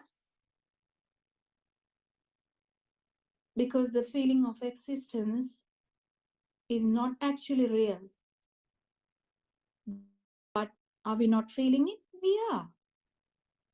That's not a problem, but we need to understand that Lord Buddha, after attaining this understanding this Dhamma, actually even succeeded in not feeling that. If you're not feeling that, there's no one to die. Does that mean the function is gone? No, because this is actually the new part which is originated because that there's a ignorance of not knowing that it's a formation, not knowing that it's a mental formation, not knowing that it's a formation of or creation of your senses, not knowing that the feeling is a creation, not knowing that actually craving is also a creation of feeling. So if one is happening, the other one is already happening. It's always dependent on the previous one. So if the ignorance is there, you can't really avoid being born each time with a thought. And each time you are trying to maintain the feeling of existence, because this Purna is like you actually get a liking for this feeling as well. That's the Bhavatanha. Like you feel that the feeling of existence is real, and you actually even like starting liking that. How come is that? How bad is that? Something is a creation and you start liking that. Where are we going to end? Nowhere. It will be a cycle of liking, cycle of never-ending cycle of liking, because it's something that the thing we like is actually a creation of the mind. Does that mean that outside is empty? No, not really, because how do I know what is there outside? Because these senses are not able to go beyond the senses. even if we put a new sense, like imagine the science get into that level that they attach a new sense, still it is limited to that sense, new sense as well. So it will be 7 senses, but what's the use? We are again getting bounded by this number of senses we have, and the world it is originating, creating. So the creation is, we need to understand that it's the creation. This is difficult. Sometimes for some, this will be like too much. Yes, don't listen to that if you feel that is too much. But there may be someone who actually would like to try and understand, what is this? Who I am? This is a question that is being asked multiple times again and again in the world. Who am I? But then answers are so widely different, people get really confused. Until you gain the nirvana, I think the confusion is there, because until you become the arahant, the ignorance is there. In some form, the ignorance is always there. And there's 3 worlds that we go through, sensual world, the rupa and the arupa. So ignorance is there in whatever the level.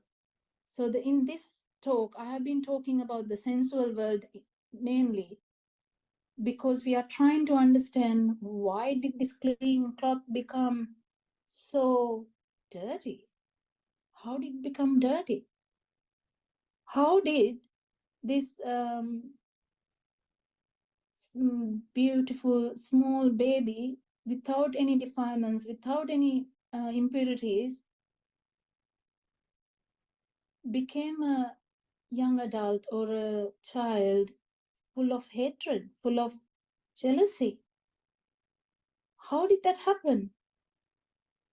If a human being in somewhere in this world is wondering about what is happening, then it's time for you to do a little bit of research about it.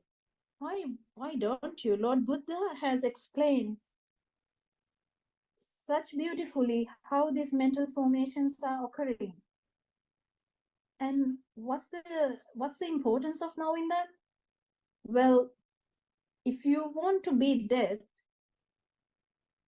well, you have to stop this feeling of existence happening, the birth. How do you stop the birth? You have to stop the becoming. How do you stop the becoming? You have to stop being clingy. How do you stop the being clingy? How you have to stop craving. So how do you stop craving if the feeling happens? So the every time you feel that something is happening to you, you can't really get rid of that, because you feel that it's happening to you. It's happening to me. You are feeling it. So if you feel you are feeling it, no way you can get rid of that problem, because you're going to become of that. If you feel that there is something out there, you feel you are existent too. You can't get rid of that feeling unless we go through this truth again and again and again, understand that's actually a mental creation. So I think I have tried enough today to try and explain this dependent origination. I know it's a bit too much sometimes and too much words, but I tried hard to explain it in simple terms. This fast formation of mental creations is the main factor that avoids us to understand this happening. And it will continue to happen, even though we understand that if the ignorance is gone, the mental formations will keep happening. It's not going to stop. But the problem that we are stopping here is the craving and the becoming. We stop that because then the jati stops and the feeling of existence is gone. We, the human beings, is not going to be a slave of your six senses. It's then becomes beyond six senses.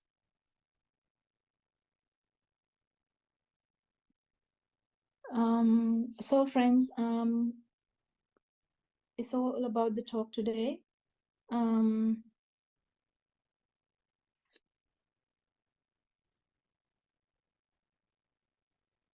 May Nobel Triple Gem bless you all. Thank you very much.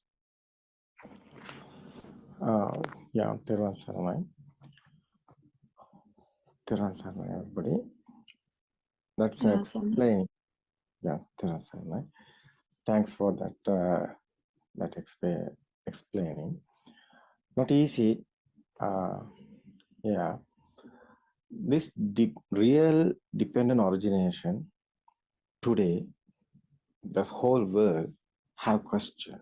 What is the real dependent origination? What's the patriarchal is happening? Everybody know how every Buddhas understood this. This one is the understand. Dependent origination. Someone understood this real dependent origination. So first time in this world, someone understood that's the Samma Sambuddha. So someone understood this Dhamma, he became a Buddha Shravaka. That's a Buddha's son, like that. Sutra is there. Someone understood this real dependent origination, Dhamma. So inside is happening the chain automatically. It's want to be real, it's a truth. Otherwise, it won't be the someone understood what to be the experience. It's a patriarchal experience, not a believing, not a thinking. It's what to be happening. It's the special. So, what is this Buddothpado Dhamma discourses? Today what happening? You know, 2500 years ago, the Buddha's time, thus Tathagata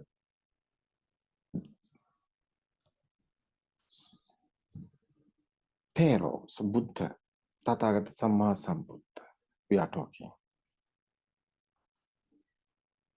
So, what happened after becoming today? You can realize whole world, Buddhist people doing the concentration meditation. But it's not Buddha's, never heard before them. What is Buddha explain the 5 teachers after became a Buddha? It's not a concentration meditation. There's a before came a Buddha. There's a Siddhartha Tapasa time.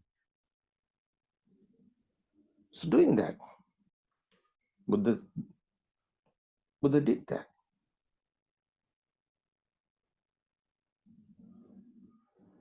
But not became a Buddha.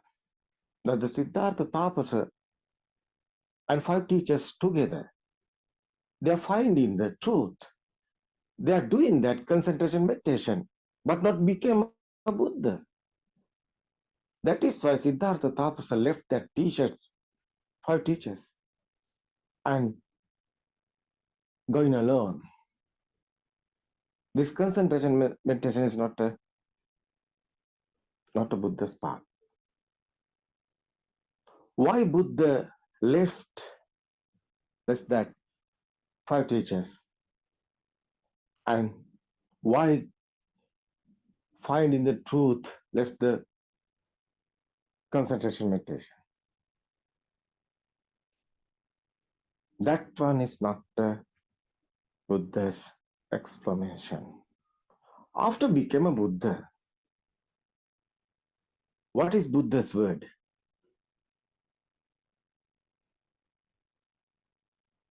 Buddha telling the 5 teachers is the first time after became a Buddha.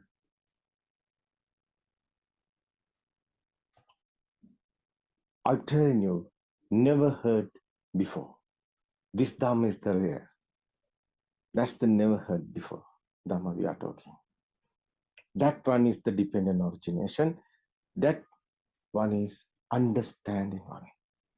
What is the understanding? Is the human mind. Human mind is a miracle. It's a simulation. It's not a real.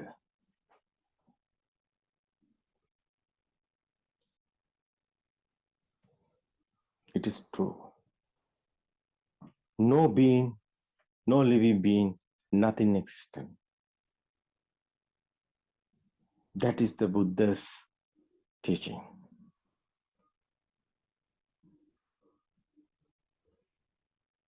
Humans are in illusion. Every living being is in illusion.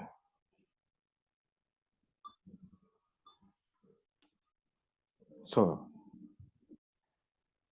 this difficult one is this real Buddha's explanation. Understand. It's very difficult, we know.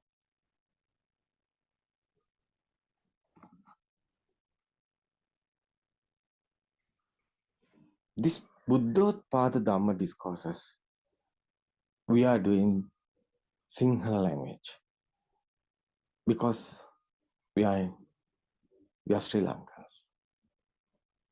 Our mother language is Sinhala. We can speak Sinhala very well. But we won't given you to this real message. This whole world using other languages, English. International language is English one. So we are discuss after everybody. Our here in Dhamma discourses like this, doctor. Many guys now today understand what is the real dependent origination. And they have experience, otherwise they know this one is the real. That is why we are unity. We are together doing this. This Dhamma is not. Dhamma is a nature. Dhamma is happening automatically. System is our mind creation.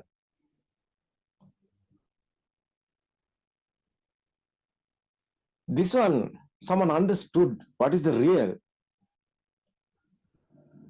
No one is here. No soul, non-soul. No living being. Otherwise, our mind is automatically creating this sensuality. This mind is creating these 6 senses.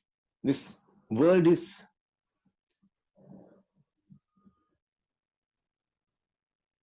creating like a miracle.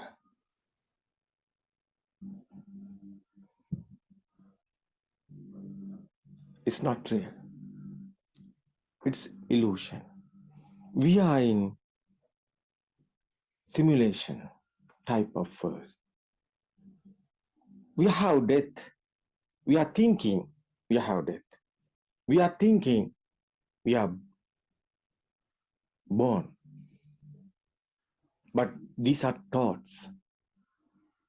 Every time these six senses creating that,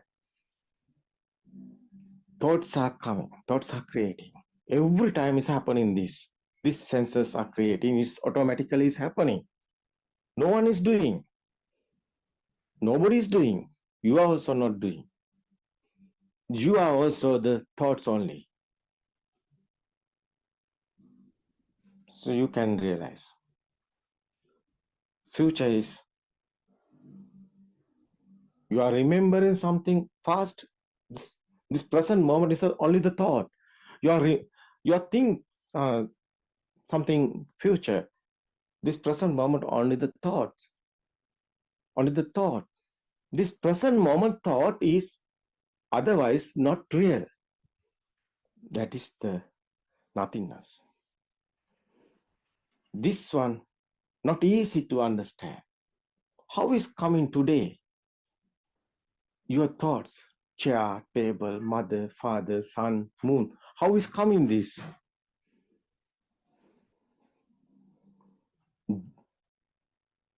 You are in childhood.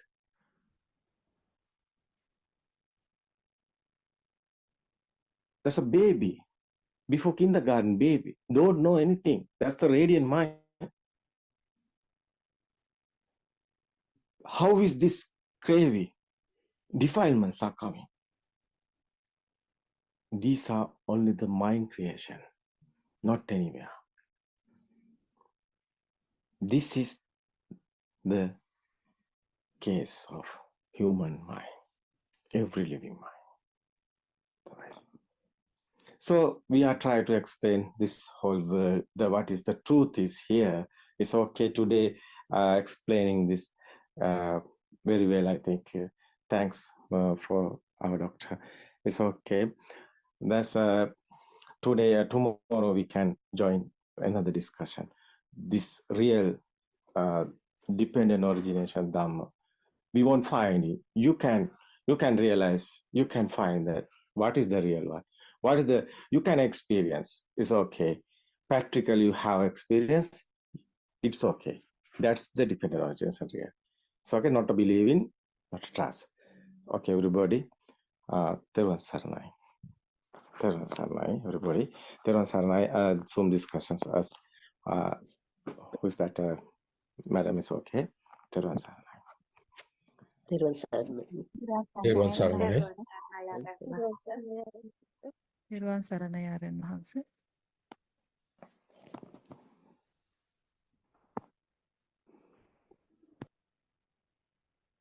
භාග්‍යතාව යනවනේ.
Therwan Saranai. First of all, would like to pay my respect spiritual guidance teacher, Buddothpada. We about this at 11:20,000. The Dhamma discussion. We are discuss about the Muhota. Muhota. The meaning of Muhota means being away. Our thoughts are called Namarupa, name and form. The Muhota or moment is covered or included by our thoughts. Normally, we always associate with our thoughts. We use thoughts in everything we do and in our speech. And Aramono is a stimulus that comes from one of our six senses. Our six senses are right: hearing, smell, taste, touch, and consciousness. When we accept a stimulus or an aramunu as a thing, it is called a sita or thought. A sita means a thought. At any moment, a stimulus, a thought comes to our mind, it immediately disappears. The thought you have when you see a brick wall will change when you see a book. The thought you have when you see a flower changes when you look at the ground. When you turn your head around to look behind you, a thought would arise and disappear before the next thought arises. Then that thought disappears immediately and another thought arises immediately. If we are able to see just one thought properly, it is as good as seeing all the thoughts that rise. Unfortunately, we are unable to see just one thought properly. At every moment, a thought, a siddha, rises in your mind. Even if we think of something that happened in the past, we think about it only at this present moment.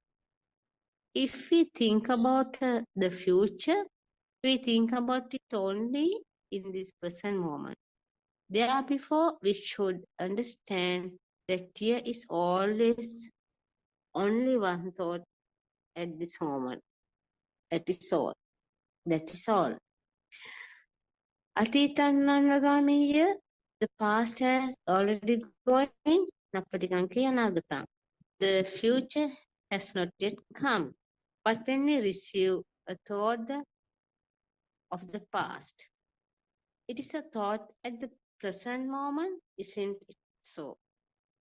There is nothing except the thought at this present moment. Now you know that except for a thought at this present moment, there is no other thought. Nothing else exists. What we are trying to see is the one thought that rises in this moment. Later, you would release that even a thought do not exist and that it is also a lie. Let us look at an example to understand what a thought is. Let us say that we see a brick wall in front of us. Then the sita or thought is of the brick wall. The stimulus is the brick wall. The chakku vinyanya or the seeing consciousness is actually a thought of a book. If the seeing is only thought, that does a book exist outside. The shape and name of a book was introduced to us, a thought to us when we were very small children. When we went to the Montessori, they taught us about colors like red, blue, and yellow. Then we learned that when the shape appears in front of us, we make this particular sound and we called a book. Did you listen saw the sermons explaining about the shapes and sounds. Now, do you understand that a book is thought that we have created from a life? Thought does not have a shape or a sound, and we believe that it exists outside. Before the aramu or the stimulus of a book that you received now actually a thought. It is a thought that we have created in our mind. The book does not excite outside, does it? Now you understand that we create in our thought. We believe that it excites outside. That is exactly our illusion. We are being tricked by a lie. A thought, we believe that the Hinyan thought that called it a book is there for us to see outside, that is exist outside. Then you think that comes from outside is a signal, it is a thought. The signal is thought is what we assume as a book. When we see the shape, we recognize it as a book. The shape is also only a thought. Nama Rupa means Chitta Rocha Mahabhutana. Chattarocha Mahabhutana. Padaya Rupang Rupang. This means that the four elements that formed a thing, a Rupa. Rupa means shape. Actually does not exist. The thing outside does not exist. And the four elements do not exist either. The four elements are the qualities of which were or cold, air, and solid. As a tremendous spark form at the side sense, make us believe that there a shape, a thing outside. The forming of a spark is known as the Rupa, Rupana. Rupana, Rupantiya, Abhiskantana. The Buddha said the spark creates an illusory image. Our fault is that whatever we see outside, we believe in truly exist outside. Therefore, coming back to your second question, therefore, Ajata means what I think from here, from side, from this side. You believe that what you think from here or inside exists outside. You have created an inside and outside. You have created a reality. You have created two ends, but truly these two sides just exist. The fact that we believe that there is a book outside is a lie, and there is nothing as a thought of a book either. That is lie as well. This accept of a book was formed due to a color and a sound. When you were small, you shown a shape and you were taught a sound by which to call this shape. The shape and sound together was called a book.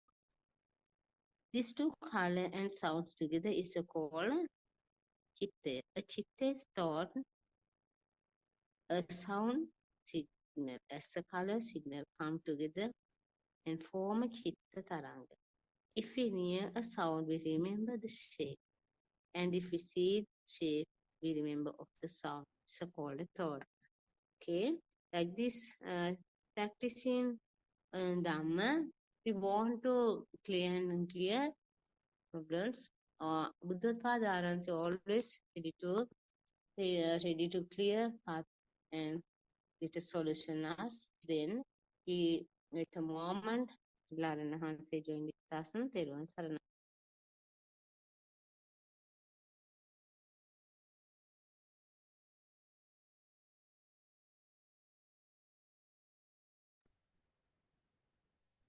Teruan Sarnai. With deep gratitude තෙරුවන් and සරණයි. තෙරුවන් සරණයි රණන් sir. තෙරුවන් සරණයි. Yesterday is Canada is the country is doing research more. Explain this.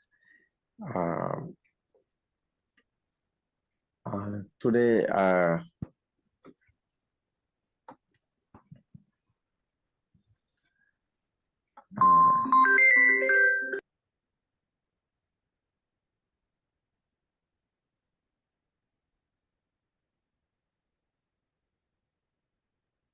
තෙරුවන් සරණයි ආර්යයන් වහන්ස.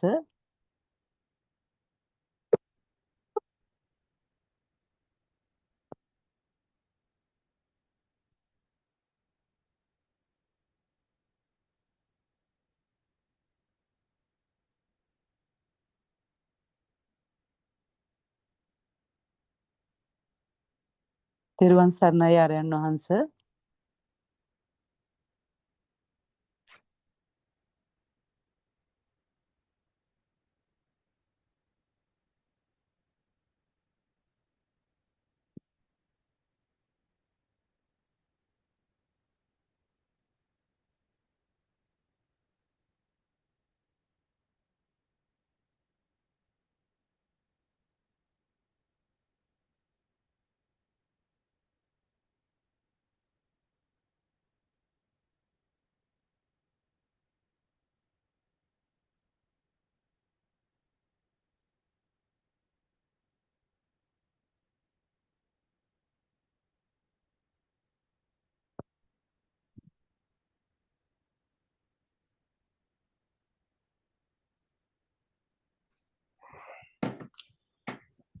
so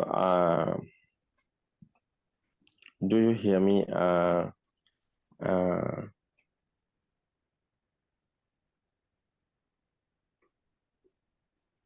We can hear you, Aryan Master. තෙරුවන් සරණයි. Yes, okay.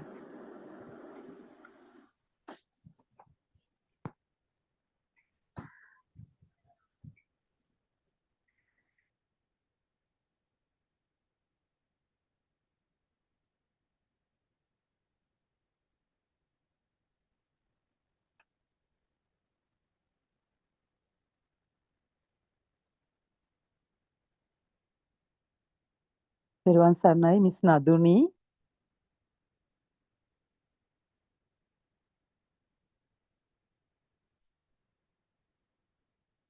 Hello. Oh, Yes.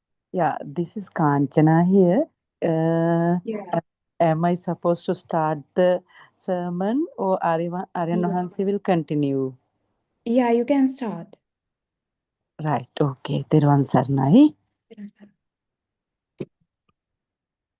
With deep gratitude and respect, I worship most venerable teacher, the most venerable Buddothpada Aryan Wahansa, who compassionately reveals the profound Dhamma in a way that awakens wisdom in the heart of many. Under the noble guidance and blessings of most venerable Buddothpada Aryan Wahansa, I humbly beginning today's Dhamma sermon.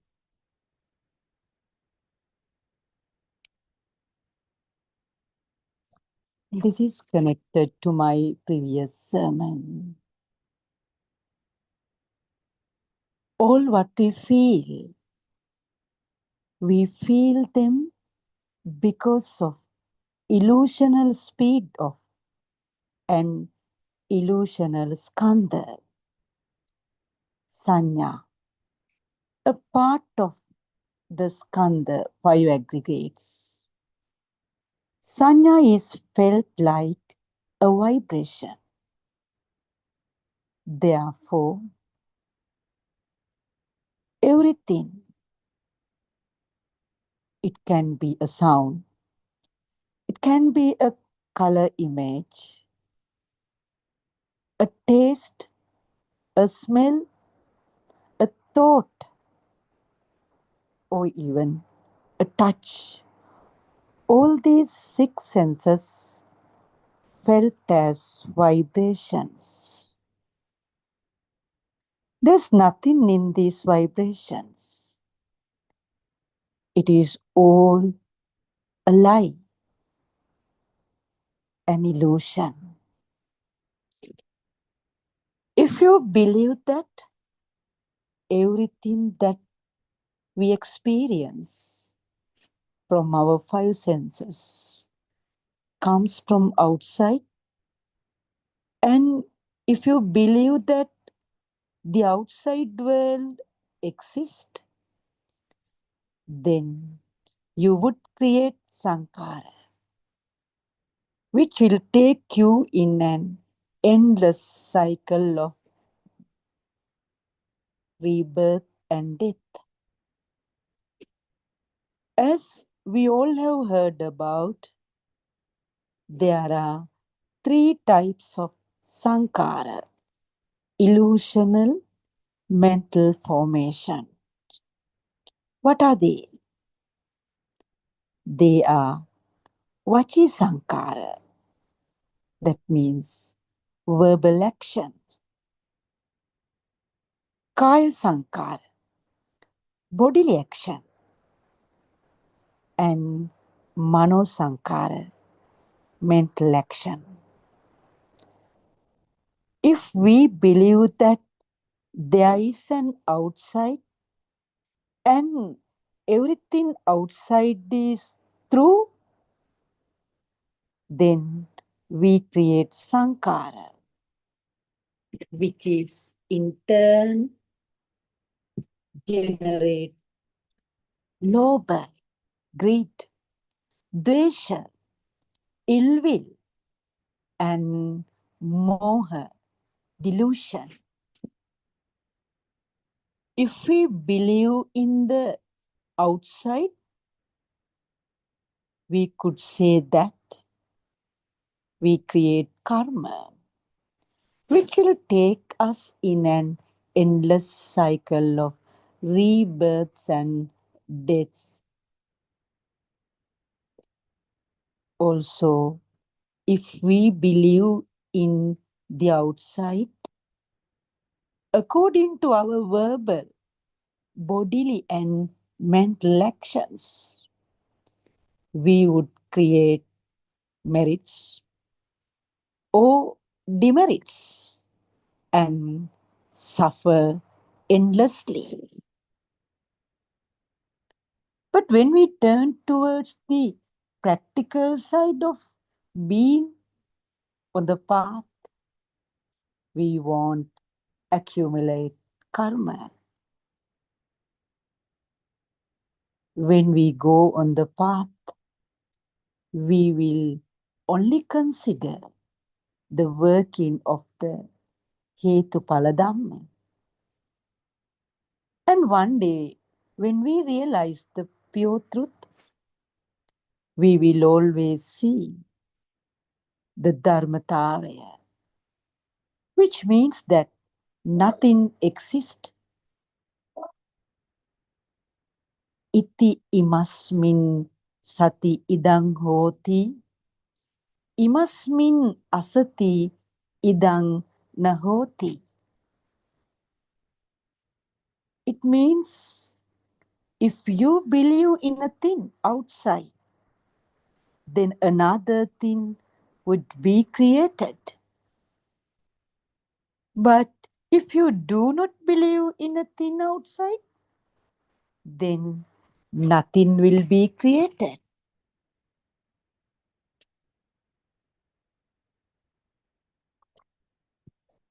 In other words, what is if there is light?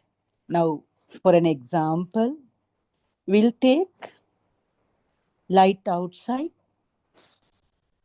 Can you see? But if there isn't any light, you cannot see. You cannot see anything without light. The same way, If you don't believe in the outside, if you know that it is an illusion, then there won't be any reason for a thought to be formed. Chakkung paticca rupecha uppajjati chakku vinyana. That means if your eye sense receives some light and an image, only a thought is created in the eye consciousness. The image does not contain anything. Therefore, the image is only a thought. I believe it's clear again. The discourse of the Mahanibbana Sutra and Salayatana Sutra teaches us how the mind consciousness is created. The eye consciousness does not recognize any object that falls upon it. The eye consciousness is similar to a camera. It only takes a photograph. The eye consciousness receives only a shape and a spark.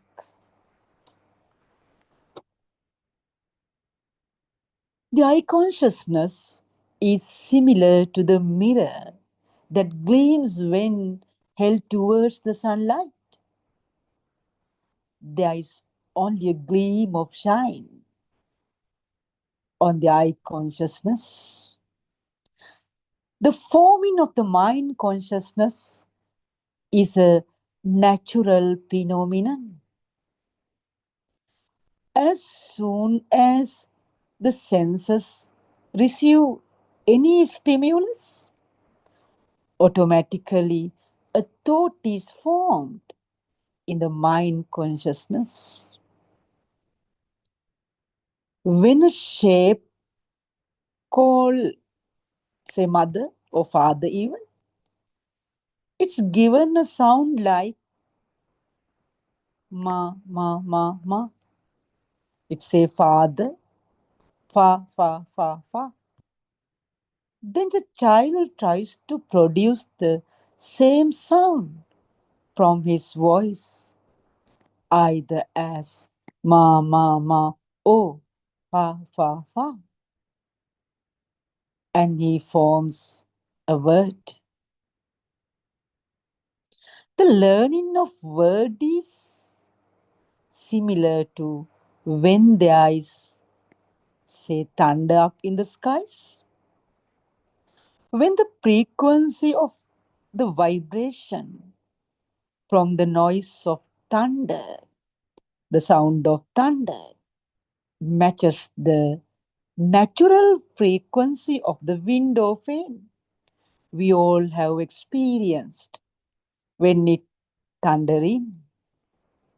What really happens? The window panes begin to vibrate to the sounds of the thunder. But nothing came from the sky, we know for sure, towards the window pane. Nothing came from the sky. Yes, it is crystal clear for us. We know for sure nothing came from the sky. In the same way, when an adult teaches a child to say mother, the child uses his voice to imitate. Because for the first time, child looks at the lips of the person and try to imitate the sound of the vibration he hears. And that is how he learns to form the sound or the words. Learning of words is also natural phenomenon. It happens automatically. The fact that we don't understand this natural phenomenon. What do you call that? That is avidya, or the ignorance of not knowing the Dhamma. Due to our ignorance, what do we create? We create sankhara in abundance and trains such as lobha, dvesha, moha, which takes us once again in unending cycle of suffering.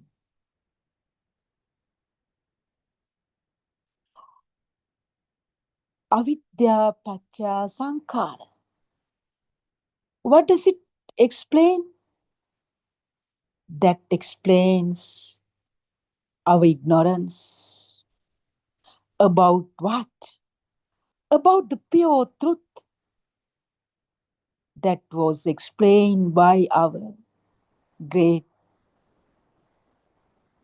leader, Lord Buddha.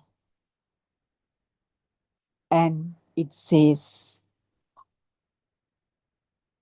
how the suffering comes. Ignorance about the pure truth. What does mean by that the outside does not exist? Bring about sankhara, or mental formations. This sankhara locks us up in a false view, tushtiya, and prevents us from seeing the illusion of our mind consciousness. With this illusion, there is a natural phenomenon that happens automatically.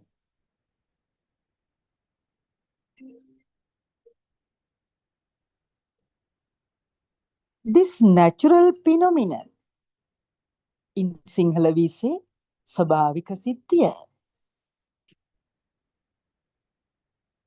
is that along with the shape and the sound, all other information about that image is automatically tied up to that image.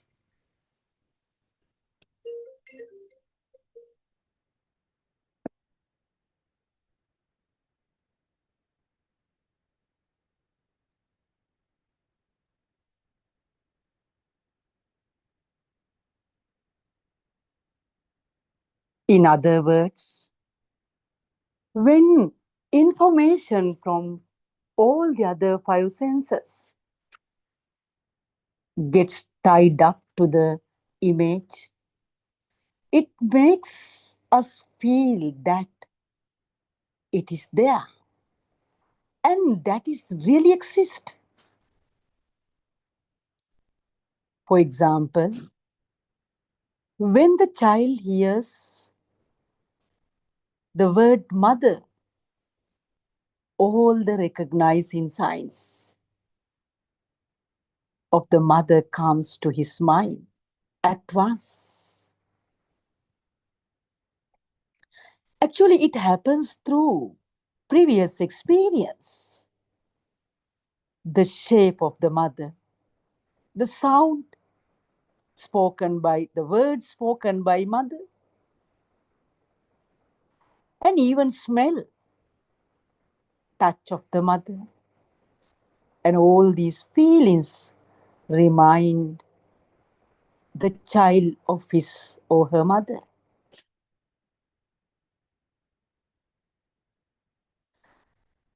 This is again we know as Sabhavika Sansiddhi. Nobody does anything to remind the child about the mother. It just happens automatically. The child needs not necessarily to see the shape of the mother to remind him or her about his or her mother. This illusion of a mother materializes. Yes, what it really happens is the illusion of mother materializes in the child's mind. Even if the child hears her voice, sees maybe a dress the mother wears, or even a smell, maybe a cream that she applies, or else a perfume she uses. It's all an illusion of the mind. Mother is an illusion of the mind. The belief that the inside and the outside exist is known as the Sakkaya Dushtya. What does Sak mean by? That means it exists. Kaya means altogether.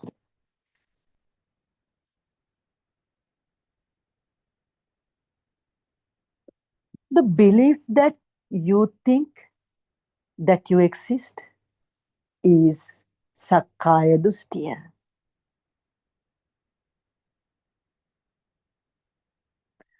For each and every stimulus, means aramuna, there are 5 other stimuli that come together to convince us that what we experience outside is true. And it's a real and that thing truly exists.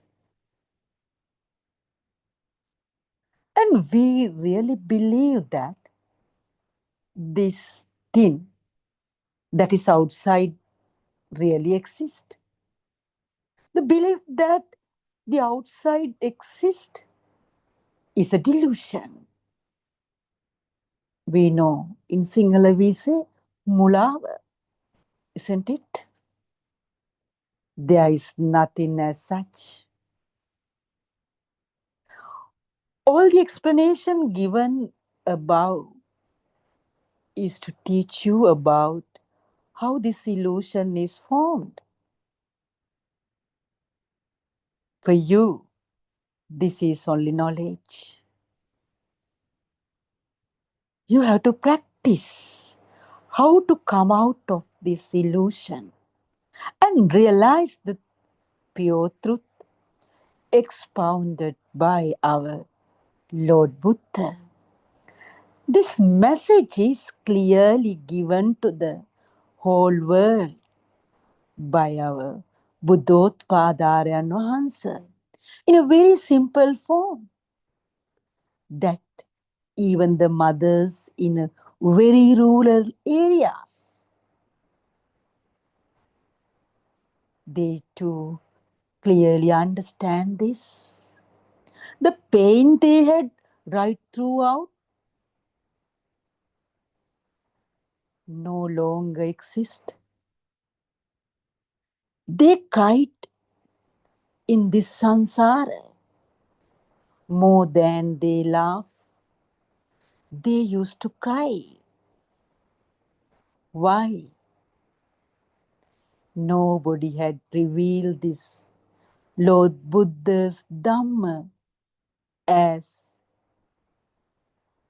it was expounded by him and as it was preached by him. But fortunately, we have met a Kalyana Mitran Vahansa At times we feel whether we are listening to Lord Buddha, the way he explains Dhamma, even a child with Prabhashwara Chitta can easily understand. The tears most of the people shed due to their ignorance, it cease no longer exist. They themselves feel how fortunate they are.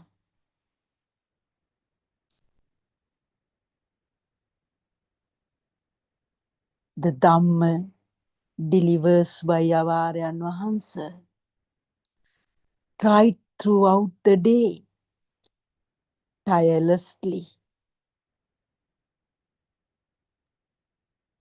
Because of the sympathy he has towards the nation, he knows very well how our people suffer.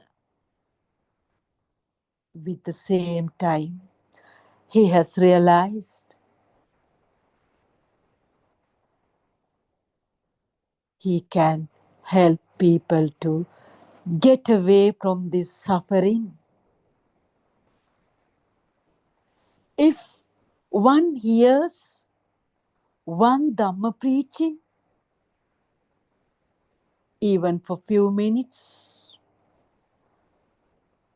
he or she will understand the difference. He or she knows for sure this is the exact Dhamma expounded by Lord Buddha. That is why people, not only in Sri Lanka, worldwide, gather little by little to hear this Dhamma, which they were searching for a long time. Most of us went behind a mirage, thinking that we would be able to attain Nibbana. But unless otherwise we met our Kalyana Mitran Vahansa, we wouldn't have even heard or not understood this Supreme Dhamma. Now we know for sure. We all are in the path. It can be a mother in the village. It can be an intellectual person. No demarcation lines can be drawn. Everybody understands. Everybody understands this Dhamma. They shed tears of happiness. When we speak to the mothers in the villages, rural areas, they at times say that they worship to the directions where they think Aryan Vahansa stays. Their happiness cannot be measured in terms of their words. Their happiness cannot be expressed by few words. Their tears show us evidence. They demonstrate their heartfelt happiness. That happiness is injected to their blood because They can understand the real Dhamma now. They know no longer they get stranded in this samsara. One who comes to this path will not reverse at all. This Dhamma is Sandittika Dhamma. When one hears and understands this Dhamma, he or she attempts to deliver it to another person. The sad thoughts, due to the heap of thoughts, comes one after the other. No longer they have. They know these thoughts are just useless. They are awakened to the moment. When they are awakened to the moment, neither past thoughts or future thoughts will generate. They live happily. They live peacefully. That is why they try to distribute what they have understood. They try to make the other people happy. That happiness generates in their mind. They try to pass to the others.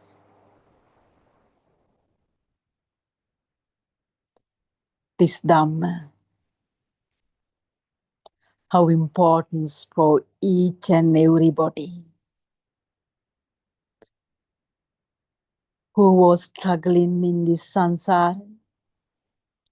No more struggle.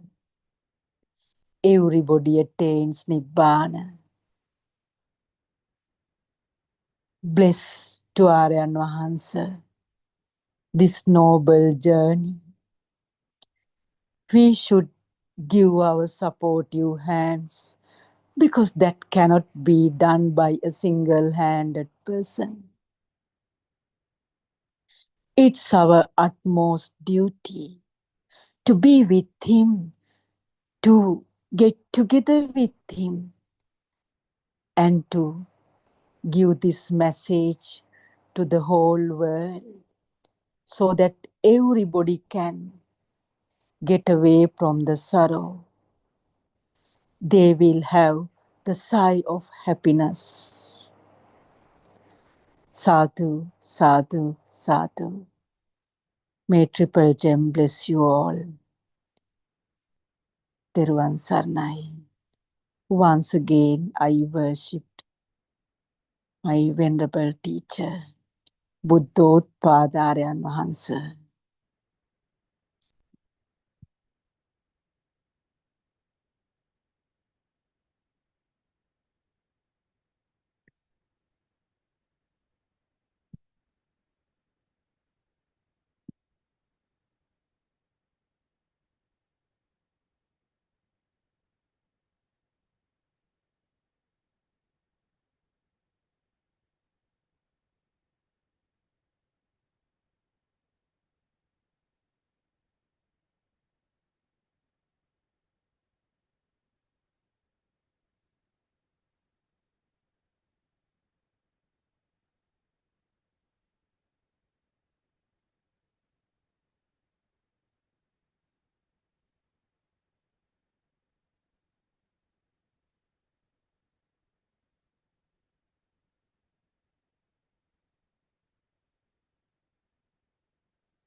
May the Nobel Triple Gem bless you all.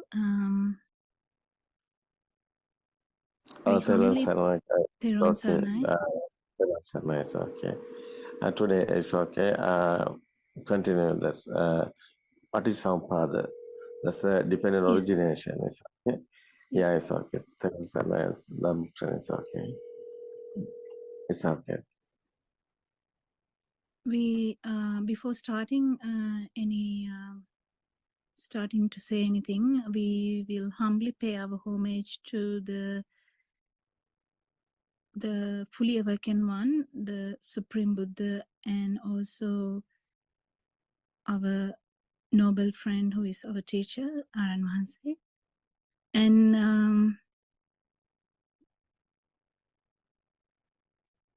I hope everyone is well today and in a mood to listen to a little bit more about this dependent origination.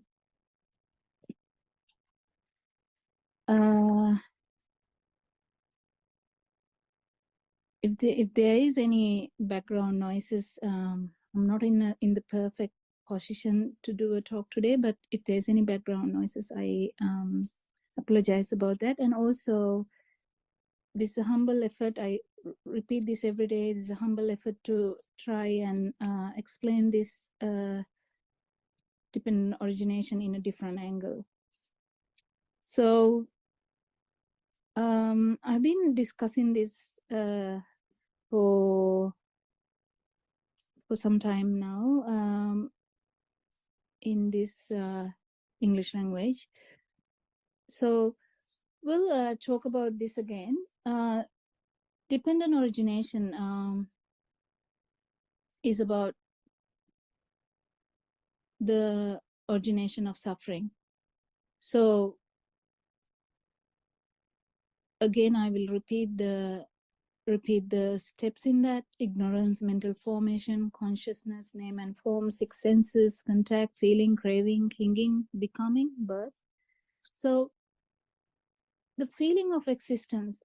Today I will talk more about this feeling of existence. That's the Atma Sanya, the perception of existence. So that's the Atma Sanya. If I'm talking about something called perception of existence, I'm talking about Atma Sanya in singular. And I would say, before going in deep into that, last time I talked about how these different waves, or if there is a vibration, and when there are two types of vibration, two types of energy, or two types of a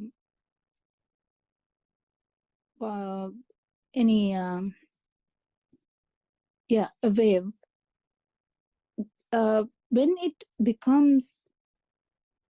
when it vibrates similar at same time, it can create a new one. So we were talking about that in physics as aspect, so in a scientific way, and we are going to look at it in a same way about the mind formation. This is what Lord Buddha was trying to tell us 2,500 years ago. He was trying to tell us that there was no self, no myself, nothing here. And he explained that how the mind is formed. So in this way of dependent origination, so that he was explaining that it's actually dependent, not that someone is actually forming the mind, but it's dependently originated. So as I told you, we talk about these five senses. We are talking about a human. We are not talking about anything else, because we have only human experiences at the moment. And when in a human, we have five senses. So the five senses, as we can repeat them, like ear, eyes, the skin with the touch, pain, and temperature sensations, and also the tongue with the taste, and the nose with the smell. So we have 5 senses, but the skin actually has multiple other like multiple aspects into that. As I told you, the pain, the pressure, the temperature. So in these senses, because this is a very fast occurrence, the senses, when the senses occur together, there is like a different new form coming, which is the mind. How does that happen? I last time talked about how the thought mother or ma or amma, how that occurs, because the child who doesn't know anything about anything at all in the world hears things and see things at the same time, and this new vibration is formed. This new wave is formed. But the problem with the new the scientific world, is they are more concentrating that this new wave is, or new form, or the mind is formed in the brain. They're actually confused about it. Therefore, they're actually trying to find more about it. I think in the future, there will be more scientific evidence about that it is not actually in the brain. There are scientists talking about this. So it's actually not anywhere. It's just 2 waves forming another wave, which is a new wave in that particular moment. When we talk about a moment, it's actually a fraction of seconds. It's really a fast occurrence, so we can't really differentiate between 2 thoughts. But in simple terms, we can say mother, and then when we look at the father, it's a different thought. It's simplified version of the 2 thoughts. I would say father and mother. So father is one thought, mother is another thought. But the problem is here, the mother. Well, when I talk about mother, everyone who is listening to this Zoom meeting would be having a telepathy effect, like a effect that vibration will vibrate with the thought you have, so that will be your mother. So it's no one can actually imagine or vibrate into another mind and at the same time experience someone else's mother. It will be always in that system, the system itself, somebody's system, that where there is a chitta or the thought or a wave of mother, then that will come into effect. So a lot of the time, this confusion about memory comes here, thinking it's my memory. It's actually a problem, because if we tell that there is my memory, then it all becomes fixed again. Then we have to understand, is there my memory?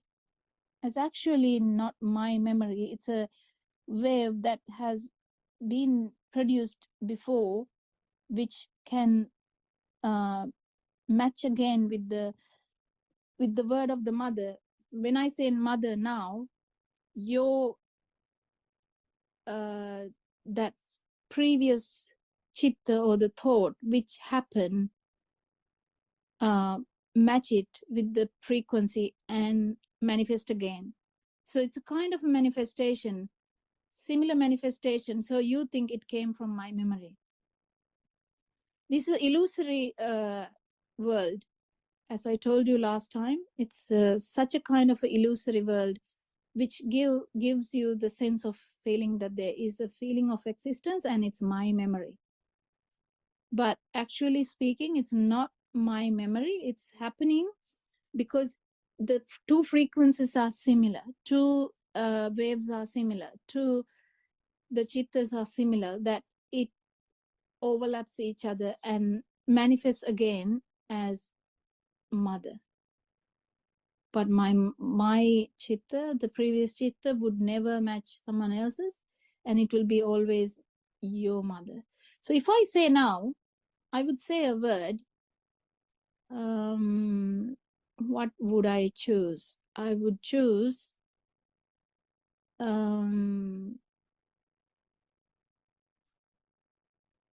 like something like pineapple, the easy one, which always Aaron Hanse takes as an example.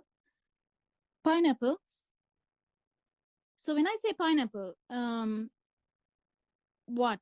Is it taken from your memory about the pineapple, or is it actually matching with your perceptions and exactly match with the perception that was given to you before? What is the perception of pineapple you have gained before? So it's a kind of a wave, kind of a fundamental thing that it matches again with the previous perception and brings up, manifest again the pineapple you know. Are they similar? Not really. Not really. The taste you perceived will never be similar to someone else's taste. Well, can you actually go into that and taste it in the other mind? No, you can't really do that unless you have that super ability to do that. But I'm here talking about normal humans. So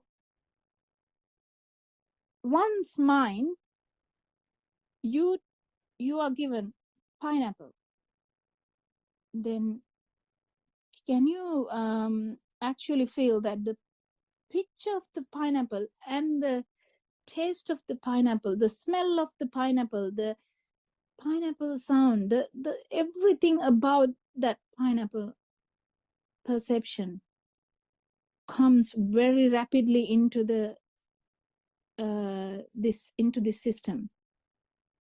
Did someone do it? Not really. No one does it. It just matches with all the frequencies you had about the pineapple. All the frequencies you had about the pineapple. It's very very fundamental.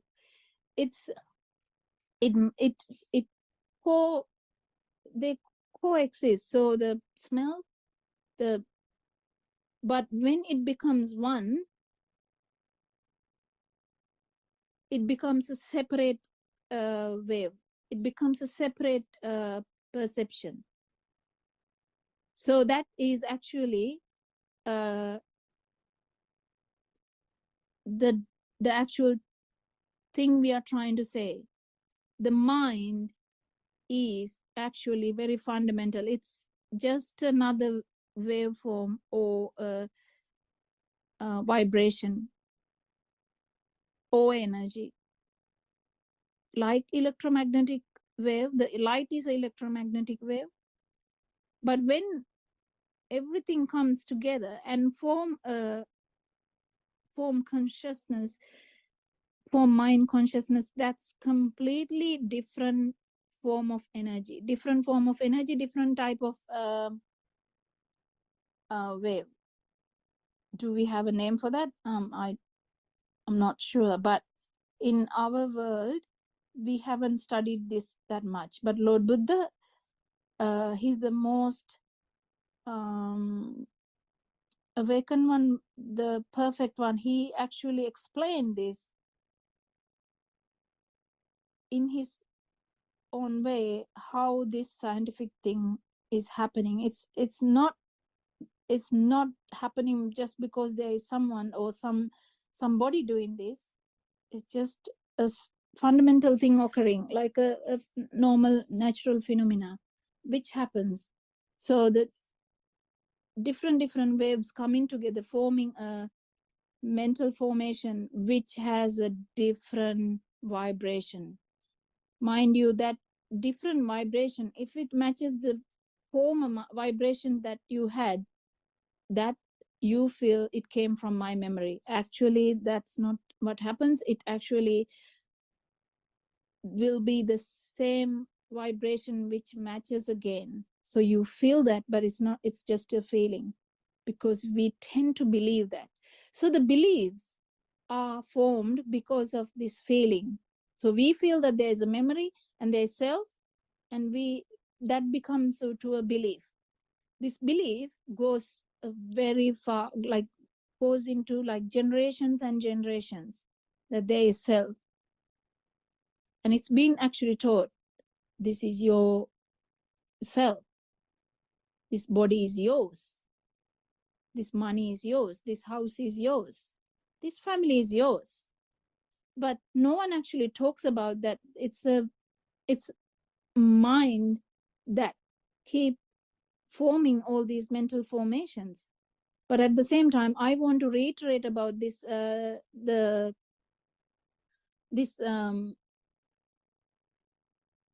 fundamental thing, that mind is actually a vibration. Because unless you come to that understanding, it's very difficult for you to get rid of this me, myself belief, or drushti, sakkaya drushti, the belief that there is someone. That beliefs comes from the feeling that there is something. So when this fundamental thing happens, like two waves, so the pineapple, when I say pineapple, you can't help visualizing it in your, even if you don't have a pineapple in front of you now, can't you visualize it? I think you all can. If I say something like Colombo, that's the like the main city of Sri Lanka. Well, do you actually get a picture now? Can you visualize Colombo? Can you visualize moon? Can you visualize sun? Well, this is according to whatever you have perceived before, and you match into that, and that actually brings it up. And then what the problem is not it coming up. It's a natural phenomena that all the frequencies that had common to that, common to the now perception, now I am calling it pineapple, then all the perceptions that you had before, the mental formation that you had before relating to the pineapple sound, keeps coming into your visualizations. That's all perceptions you had before. But the problem is that process itself gives you to a belief that there is someone, and there is someone who is having a memory of these things. And also there is a problem with this, that the scientists believe that it is in the brain, that these someone's memory is inside a brain. That's a probable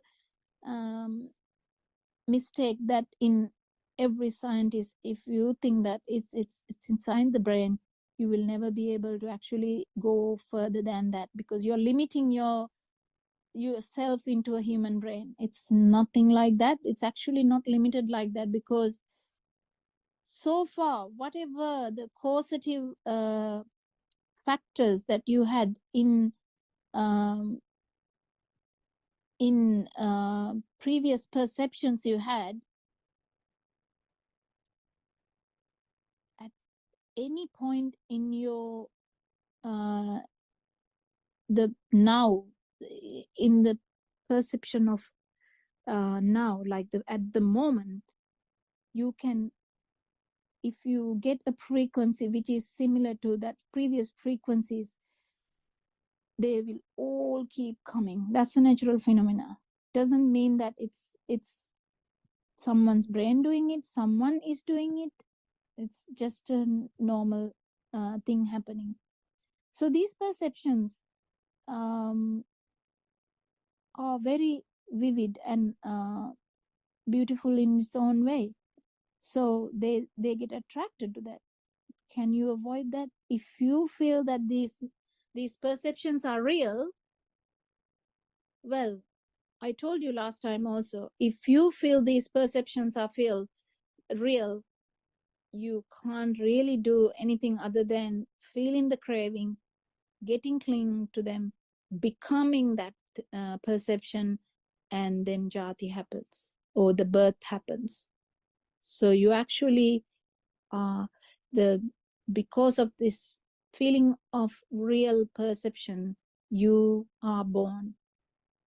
So if the pineapple is born, you are born. Do you understand what I'm trying to say? If you feel that the pineapple is a real thing that is out there, whether it is out there or inside your mind, whatever, if you feel that it is real, you will be born in whatever way.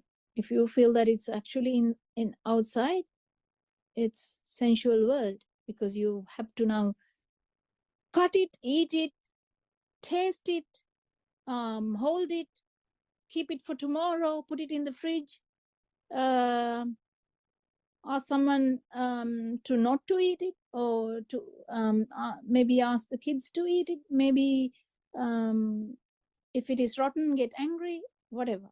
If it's outside, it will be the sensual world anyway. So you have a lot of things to do with it. But does that mean it's not out there? It is, because the frequencies are similar. You can't really appreciate anything if the frequencies are not similar. As I told you, a bat perceives something else than us. Bat can perceive another form of radiation. So does that mean that world is, can we perceive that world? No, we can't. We can't perceive bat's world. Can we perceive the animal's world? In this, at the moment, we can't. So what I'm trying to say is, this perception are actually a basic vibration which can vibrate at the same time with the outside. So if you are able to see red color, you have to have a vibration similar to that. Otherwise, you can't perceive by the red color outside.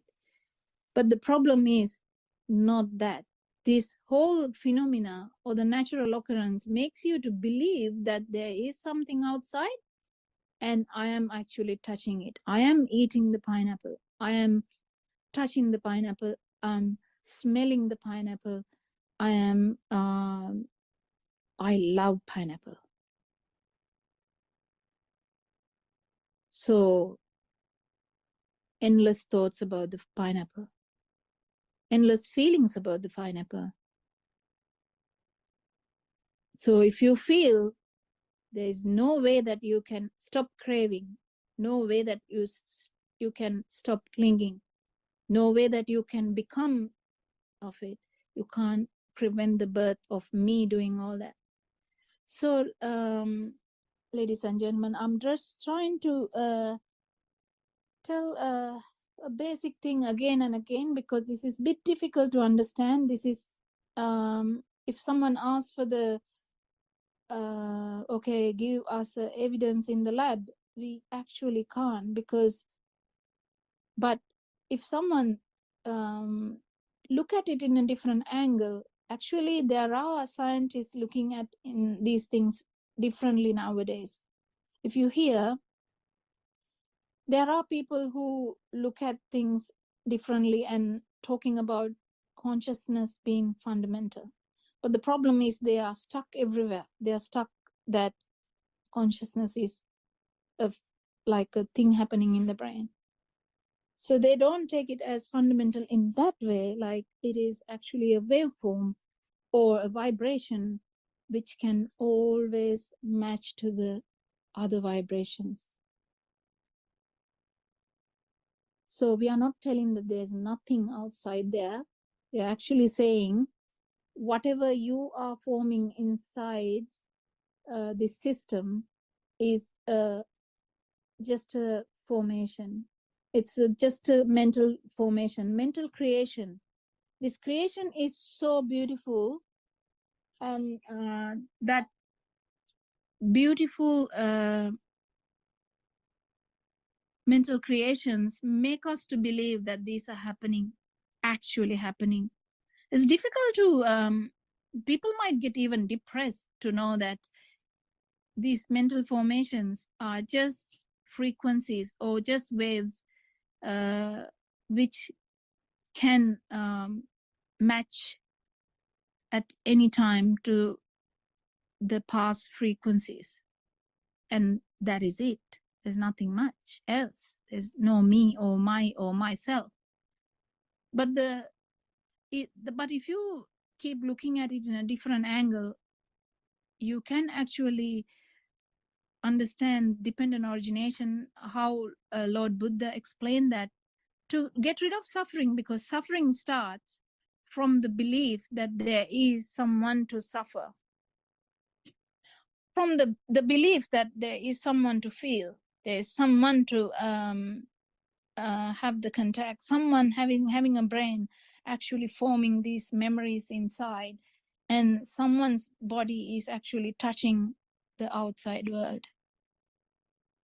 That brings upon the suffering. So some people would say, okay, we'll suffer that. So this talk is not for them. This talk is for them who are actually willing to learn what is happening. What am I feeling? I feel the existence. Then what is that? It's actually the feeling of existence is because when we take these forms or the mental creations as real, then you get the tanha or the craving. That craving, we get attracted to the mental formations.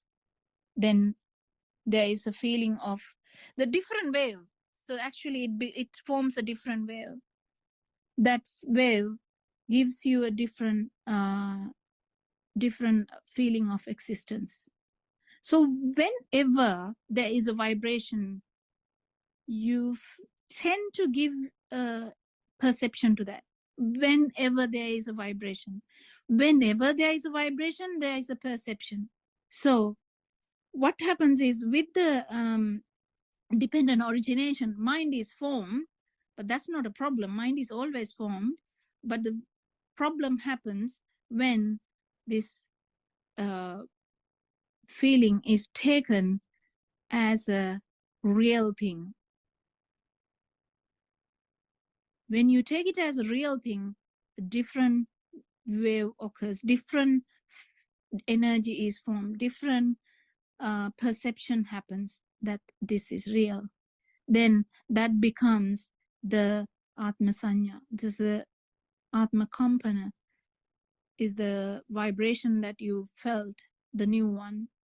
Because there's a new one, you feel that it is actually within me that is formed. So that brings upon the Atma Sanya, that's the perception of existence. So the perception of existence, what happens then? Everyone talks about that.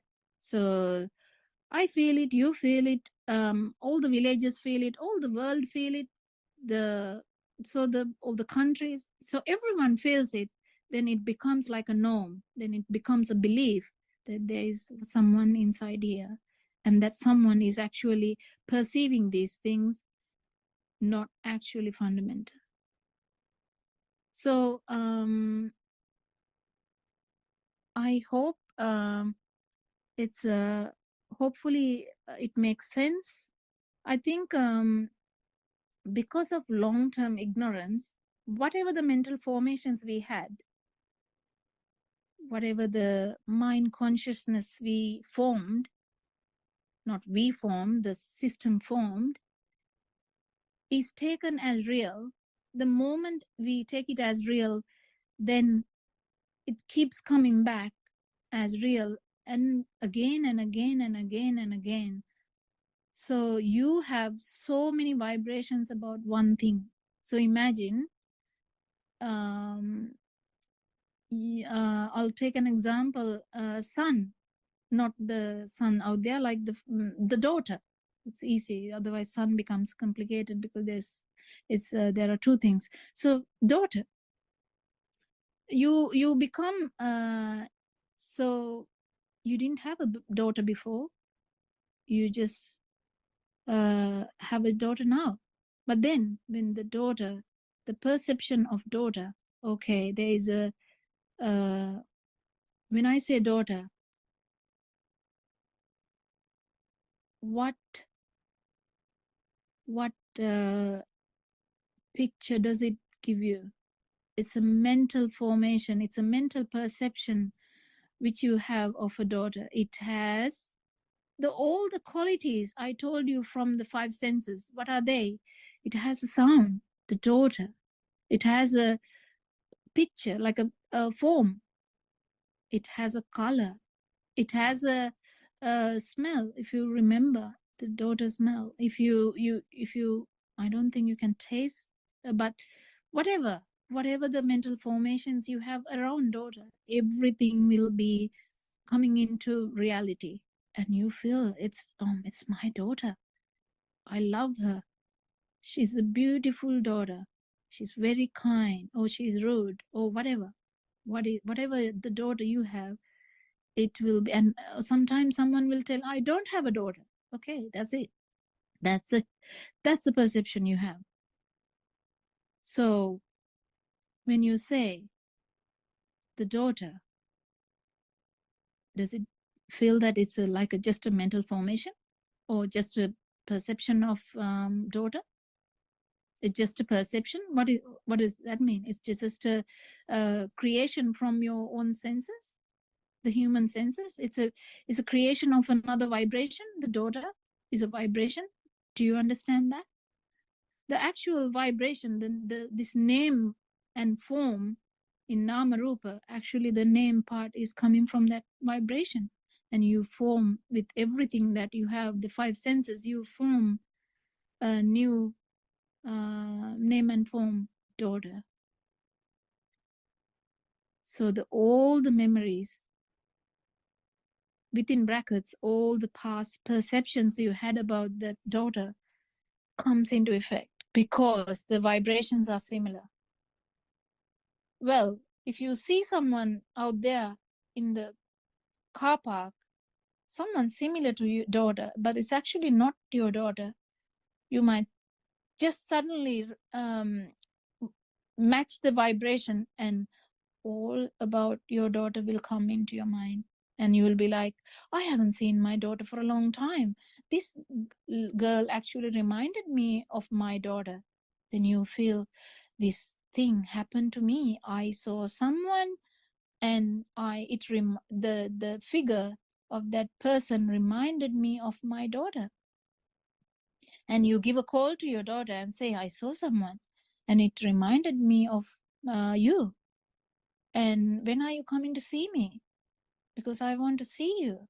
All these things keep happening because the vibrations do match. There's always, you won't be able to appreciate anything if the vibrations didn't match. Do you understand it? If the vibrations didn't match, you can't actually appreciate anything. So until your system, the body get destroyed, you will be actually having a vibration all the time, whether it's touch, whether it's temperature, whether it's pressure, whether it's smell, whether it's a sound, whether it's the taste, whether it's the eyes, the form, or the colors, or the light. This will keep happening. No one can actually stop that until this, and it will never actually stop, because the becoming will never stop unless you understand this system, the dependent origination. And just understanding would actually lead you to understand, then what am I feeling? Why am I feeling the perception of self, perception of existence? Perception of self is always there. Then you understand that the belief that the belief of self existence is actually due to that. Unless you beat the feeling of existence or the perception of existence, when I mean that beat is when you understand fully. That's the get rid of the ignorance about it. If you understand fully that it's just another perception, then you don't really get craving for that feeling of existence. This is a different story. Again, I'm paving into different paths. So I'm telling you this time about actually the feeling of existence, or I'm telling you about the perception of existence, Atma Sanya. So you feel the difference. I told you that there is a feeling of difference. Then you give a different sanya to that, the different perception. So different perception, you name it as the feeling of self or the perception of self. Then you get the perception of self. You can't actually stop thinking about it and forming belief that it is real. So friends, I think that is how it is happening. So whenever you take something real, this can be in the sensual world, rupa world, or the arupa world. Whenever the system takes something real, not we, if the system takes something as real, you or the system can't help feeling this difference, and that is the feeling of self or the perception of self, because there's a different wave now. It's a new wave, it's a different wave. This wave can actually, this is the beginning of cycle of samsara, or the multiple births we are talking about, because this can match to a lot of perceptions which happened before. This feeling of self, or this new form of wave, is the beginning of the samsara. That Lord Buddha understood. This is not anything that anyone else apart from Supreme Buddha can understand, because Supreme Buddha understood it without help of anyone else, that this samsara is dependent upon this new wave or new perception, that new energy that is formed because of taking everything as real. So friends, if you take something as real, you are alive. I'm repeating that again. If you take something as real, you are alive. You can't actually avoid that. I'll repeat it again. If you take something as real, you are alive. So because of that, feeling of existence is unavoidable, or the perception of existence is unavoidable. So what can we do? We can just keep understanding Dhamma. We keep understanding Dhamma. We keep understanding. It's just a fundamental thing that we experience. When we understand that whatever the experiences we have, whatever the perceptions we have, whatever the chittas we formed, are just a formation of 5 senses we have, we become the craving get less and less to these things.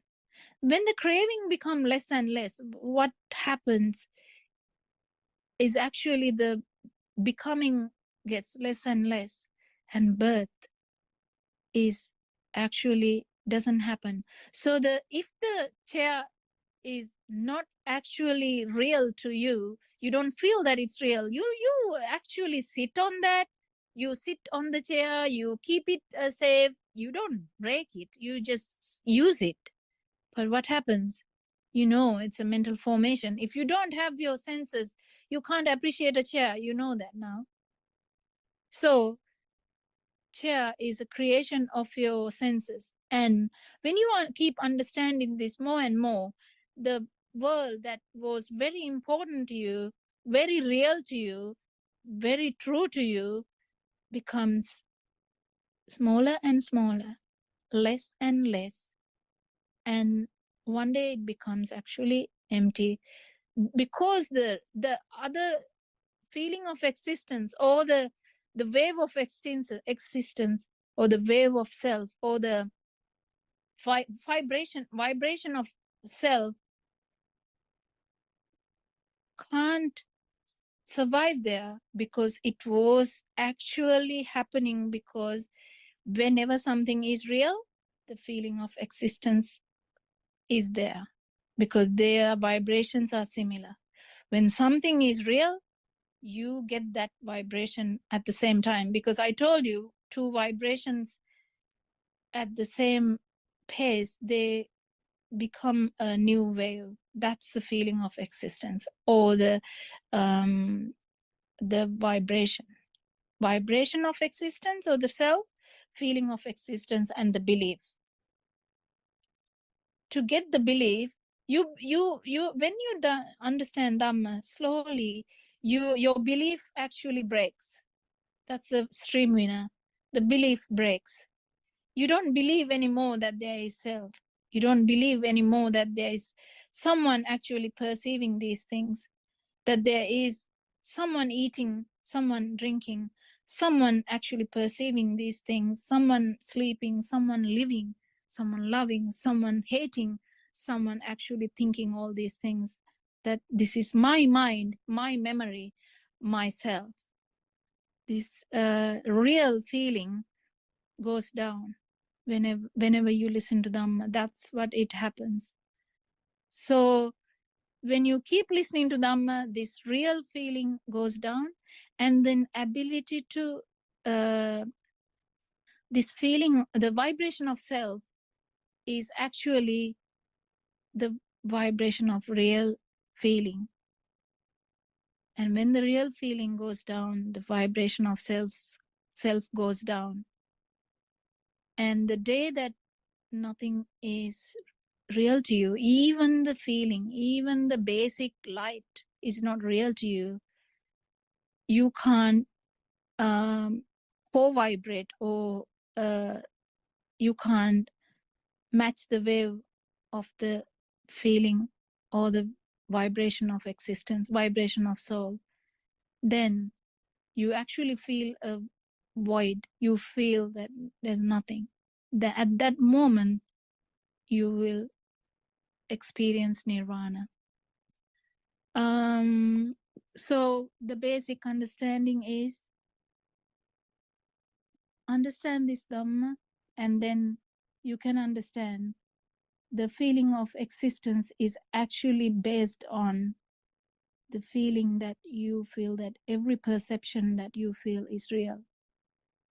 To understand this, someone like a 7-year-old will understand in a different way, but people with a lot of scientific evidence, a lot of things around them, they have to have a better explanation, because they have a lot of perceptions. They have a lot of knowledge. Knowledge is a part of perception. Knowledge is another thing that is formed in the mind. If you have a knowledge, that means it's part of something that you thought real, because you won't by heart something if it is not real. You think it's real, that's why you have by heart. Or you feel that it's real. If it's a song, you feel it's real. It's so lovely. That's a beautiful song. Then you by heart it, you tell it, you dance to it. Yeah, it's very important. But if you keep understanding that these are only mental formations, and if I take these things as real, there is feeling of self, you actually, the clinging, the becoming get less and less and less and less and less and less. And that's the path. If you are in the path, you will be able to understand slowly that importance that you have given to your mental own formations will wither away, will go away, will slowly die down, and the importance of this feeling of self, or the belief that you have there is someone, will go away. As of a stream winner, Supreme Buddha explained that the belief, when the belief is gone, you have actually done a lot of duty here. Like the klesha you have, or the impurities you have, is about few stones in your hand, but you have won the whole big, massive, giant stone out there. So the thing to get rid of has become such small that you can hold it in your hand. Stream inner is that important. So friends, understand this Dhamma, talk with noble friends, have discussions with noble friends, have keep thinking about these things, perceive things as they are, but then try to understand what it is, why we have given the importance to this world. And world is a mental formation, and even mental formation, the mind is just a formation of 5 senses, 5 vibrations coming together. So this basic fundamental understanding of vibrations and giving rise to another vibration that you are existent is bringing you suffering. That's the most important thing. If there is happiness, Lord Buddha said once, if there is happiness out there, for once, at least aside a bit, I won't tell there's suffering in this world. He has told there's suffering only. So we know that, because every time you get a sensation or perception, if you feel that it's happening to you, it's happening to you. You can't avoid that. So the suffering is there. So friends, I tried my best to tell you a few things about Paticcasamuppada, or the dependent origination, today. I hope you had a good time. May the Noble Triple Gem bless you all, and thank you, Aranwanse. Teresa, I want to discuss with you a small time. So, you see, very good explaining. Otherwise, these 6 senses are working without you. Do you hear me? Yeah, yes, Are you sir. hear me? Yeah.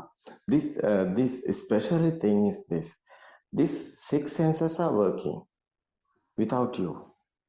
That's an amazing experience. Someone understood this Dhamma. How is creating this mind? So, what is the alive feel? You can experience it. These senses are working. No one is here. Nobody is here. But these 6 senses are working. You are not in there. But thought is here. I am the I am eating, I am drinking, I am running. Everything is your thinking, only the thinking.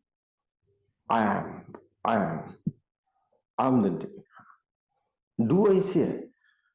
No doer is here, but thought is here. Do you understood? These senses are working. These senses are working. The senses are only the senses. Nobody is there. So, spicy. You can eat it spicy. So you have no hot. Feel is coming. But you thinking this hot is come is me. The hot is hot have you no. Hot is your tongue. That's a feel. That's a tongue is sensor. This tongue, this sensor is not working. Spice is not coming. That hot is not coming. May I correct? Do you understand that? This sensor is the Yes, sir. sensor. Yeah, sensor is only the sensor. Nobody is here. But we are thinking this hot is mine. It's mine. This hot is who have hot? Who have this burning? No, there's a burn. No, it's a pain. No, who has this? Nobody is here. But we are thinking the senses are working. There's an example is that there's a spicy you are eating. There's a hot is coming, but it's senses working. But we are thinking the sensor is me. We are binding the me everywhere. Doer is no doer is here. But we connecting the thought. Everything is the thought. It's a thought. So mindful world is thoughts. Everything is a thought, thinking world. This chair, table, sun, moon, everything is thoughts, no? Otherwise, me also thought. So birth also thought. Death also thought. Have you death? Someone thinking one day me is a death can be happen. Someone thinking that death is have one day he is die. It's okay. The sadness is coming. Why? The thought is given this sadness. It's a thought only. Every time, every moment, these senses are working. Thought is creating. The thought is given existent feel. Something there. That's the other side is alive feel. That's the every time is birth here. Every time is birth here, so death also there. No one is birth. Who is the death? Every time is happening this.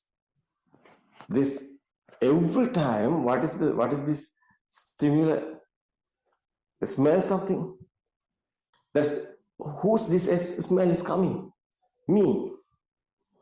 Someone is there? No. Buddha said this. So netam mama neso hamasmi nameso atta. Nobody.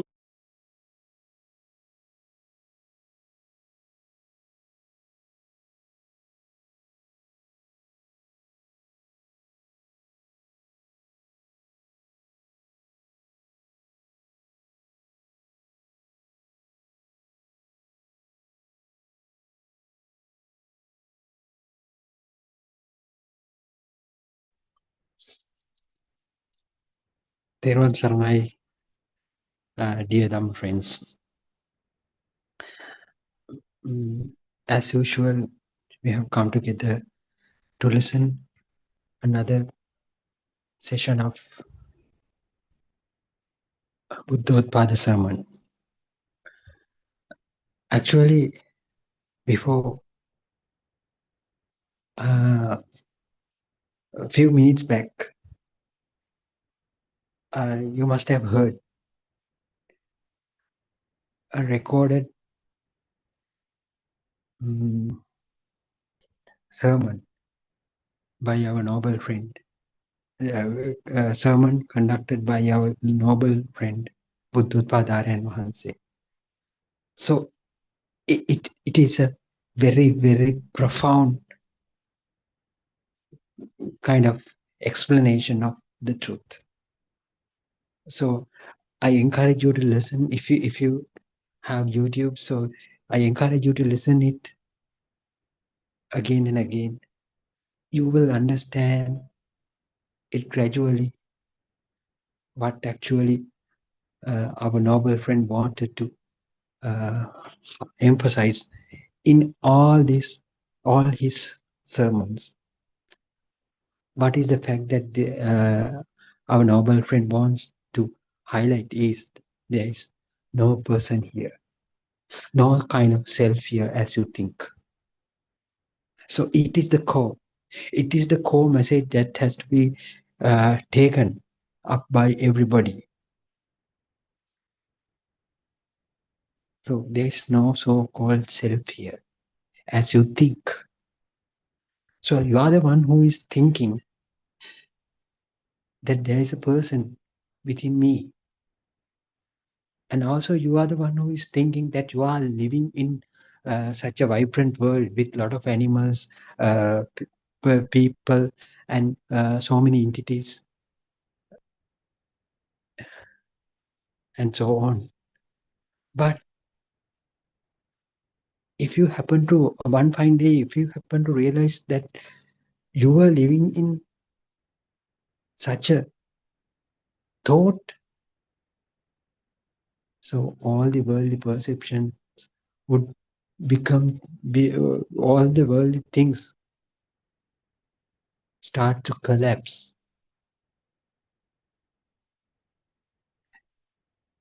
In the same manner, what will happen to you if one fine day you will be able to understand that you are also a thought in that same particular world? So the me, my mind, notion of me, my mind also tends to collapse at that very moment. Collapse. So that is the point that you will feel the liberation from the mind.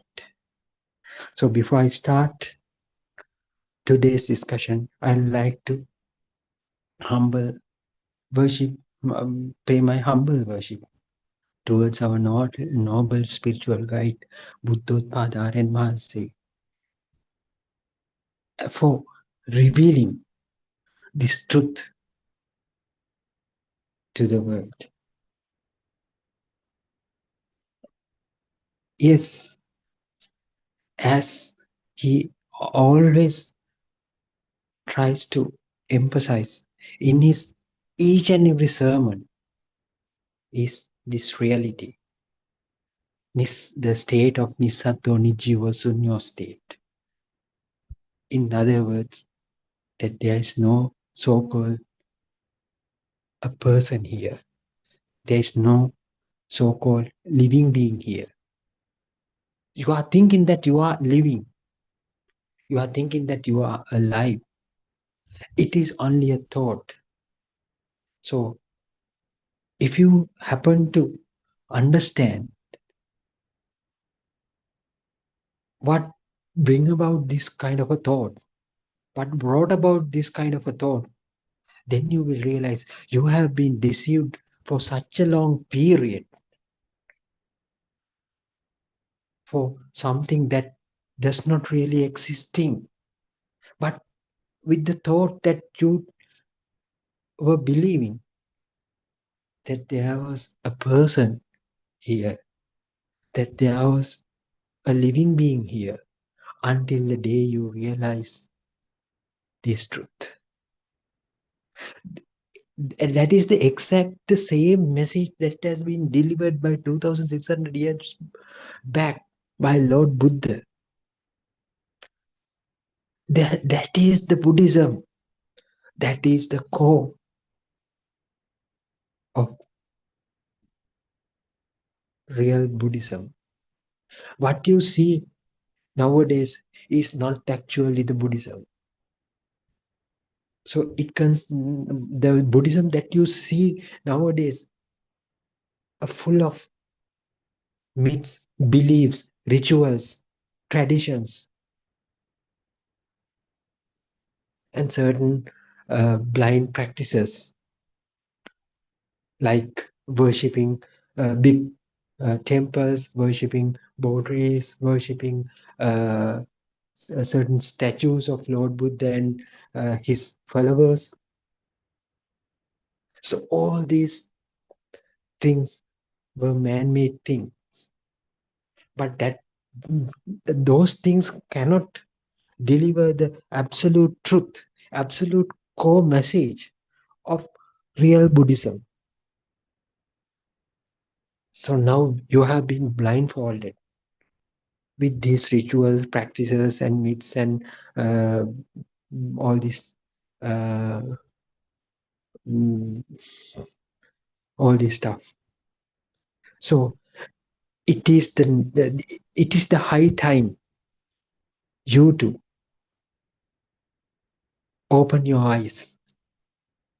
These Buddothpada sermons, these Buddothpada sermons are certain kind of an eye opener to the entire world. This is the only way. This is the only way that you can acquire certain kind of understanding of this truth in modern days, in this period. So that's why we repeatedly keep on saying that this is the era, that birth of Buddha, rebirth of the Buddha. Buddothpada means rebirth of Buddha. Actually, the Buddha is not referred here to a certain person. People tend to believe. People believe. Actually, people believe there was a person called Buddha about 2000 years, 2600 years back, and he has revealed certain kind of a truth. So as a gratitude, so we have to worship him, to that particular person. But Buddha is not another kind of a superhuman or a god or super kind of a spirit. Buddha can be known as a certain state. Buddha described a certain state. So how you achieve that that kind of a state? Only through the understanding of pure truth. So person who will able to understand this this truth will eventually become to that particular state of Buddha. So can you ever say there was a particular person called Buddha about 2500 years back? No. What you realize through this truth is there is no kind of a living being here. So with that understanding, can you ever say that there was a person 2500 years back known as Buddha? No, you can't say so. But we say it. We refer the Buddha as a person. But in Buddothpada sermons, whenever we say Lord Buddha, it does not refer to a certain person. It always describes a state of understanding. Actually, with that understanding, what will happen? Internal kind of a transformation. So he will be transferred from a state of person, state of human, to state of Buddha. This transformation only achieved through this understanding. So if person is transformed into a certain stage, can you ever call him as a human? No. Buddha is not a human. That's why when Upaka asked certain questions from Buddha, like, are you a human?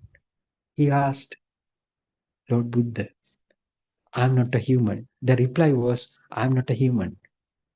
So, are you a god? No, I'm not a god even. Are you a Brahman? No, I'm not a Brahman even.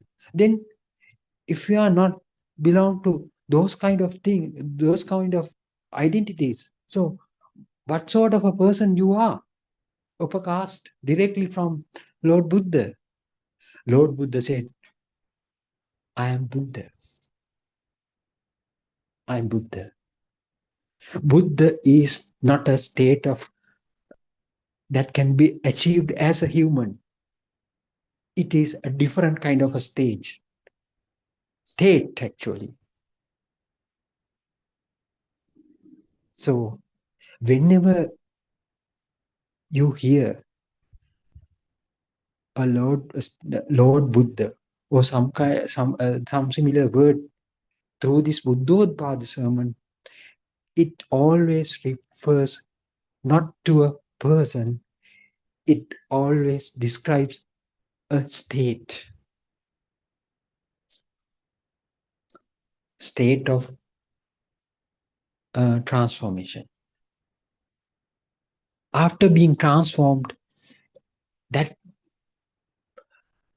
state cannot be ever referred to, ever been expressed as a state of normal human. He has been a person who has awakened forever. Actually, there is no person in that particular state. That state, and a new word has introduced to express to that particular express that particular state. That new word was Buddha.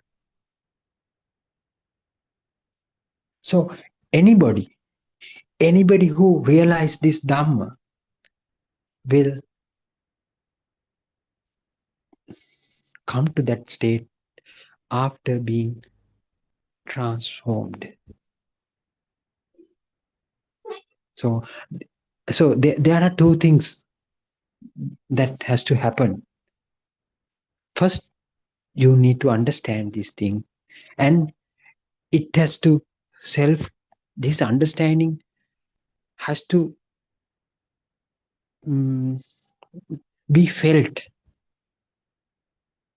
and also that particular state, that particular understanding will lead you internally to a certain state of transformation. After being transformed, everybody will be in the same state. This state is known as Buddha state.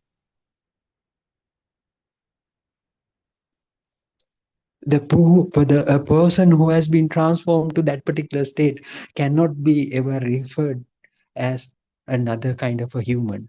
So that's why the people from the mundane world or the conventional world say there was Mugalan, Sariputta, Mahakashyapa, Theros. So they particularly see the external figure and say these assign certain individualities to each and every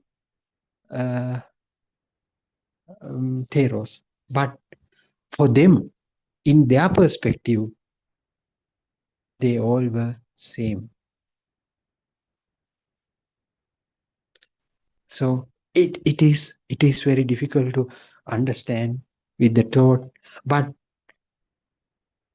if you happen to on one fine day, if you are able to understand this truth, you will realize this truth by yourself for sure.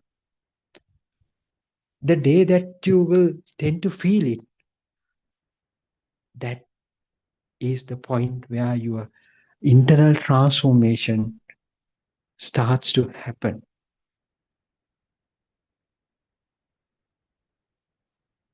So it is a beautiful kind of a Dhamma. It is the truth. So as Lord Buddha said, accept this Dhamma, so you can't find even mother, father, brother, universe, planets, sun, moon, or entire universe. You can't, you will never, you will never be able to find these things unless the Dhamma. That means Dhamma will become your entire thing. You will become Dhamma. Because Dhamma vina natti pitacha mata. That is the Pali stanza. That means only Dhamma is here. So you won't find either your mother, father, or worldly. After the realization, you won't find any kind of worldly things then after. But that doesn't mean that you lose everything. No, you can still interact with these things as even better than previous instances. But with the understanding, you know, there are not so-called worldly entities. So that is the absolute emptiness. This emptiness is coming only through the understanding. It cannot be taken with another kind of a thought. So emptiness, usually what people take as a thought, usually refers to a state where absolute empty place like thing, empty room or empty space like thing. But so it is the mental picture that everybody gets when we tell a state of emptiness. But it is not the state of emptiness. It is not the state of emptiness that described by Lord Buddha. Everything will be there. These perceptions will be there with you. But with the understanding, you get to know, unless the unless Dhamma, there you won't find anything here. That is the supreme emptiness. So until you realize this Dhamma fully, just don't try to think about these things, because uh,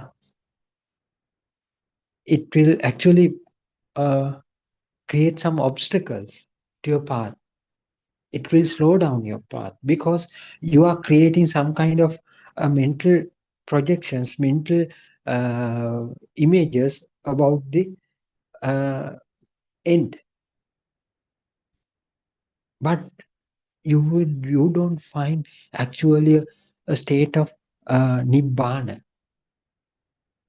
So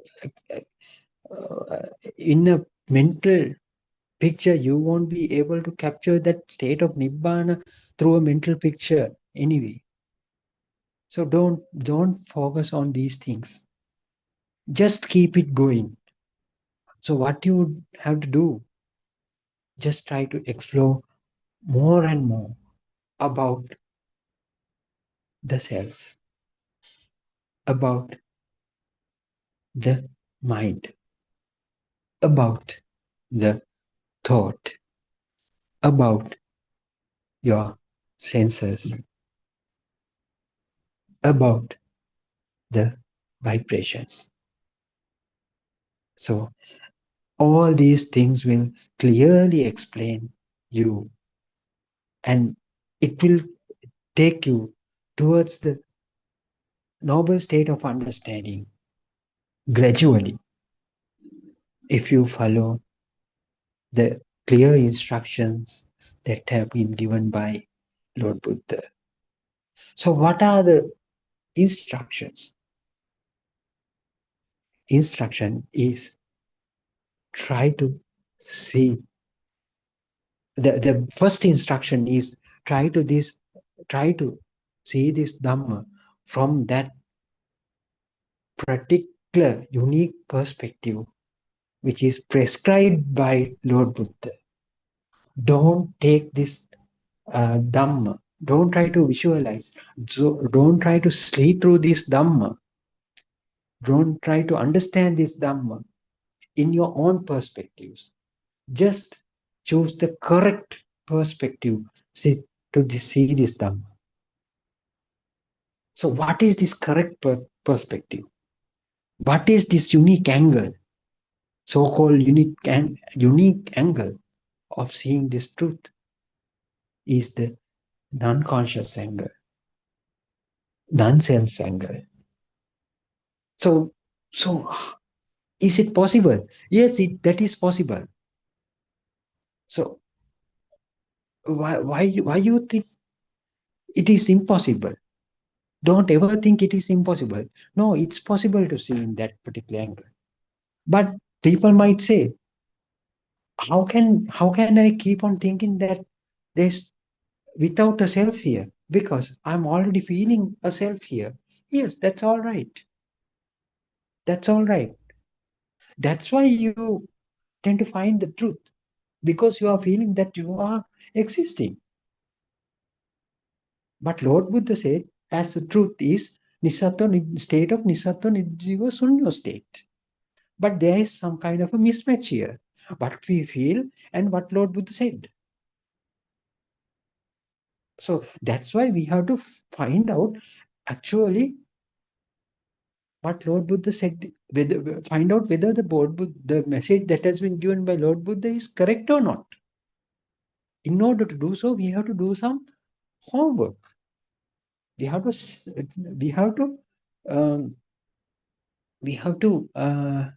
do this noble research according to the way that Buddha clearly instructed. So with that instructions, you start to do this noble research from non-conscious perspective, from non-self angle. That means you just start studying this as a process.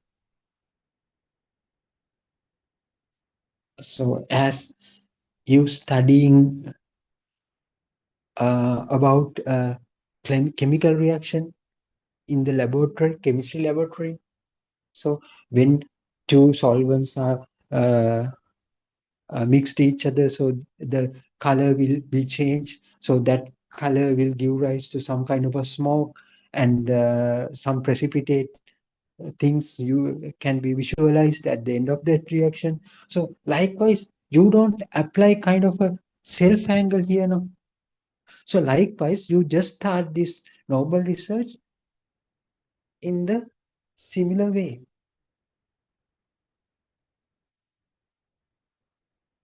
Right? So you start studying or learning this process or doing the research in this non-conscious perspective, from the non-conscious perspective. So what sort of a research that you should do? What Lord Buddha said is, there's a magic is happening. There's kind of a magic is happening within your senses. What is the magic that is happening here? It there's some kind of a projection which becomes real after happening certain after subjecting into certain processes, ongoing processes from nothingness. So the place where nothing is there, from a place where nothing is there, after aggregating some things, so there will be a projection of certain perceptions. Invariably, it is able to give you a feeling of an existence.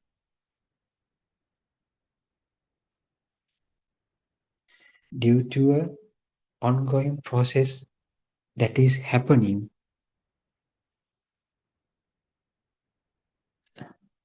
a kind of a live feel is getting generated due to a certain processes, ongoing processes in the nature. A kind of living feeling, a live feeling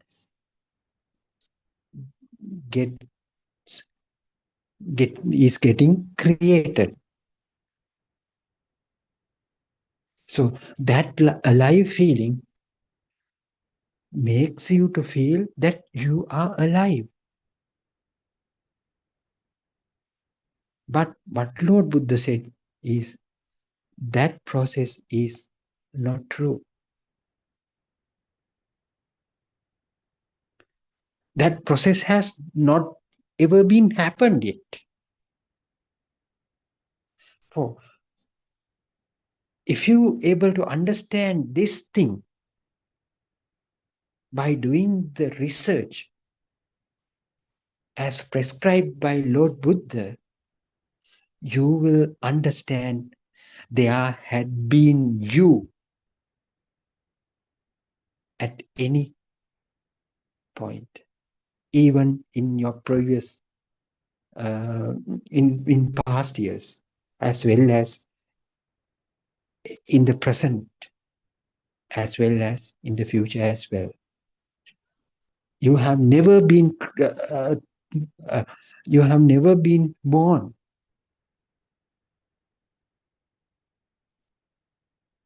So you are not a living being. You will not be living for the future as well. So if you don't, if you are not born, will there be a death accompanied with it? No. So there is no such a thing called a death for you. That is why Lord Buddha said, person who have understood this Dhamma is overcoming the state of both birth and the death.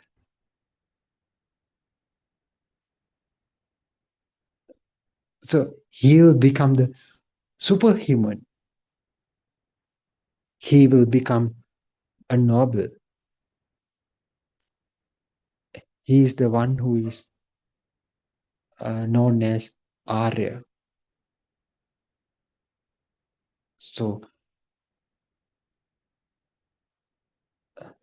so it is very a profound kind of Dhamma.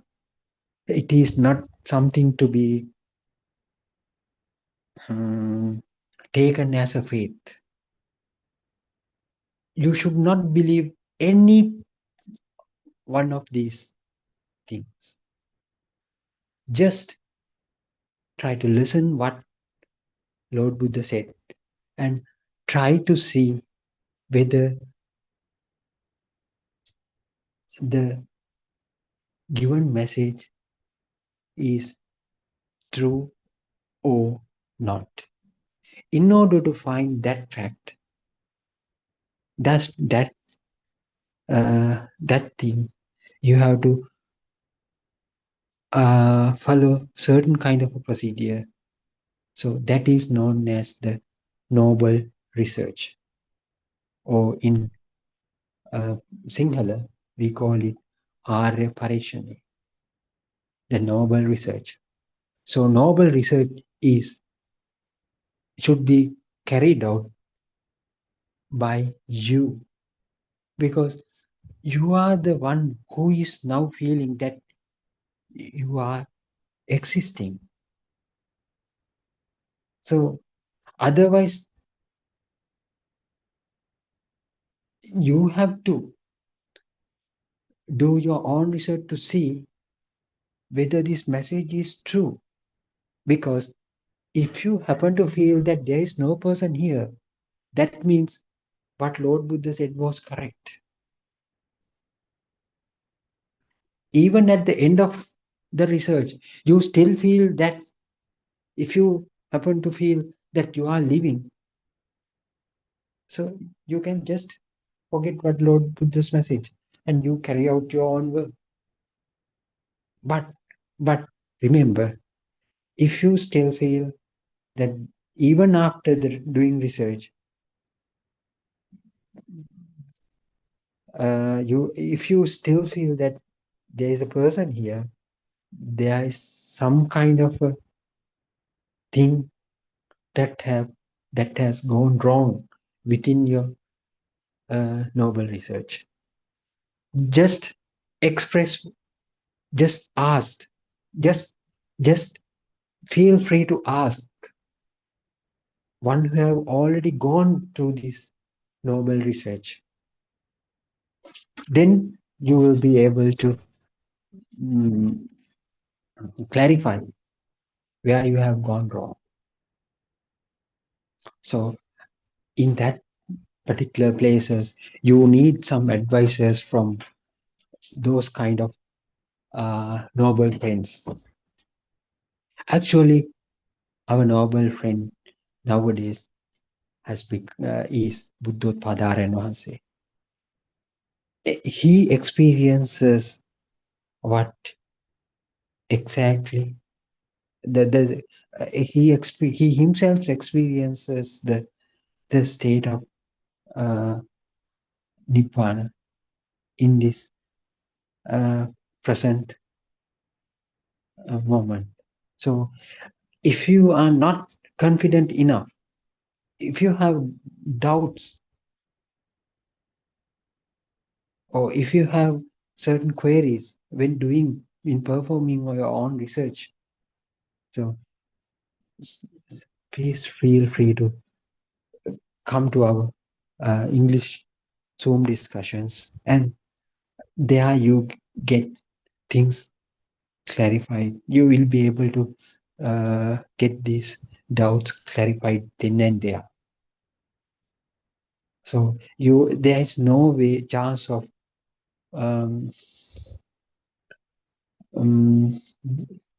so the people who will be there in these Buddothpada discussions will surely guide you into the correct path, to the ultimate understanding and divine realization state. So yes, so what you should do as even though we say there's kind of a noble research kind of a thing that you have to do by yourself. So if you still don't know what all about this noble research, so I'll tell how you should do it. So what is the question now you have? A feeling of your self-existence. You feel like you are existing, but Buddha's message is somewhat different from that.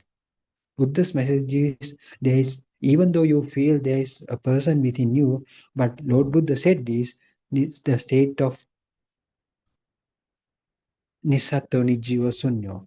There is no person within you even. There is no kind of a living being have ever been in this world.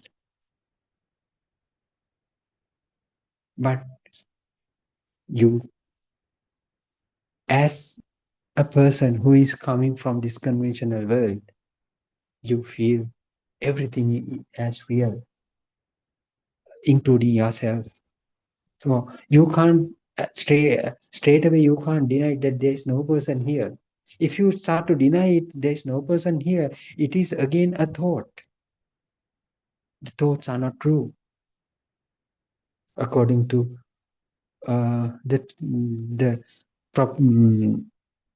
according to Buddha's word, thoughts are thoughts are not true. Thoughts in the sense that then you have to do a research. So why Lord Buddha said these thoughts are not true, and what brings about this thought, and for that we have to know how the thoughts get formed. So you are living in a mentally manifested world. So these manifestations are full of thoughts. So you think you are the one who is saying the object that you used to sit on it as a chair. So you are the one who is saying this is the bed. So even if you ask some animal what it is showing your bed, he won't say anything. He might not be seeing that as a bed, because in your world you are thinking that this is the bird, this is the bed. The humans, the human species sees this as a bed. That's all right, but for the other living beings, this is not longer a bed for them, because what they see is different than what you see. How can it possible? Yes, this is possible. So the dragonfly, we will take a dragonfly. He has a capability of seeing 380 degrees. He has a what do you call visual field of 360 degrees. But as humans, you only see 170 or 180 degrees maximum. So there is vision discrepancy between these two animals, even human and the dragonfly. So dragonfly sees everything very precisely. So scientists have now found out these things. So their vision is so precise, and they hardly misses a prey, because they are so fast. So their vision is so accurate. But when compared to them, we are just like blind people. because we don't have such kind of a visual range and visual acuity. So how this happens? Does the world that is seen by dragonfly is the real, or the world that we see is the real world? The sound that heard by uh, the sounds that are heard uh, for the dogs, as you know, as we know, are different from the sounds we hear as humans. So the world that is created for dogs will be different from our humans. So can you say the dog's world is not the real world, and our what we see as the world is the real world? Can you ever say no? They also living in this world without any trouble.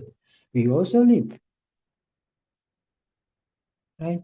So no one have seen the actual world yet, because we don't have particular sensors for that. The sensors, the limitations of our senses will confine our world to a certain smaller proportion, smaller portion. So we only see a very small portion of this real world. None of the animals have seen the entire thing. There's no way of seeing these things, because different animals have different amounts of senses. So they capture the world according to their capacities. So in order to see what sort of an actual world is, we have to go beyond the level of our senses. That means you have to see this real world from your penetrative insight. What does that mean? It goes beyond the level of your senses. It by far goes beyond the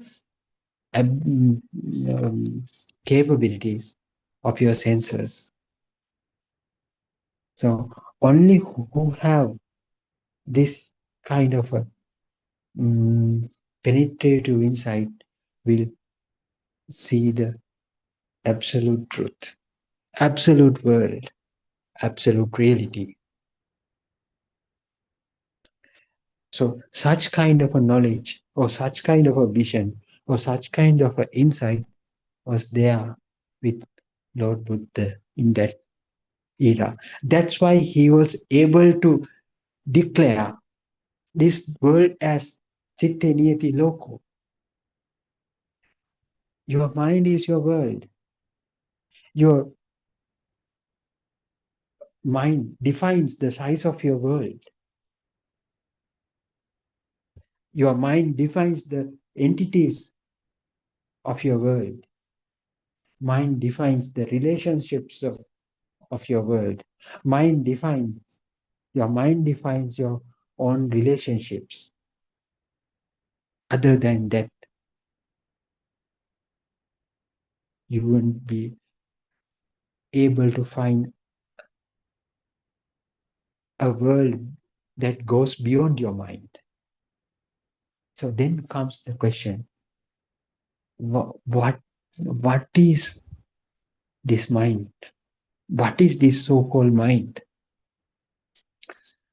For that to see that particular thing, to see that our own mind, see the composition of our mind. You have to uh, do some homework by your own. So you have to see how this, what is the building block of your mind. You have to, Lord Buddha said, a thought or the stimuli that are receiving from your senses are the building blocks of your mind. They all contribute to build a thought. So the thoughts will keep coming again and again in a very fast manner. So this will makes us to feel a existing kind of a, or persisting kind of a mind. Other than that, there is no such a permanent thing called mind. Due to the rapidly flowing or rapidly formation of the thoughts, we tend to feel the mind is as a real thing, a permanent thing. But when you analyze backwards, so if you are able to see this, you will realize there is nothing a permanent thing called mind as you think. But again comes a question. So what contributes to formation of a thought then? So if we tell the building block of this mind is a thought, in other words, thought represents as the mind. So what contributes to formation of a thought? So in order to see that, in order to understand that, we have to understand how these stimulations get generated in our senses. Because stimulations are the aramana in Sinhala terms, are the raw material of formation of a thought. So how these raw materials are produced within these senses. So before that, we have to we should know what are these senses. So as human beings, we know we have basically 5 senses here: nose, tongue, eyes, ear, and the skin. So from the stimuli that received through these senses come together to form a thought. So another thing happens here. Another kind of a beautiful thing happens here after forming a thought. This thought is able to generate new thoughts by itself. So earlier we said the mind is formed, or mind gets created with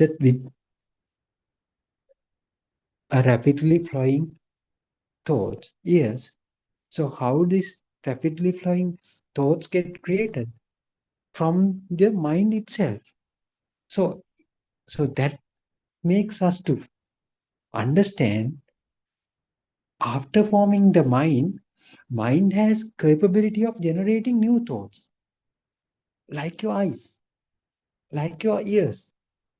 So again, the mind starts to behave after formation of a mind, mind tends to behave as another kind of a sensor now.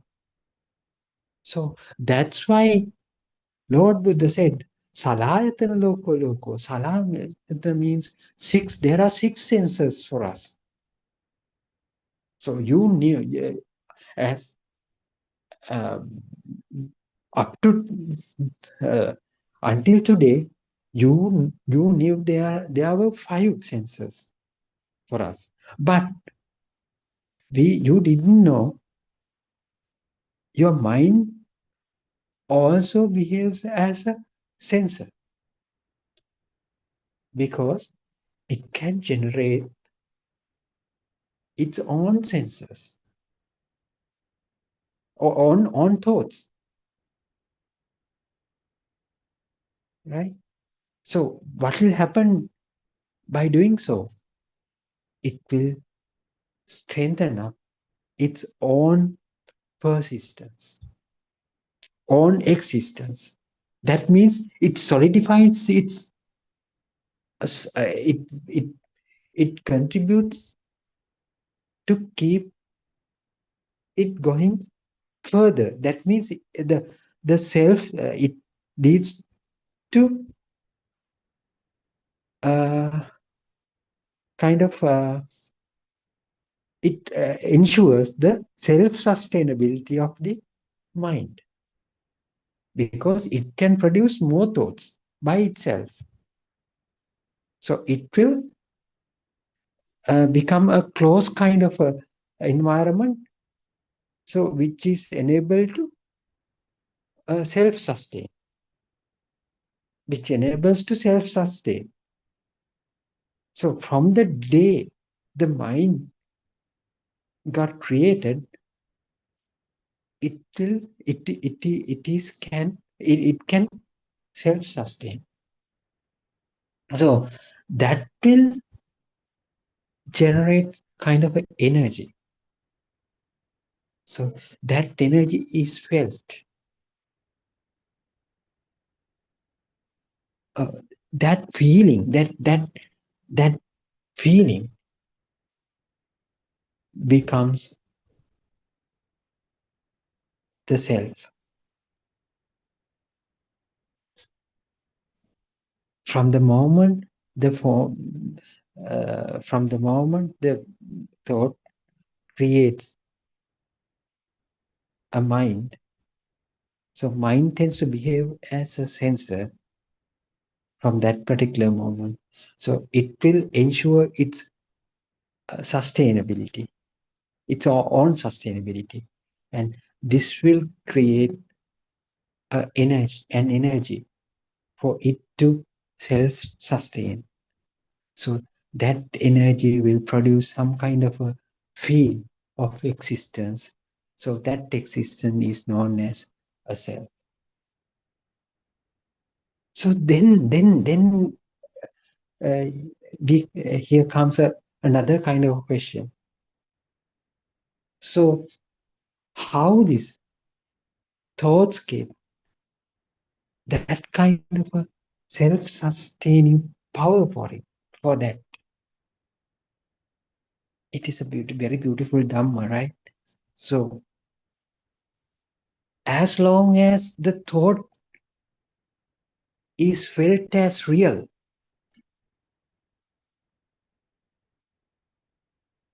it is able of empowering or energizing the subsequent thoughts. It keeps moving forward, generating new thoughts, new thoughts, new thoughts. So all this power will combine each other to give you a feeling like you are kind of a living matter or thing. It is very difficult to understand as soon as you hear. So it is very hard to grab this truth, but it is the process that will happen, that has happened to you, because now you are listening to this Dhamma in this very moment, thinking that you are alive, a living being. Because there had been kind of a certain process, as I said earlier, has happened to you, you tend to feel that you are a living being. But it happened into a certain natural, as a result of a natural process. So there is no kind of involvement of a living being here. It is the result. The feeling of the self is a result of a certain ongoing process in the nature.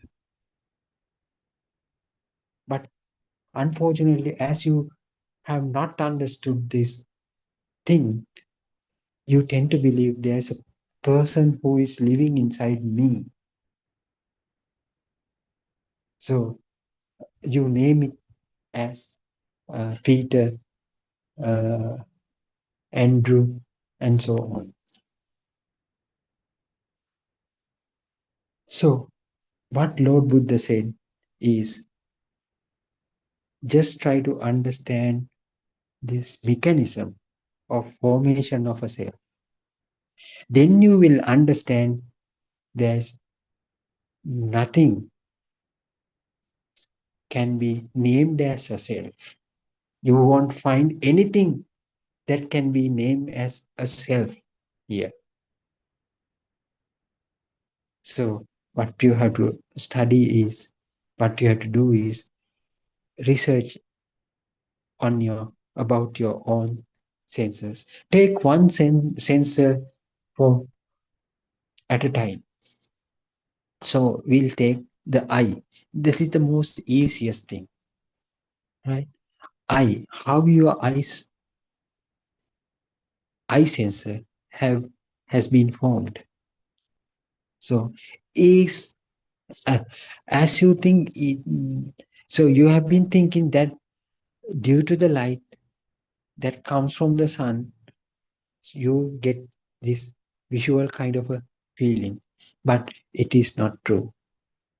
If it is true kind of a logic, even there is even the instances where the sunlight is there, certain animals still can't see. Even the so-called eyes are there with them, but they still can't see in the daylight. But they can clearly visualize at the night time in the absence of the sunlight or any kind of a light. How does this happen? People, some animals usually lives underground. They haven't seen light for entire their lives, but they still see. How you can't say that they don't see? No, they do. They perform their day-to-day activities as other animals in the animal kingdom. They reproduce. They look after their own children. They feed them. They build their nests. They do what everything the rest of the animal do. So, in the absence of the light, have you ever thought how they perform those activities? Do you still believe that they can't see their own siblings, their own partners, their nests or their dens underground? you just only know, you just only see your own perspective. You still see, trying to see, you are still trying to see from your own perspective, but there are certain different angles to see this world. Just look at from their angles. So if you ask an animal who lives usually underground, we'll say iguana, right? Their dens are underground. So they have never seen a light there, but they still live peacefully and happily in these dens. So can you say, if you ask one of those animals, are you blind, right? No, they will say, no, we can see everything. So you will wonder, without the light, how can you see? So they will ask, why you say so? Light is there. So in the absence of the light, how we can see our own kids? They will reply like that. So that makes you to think. That thing will make you to think a light is not coming from outside. The light or the vision is a vision happens as a result of certain process that is happening within your eye. It is a production. It is the byproduct, or it is the product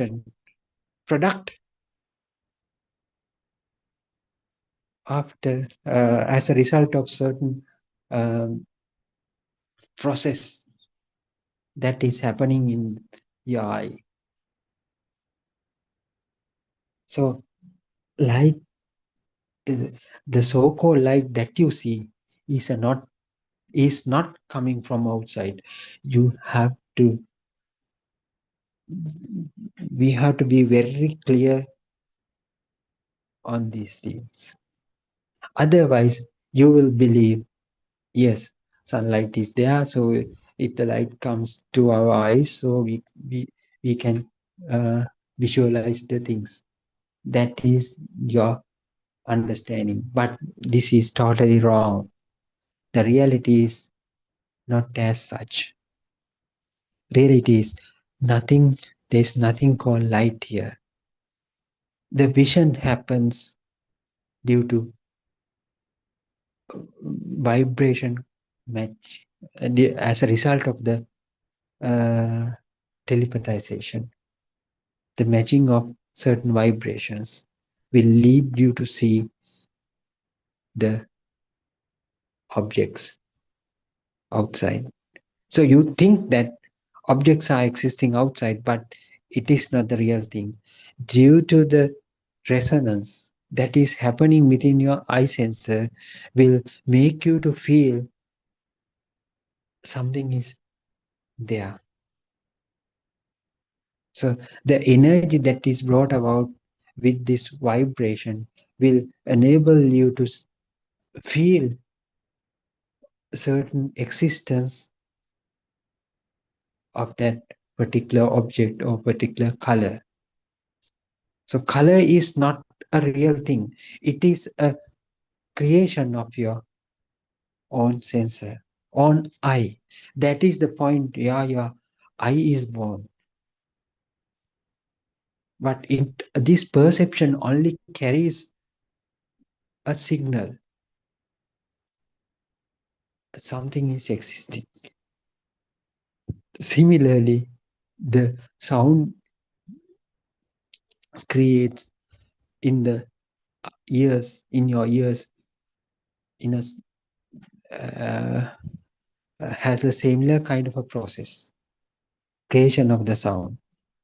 So the perception is the sound after being resonant, after being telepathizing with the similar vibrations.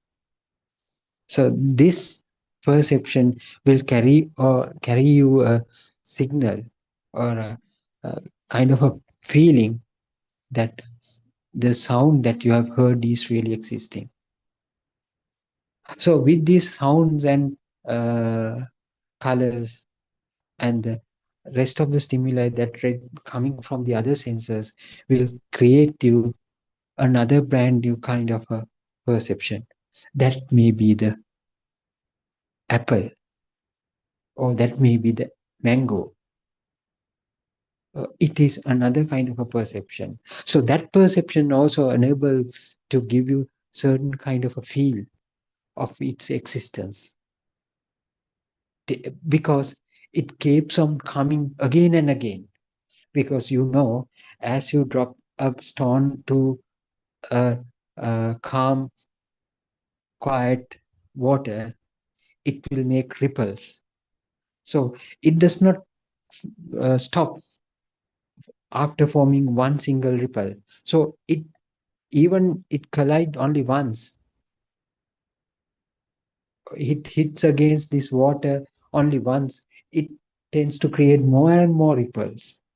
So in the same way, this initial collision or initial teleportation will keep happening again and again. So that will create you energies, subsequent energy waves.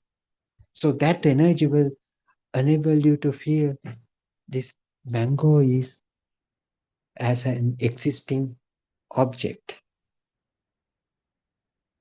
So if this existing object, if this object happens to be or felt as in order to it is felt, it should, in order to feel it as a existing object, there should be a person to feel that particular existence of the mango.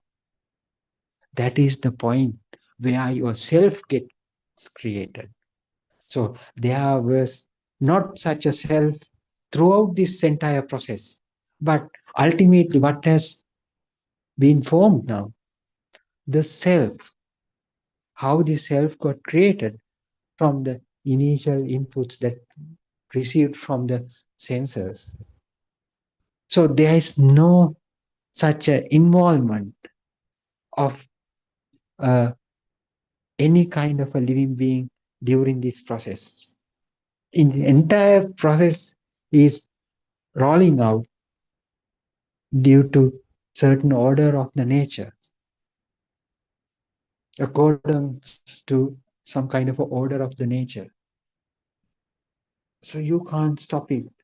The creation of the self cannot be stopped. That is the way how you feel that you are existing.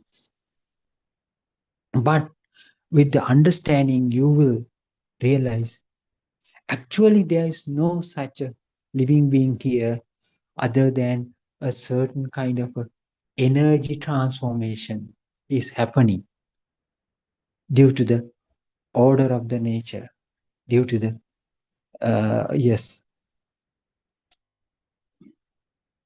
due to processes that are happening one after another.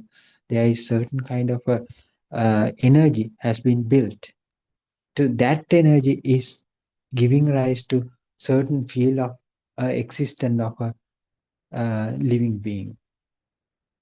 So with another kind of a thought, we combine that, we unknowingly, it is what do you call, wrapped up. That particular feeling will getting wrapped up with another kind of a thought of a self. From that day onwards, we tend to feel, am I the one who feels this existence? So am I the one who is living now?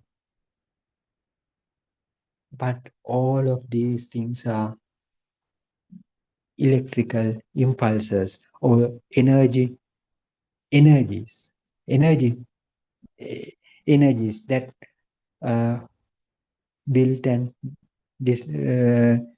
that gets built up. So we can't assign a place for that. It happens. Then it happens. So we can't assign a particular place for that. So you can't say it is happening within your body or brain or somewhere else. Because this brain, body, all these are creation of your own senses.